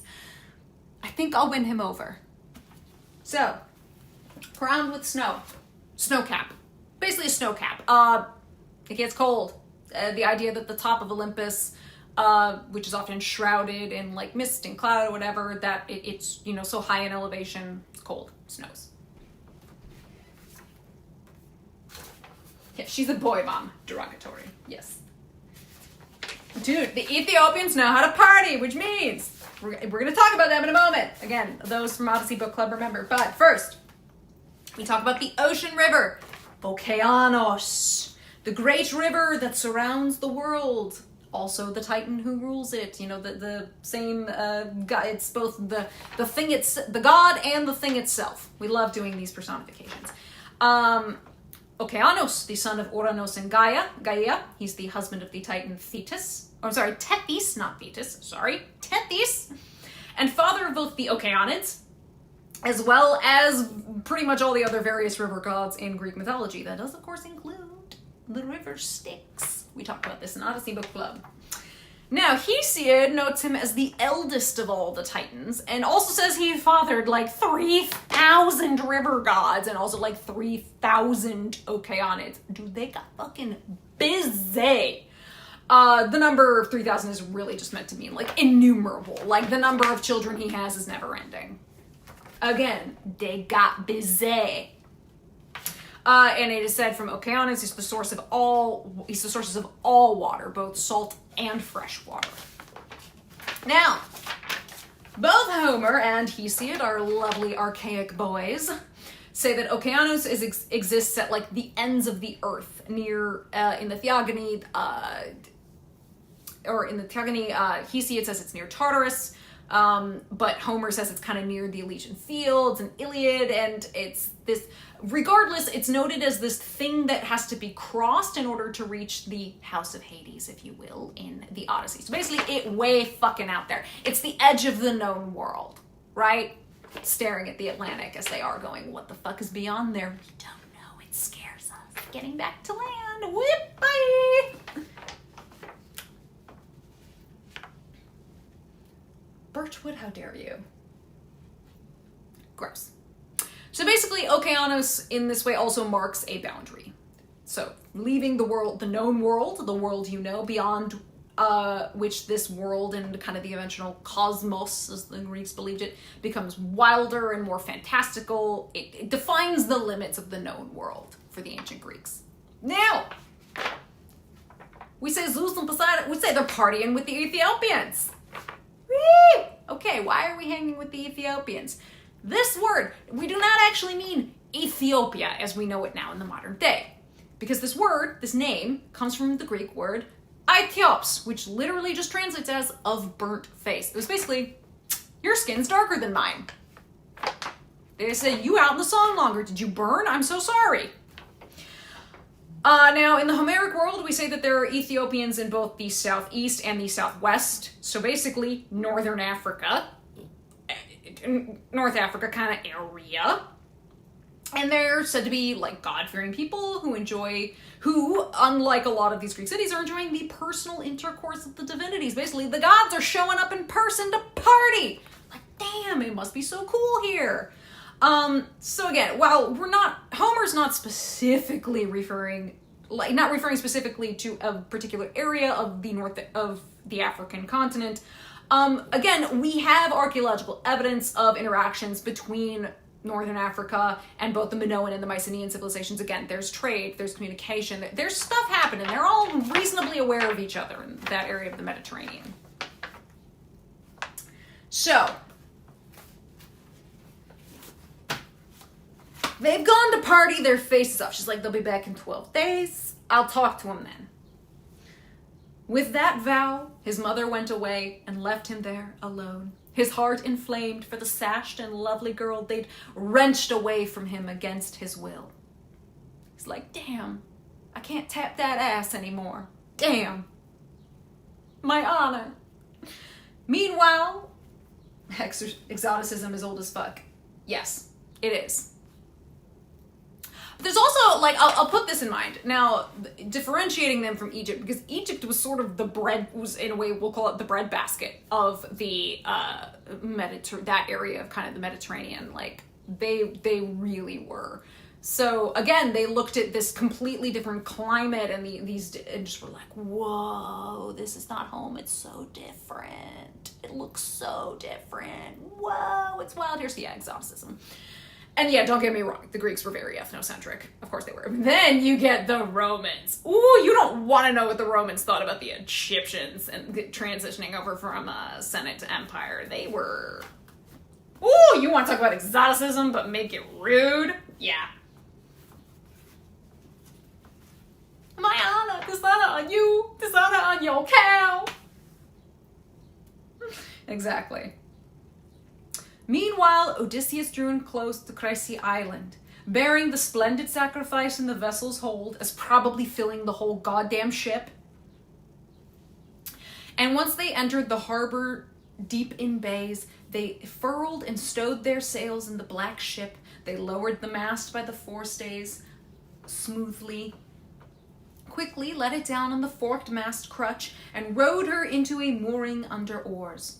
Out went the bowstones, cables fast astern, and the crew themselves climbed out into the breaking surf, leading out the sacrifice for the archer god Apollo. And out of the deep sea ship Chryseis stepped too. Then tactful Odysseus led her up to the altar, placing her in her loving father's arms, and said, Chryseis, the lord of men Agamemnon sent me here to bring your daughter back and perform a sacrifice. A grand sacrifice to Apollo, for all Achaea's sake, so we can appease the god who's loosed such grief and torment upon the Argives. With those words, he left her in Chryseis' arms, and the priest embraced the child he loved, exultant. At once the men arranged the sacrifice for Apollo, marking the cattle ring, his well-built altar. Then they rinsed their hands and took up barley. Rising among them, Chryseis stretched his arms to the sky and prayed in a high, resounding voice.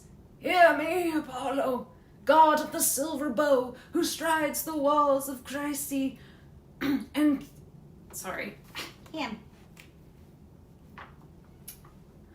Ancilla sacrosanct, lord of in power in Tenedos. You honored me last time and heard my prayer, and rain destruction down on all Achaea's ranks. Now, bring my prayer to pass once more. Now, at last, drive this killing plague from the armies of Achaea. Ooh. So, starting from where they talk about arranging the sacrifices for Apollo. So, what's happening in this kind of long passage we're going to go through is not only a sacrifice for the gods, but also a feast for the human worshippers. This was basically how meat was consumed in the ancient world most of the time. It's like, hey, leftovers of the sacrifice. So, basically what's going to happen? Cattle are arranged on the altar. Sacrificers wash their hands to establish a baseline of purity for the ritual. Clean hands, guys. Don't bring those filthy fingers over here. Then, we scatter barley on the victims, pull back their heads, and cut their throats over the altars.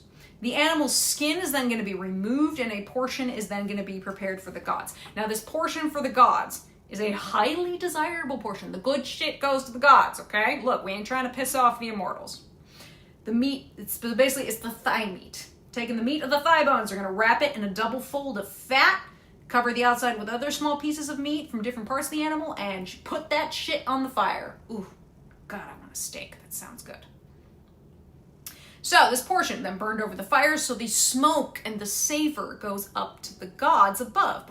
Then finally, we're going to pour wine over that portion as a libation to the gods. It is then, and only then, that the sacrificers, the humans who are performing this ritual, can then begin their meal with the entrails, which they would roast on forks over the fire, and everything else. Finally, they would then carve up the carcass and roast portions of meat on spits, set them out for the feast. So this is predominantly how they were all consuming meat in the ancient world. We're often a part of these big rituals, because, like, you don't want to have to, I mean, dude, a cow is a big piece of, that's a lot of meat. It's going to be kind of an occasion when we kill some livestock here.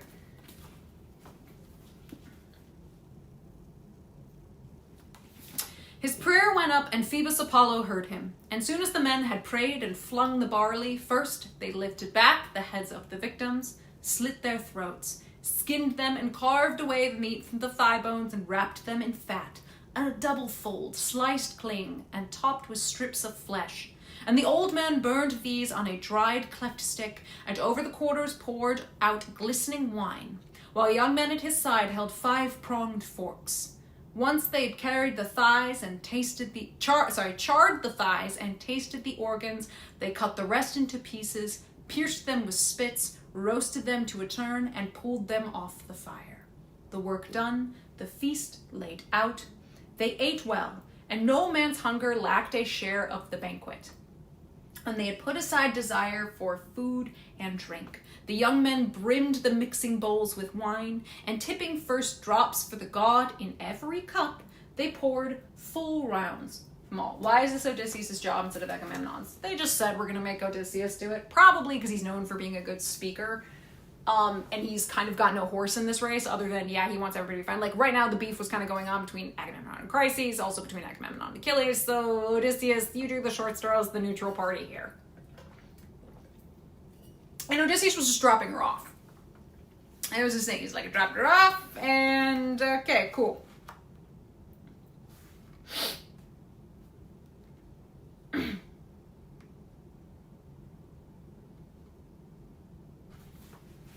And he participates in the sacrifice as well.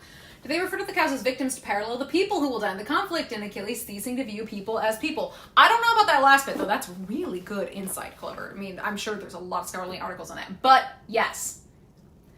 So, this seems like okay, so let's put it this way. The sacrificing here seems very specific to us. Like, there's very specific steps, how they go about it. This is actually pretty vague. Homer is giving a pretty non-specific view of, hey, sacrifice an animal. He's doing the absolute bare bones basics of describing how they enact a ritual sacrifice here. Because I remember every place is going to do it a little different, right? But there is a direct correlation between the killing of, especially in Homeric epic specifically, the sacrificing of the animals and all these steps and all this, to how various characters will then die on the battlefield, and seeing them as kind of victims. Because ultimately everyone right now is about to be a victim of Achilles' rage in some way, shape, or form. So actually, very much, yes! Yes! Well done, Clover. You caught that so early, we haven't even killed anybody yet! At least I can instigate conflict, but I also wonder it's because Ithaca's a fairly minor kingdom in comparison to everyone else here, or something similar. It doesn't really, I mean... Other than Nestor, Odysseus is a good speaker. I mean, part of it is down to... remember, we called him versatile Odysseus. Polymetus Odysseus. Part of this is because he's known for being incredibly crafty and cunning and good at speaking. So you send a guy like that when essentially you're not really doing a prisoner exchange, but you're kind of ending beef with somebody. Somebody who can talk well, smooth it over, make sure it all goes right.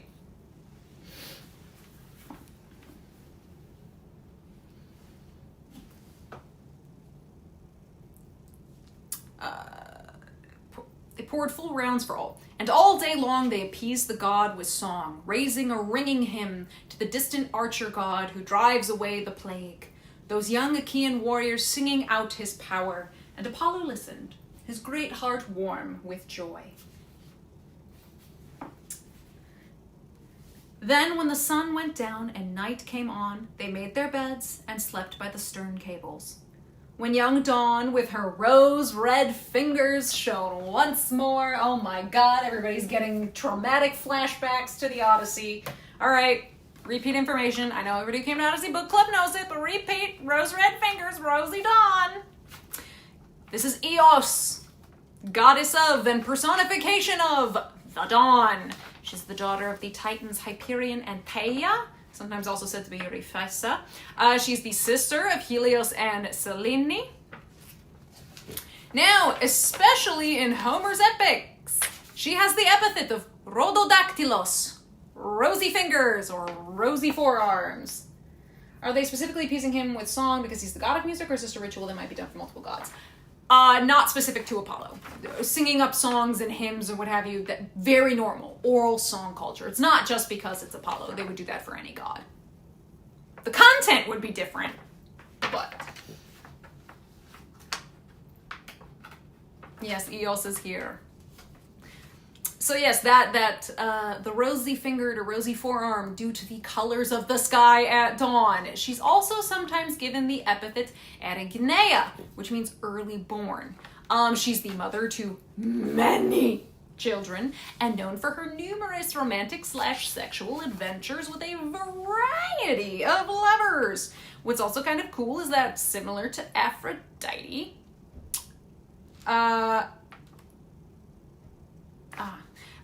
there's no tales of Eos ever being a victim of assault. She's always the hunter, not the hunted, when it comes to these romantic and sexual escapades. She's like, ooh, I spot a nice cute piece of man meat and I want it.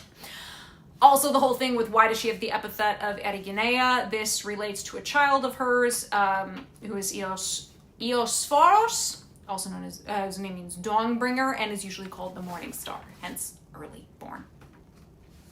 Probably the most famous of her lovers is Tithonus. Tithonus was a mortal prince who she went, ooh, that looks like a snack and I want it. So she spirited him away, but obviously she's immortal. He's not. He was aging.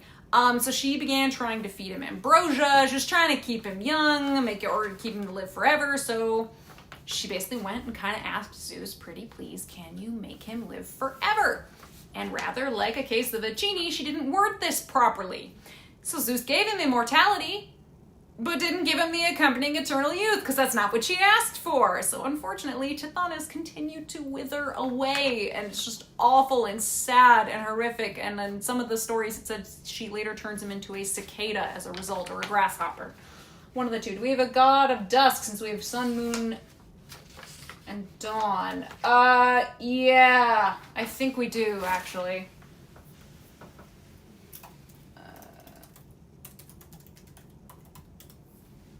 Yeah, I was gonna say, I am right in thinking this. It's Atreus, or Atreus. He's the god and / personification of the dusk.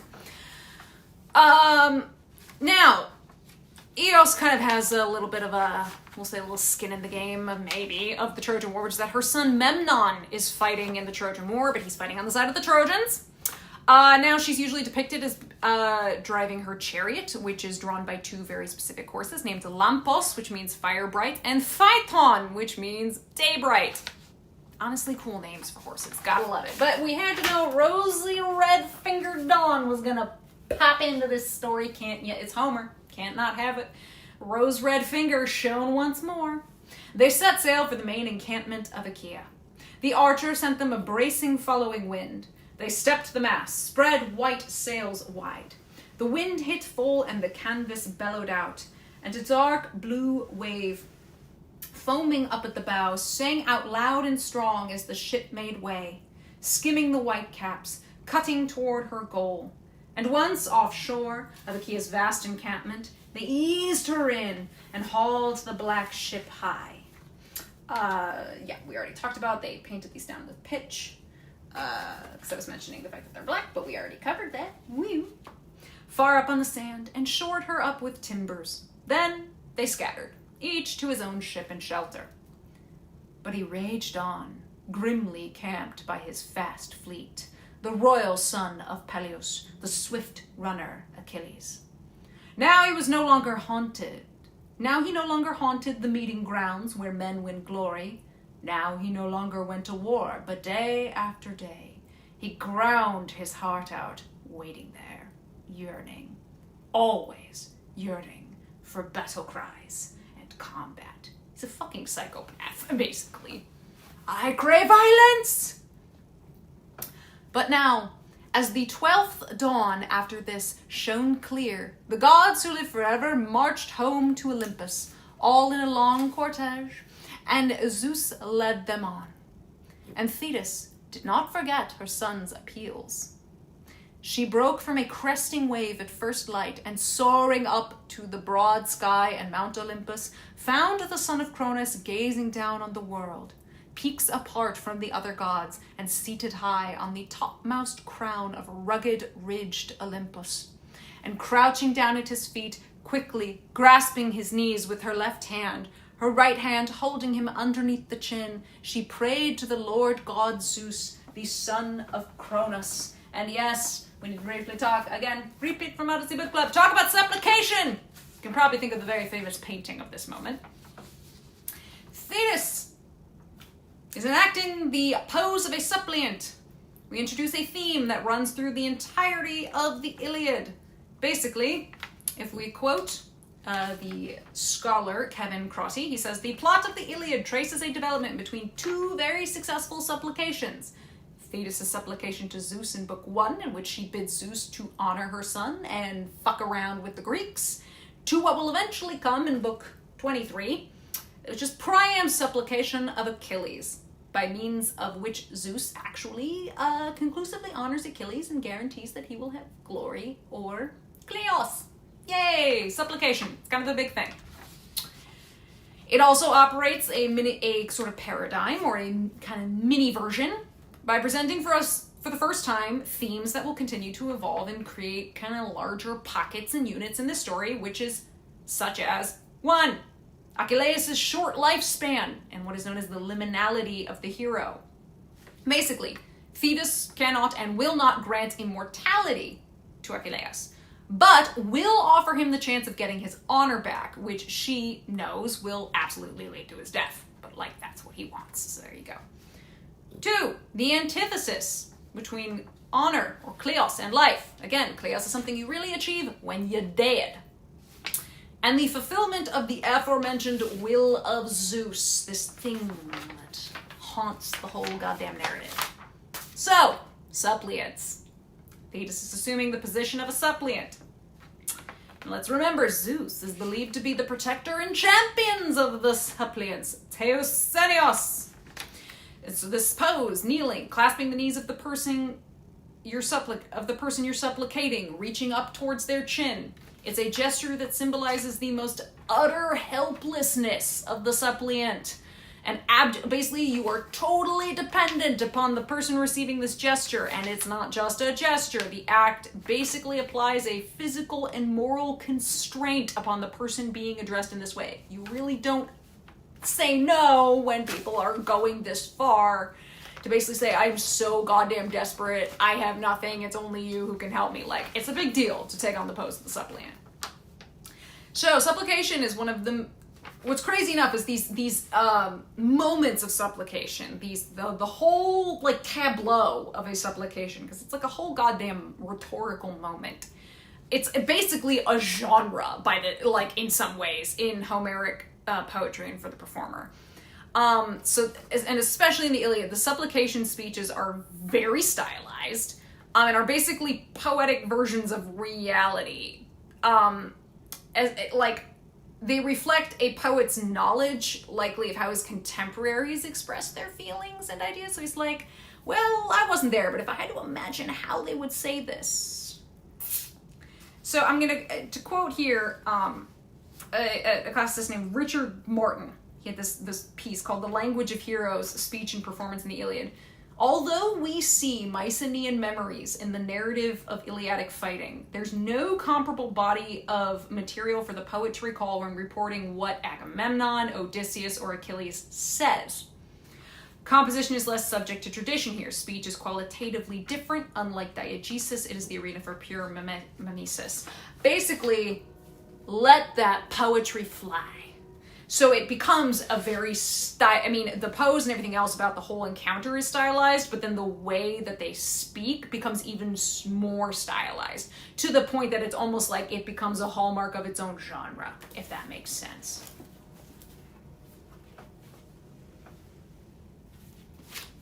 There we go. She prayed to the Lord God Zeus, the son of Cronus. Zeus, Father Zeus, if I ever served you well among the deathless gods with a word or action, bring this prayer to pass. Honor my son, Achilles, doomed to the shortest life of any man on earth. Not true, but sure, okay, roll with it. And now the Lord of men, Agamemnon, has disgraced him, seizes and keeps his prize, tears her away himself. But you exalt him, Olympian Zeus. Your urgings rule the world. Come, grant the Trojans victory after victory. To the Achaean armies pay my dear son back, building higher the honor he deserves. She paused, but Zeus, who commands the storm clouds, answered nothing. Yeah, I am heavily paraphrasing here. However, unleash all of my skill in poetry. The father sat there, silent. How much of an exaggeration is doomed to the shortest life of any man on earth? Does he die younger than any other Greek hero, or not young, or just young, but not too usually heroes? He is young when he dies. Most heroes usually are, married, have a lot of kids. They do get to live to be a little bit older. I mean, again, if we roughly guesstimate the age of Achilles when he dies, like 30-ish at most. He's young when he dies. Shortest life on earth? Nah, his own son, Neoptolemus, doesn't live that long. So this is deep exaggeration. And also oh, my poor baby. It's just so sad. He just gets such a short life for such a great, look at how great he is. The Greeks do love a bit of their exaggeration. She's exaggerating. She's laying it on a little thick, we'll say. But Thetis, clasping his knees, held on, clinging, pressing her question once again. Grant my prayer once and for all, Father. Bow your head in assent, or deny me outright. What have you to fear? So I may know too well just how cruelly I am the most dishonored goddess of them all. Again, we lay it on real thick. Filled with anger, Zeus, who marshals the storm clouds, answered her at last. Disaster. You will drive me into war with Hera. She will provoke me, she with her shrill abuse. Even now, in the face of all the immortal gods, she harries me perpetually. Hera charges me that I always go to battle for the Trojans. Away with you now. Hera might catch you here. I will see to this. I will bring it all to pass. Look. I will bow my head if that will satisfy you. That, I remind you, that among the immortal gods is the strongest, truest sign I can give. No word or work of mine. Nothing can be revoked. There is no treachery, nothing left behind, unfinished. Once I bow my head, to say it shall be done. So he decreed. And Zeus, the son of Cronus, bowed his craggy dark brows, and the deathless locks came pouring down from the thunderhead of the great Olympian king, and giant shockwaves spread through all Olympus. He's like, fuck, Hera's gonna be so mad about this. Be like, it was an IOU, babes. There was nothing I could do. So the two of them made their pact and parted. Deep in the sea, she dove from radiant Mount Olympus. Zeus went back to his own halls. And all the gods in full assembly rose from their seats at once to meet the father striding toward them now. None dared remain at rest as Zeus advanced. They all sprang up to greet him face to face as he took his place before them on his throne. But Hera knew it all. She had seen how Thetis, the old man of the sea's daughter, Thetis, quick on her glistening feet, was hatching plans with Zeus. And suddenly Hera taunted the father, son of Cronus. So, who of the gods this time, my treacherous one, was hatching plans with you? Always your pleasure, whenever my back is turned, to settle things in your grand clandestine way. You never deign, do you, freely and frankly, to share your plots with me? Never, not a word. The father of men and gods replied sharply, Hera, stop hoping to fathom all my thoughts. You will find them a trial, though you are my wife. Whatever is right for you to hear, no one, trust me, will know of it before you, neither god nor man. Whatever I choose to plan apart from all the gods, no more of your everlasting questions. Probe and pry no more. And Hera, the queen, her dark eyes wide, exclaimed, Dread majesty, son of Cronus, what are you saying? Now surely I've never probed or pried in the past. Why, you can scheme to your heart's content without a qualm in the world for me. But now, I have a terrible fear that she has won you over. Thetis, the old man of the sea's daughter, Thetis with her glistening feet. I know it. Just at dawn, she knelt down beside you and grasped your knees, and I suspect you bowed your head in assent to her. You granted her once and for all to exalt Achilles now, and slaughter hordes of Achaeans pinned against their ships. And Zeus, who marshals the thunderheads, returned. Maddening one, you and your eternal suspicions. I can never escape you. But tell me, Hera, just what can you do about all this? Nothing. Only estrange yourself from me a little more, and all the worse for you. If what you say is true, that must be my pleasure. Now, go sit down. Be quiet now. Obey my orders, for fear the gods, however many Olympus holds, are powerless to protect you when I come to throttle you with my irresistible hands. He subsided, but Hera the queen, her eyes wider, was terrified. She sat in silence. She wrenched her will to his, and throughout the halls of Zeus the gods of heaven quaked with fear.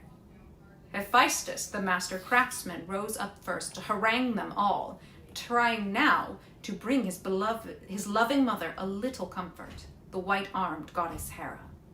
Oh, disaster. That's what it is. It will be unbearable if the two of you must come to blows this way, flinging the gods in chaos just for mortal men. No more joy for us in the sumptuous feast when riot rules the day. I urge you, mother, you know that I am right. Work back into his good graces. So the father, our beloved father, will never wheel on us again, send our banquets crashing. The Olympian lord of lightning, what if he would like to blast us from our seats? He's far too strong. Go back to him, mother. Stroke the father with soft, winning words. At once the Olympian will turn kind to us again.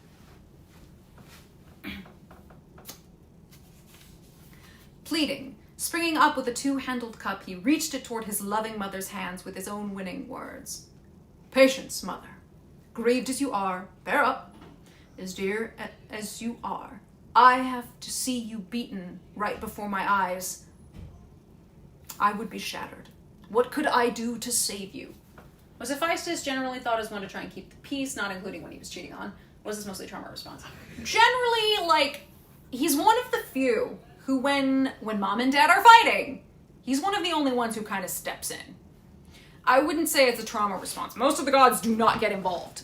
When there is a domestic happening, even just verbal, they're like, nah, we want none of that. We want none of that. Hephaestus is the only one who speaks up now. He then usually suffers for it, or at least once he really does. But I wouldn't say it's a trauma response. He does it even before anything has ever happened to him. It's just kind of a thing he does.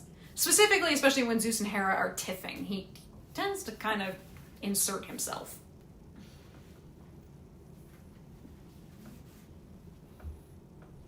It's hard to fight the Olympian strength for strength. You remember the last time I rushed to your defense. He seized my foot. He hurled me off the tremendous threshold, and all day long I dropped. I was dead weight, and then when the sun went down I plunged on Lemnos, little breath left in me.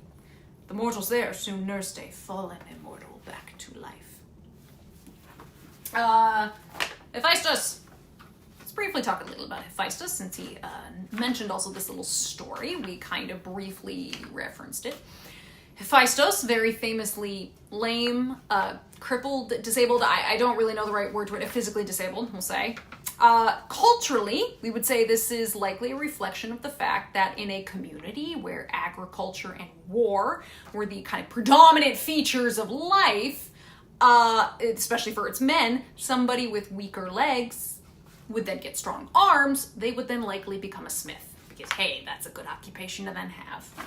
But Hephaestus was thrown out of Olympus when he was born. There are multiple versions of this story, and that is not necessarily the one we're talking of here. He steps in on his mother's side multiple times.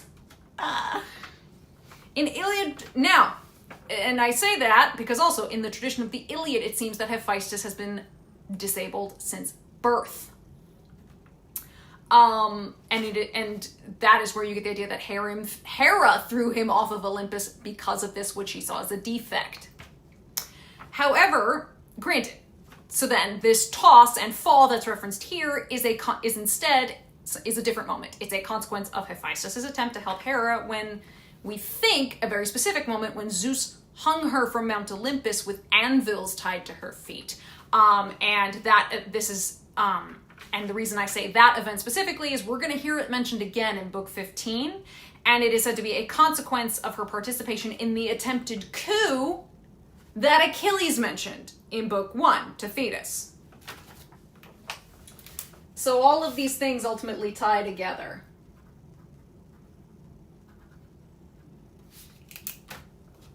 Hephaestus, I'm about to recount my trauma. Now, he specifically mentions Lemnos. And we mentioned Lemnos before. Lemnos is a volcanic island. It's noted for its volcanic gases. It was also the center of a cult for Hephaestus.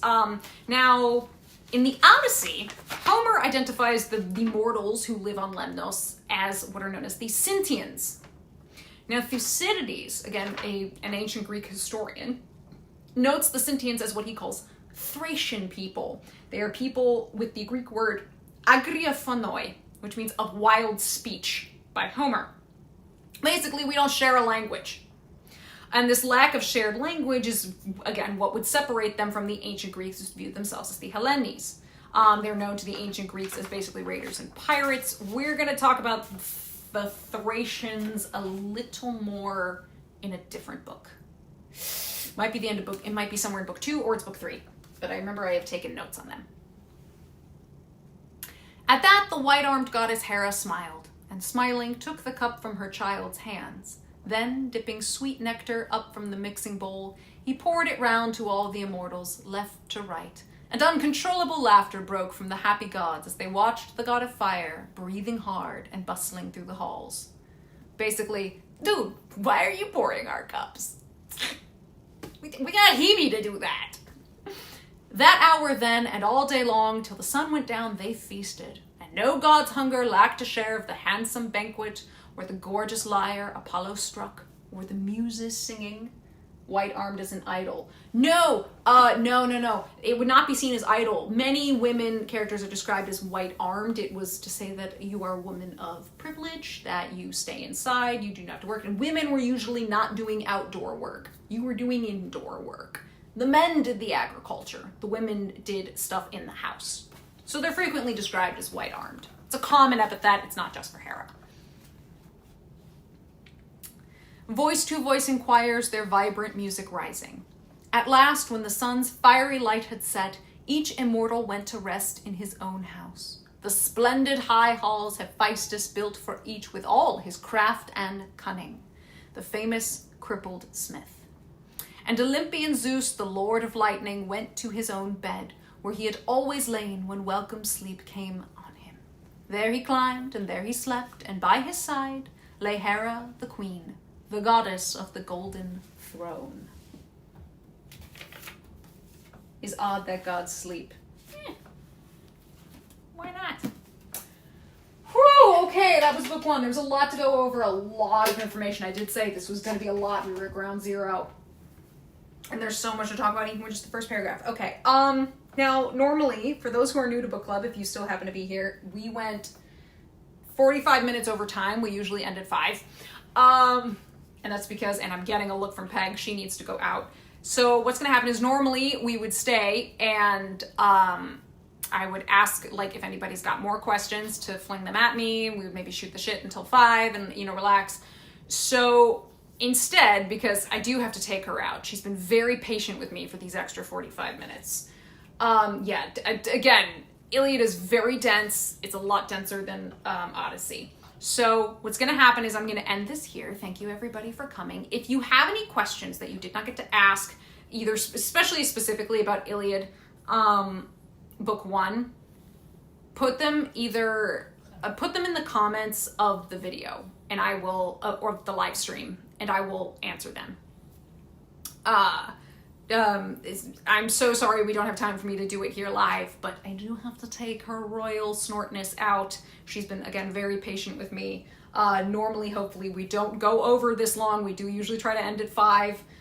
Thank you, everybody, for coming. Yes, the next book is the infamous catalog of ships. It should not be that long because I am not stopping to talk about everybody in the catalog of ships. We're going to basically try and run on through them pretty much as quickly as we can through the great listicle of listicles.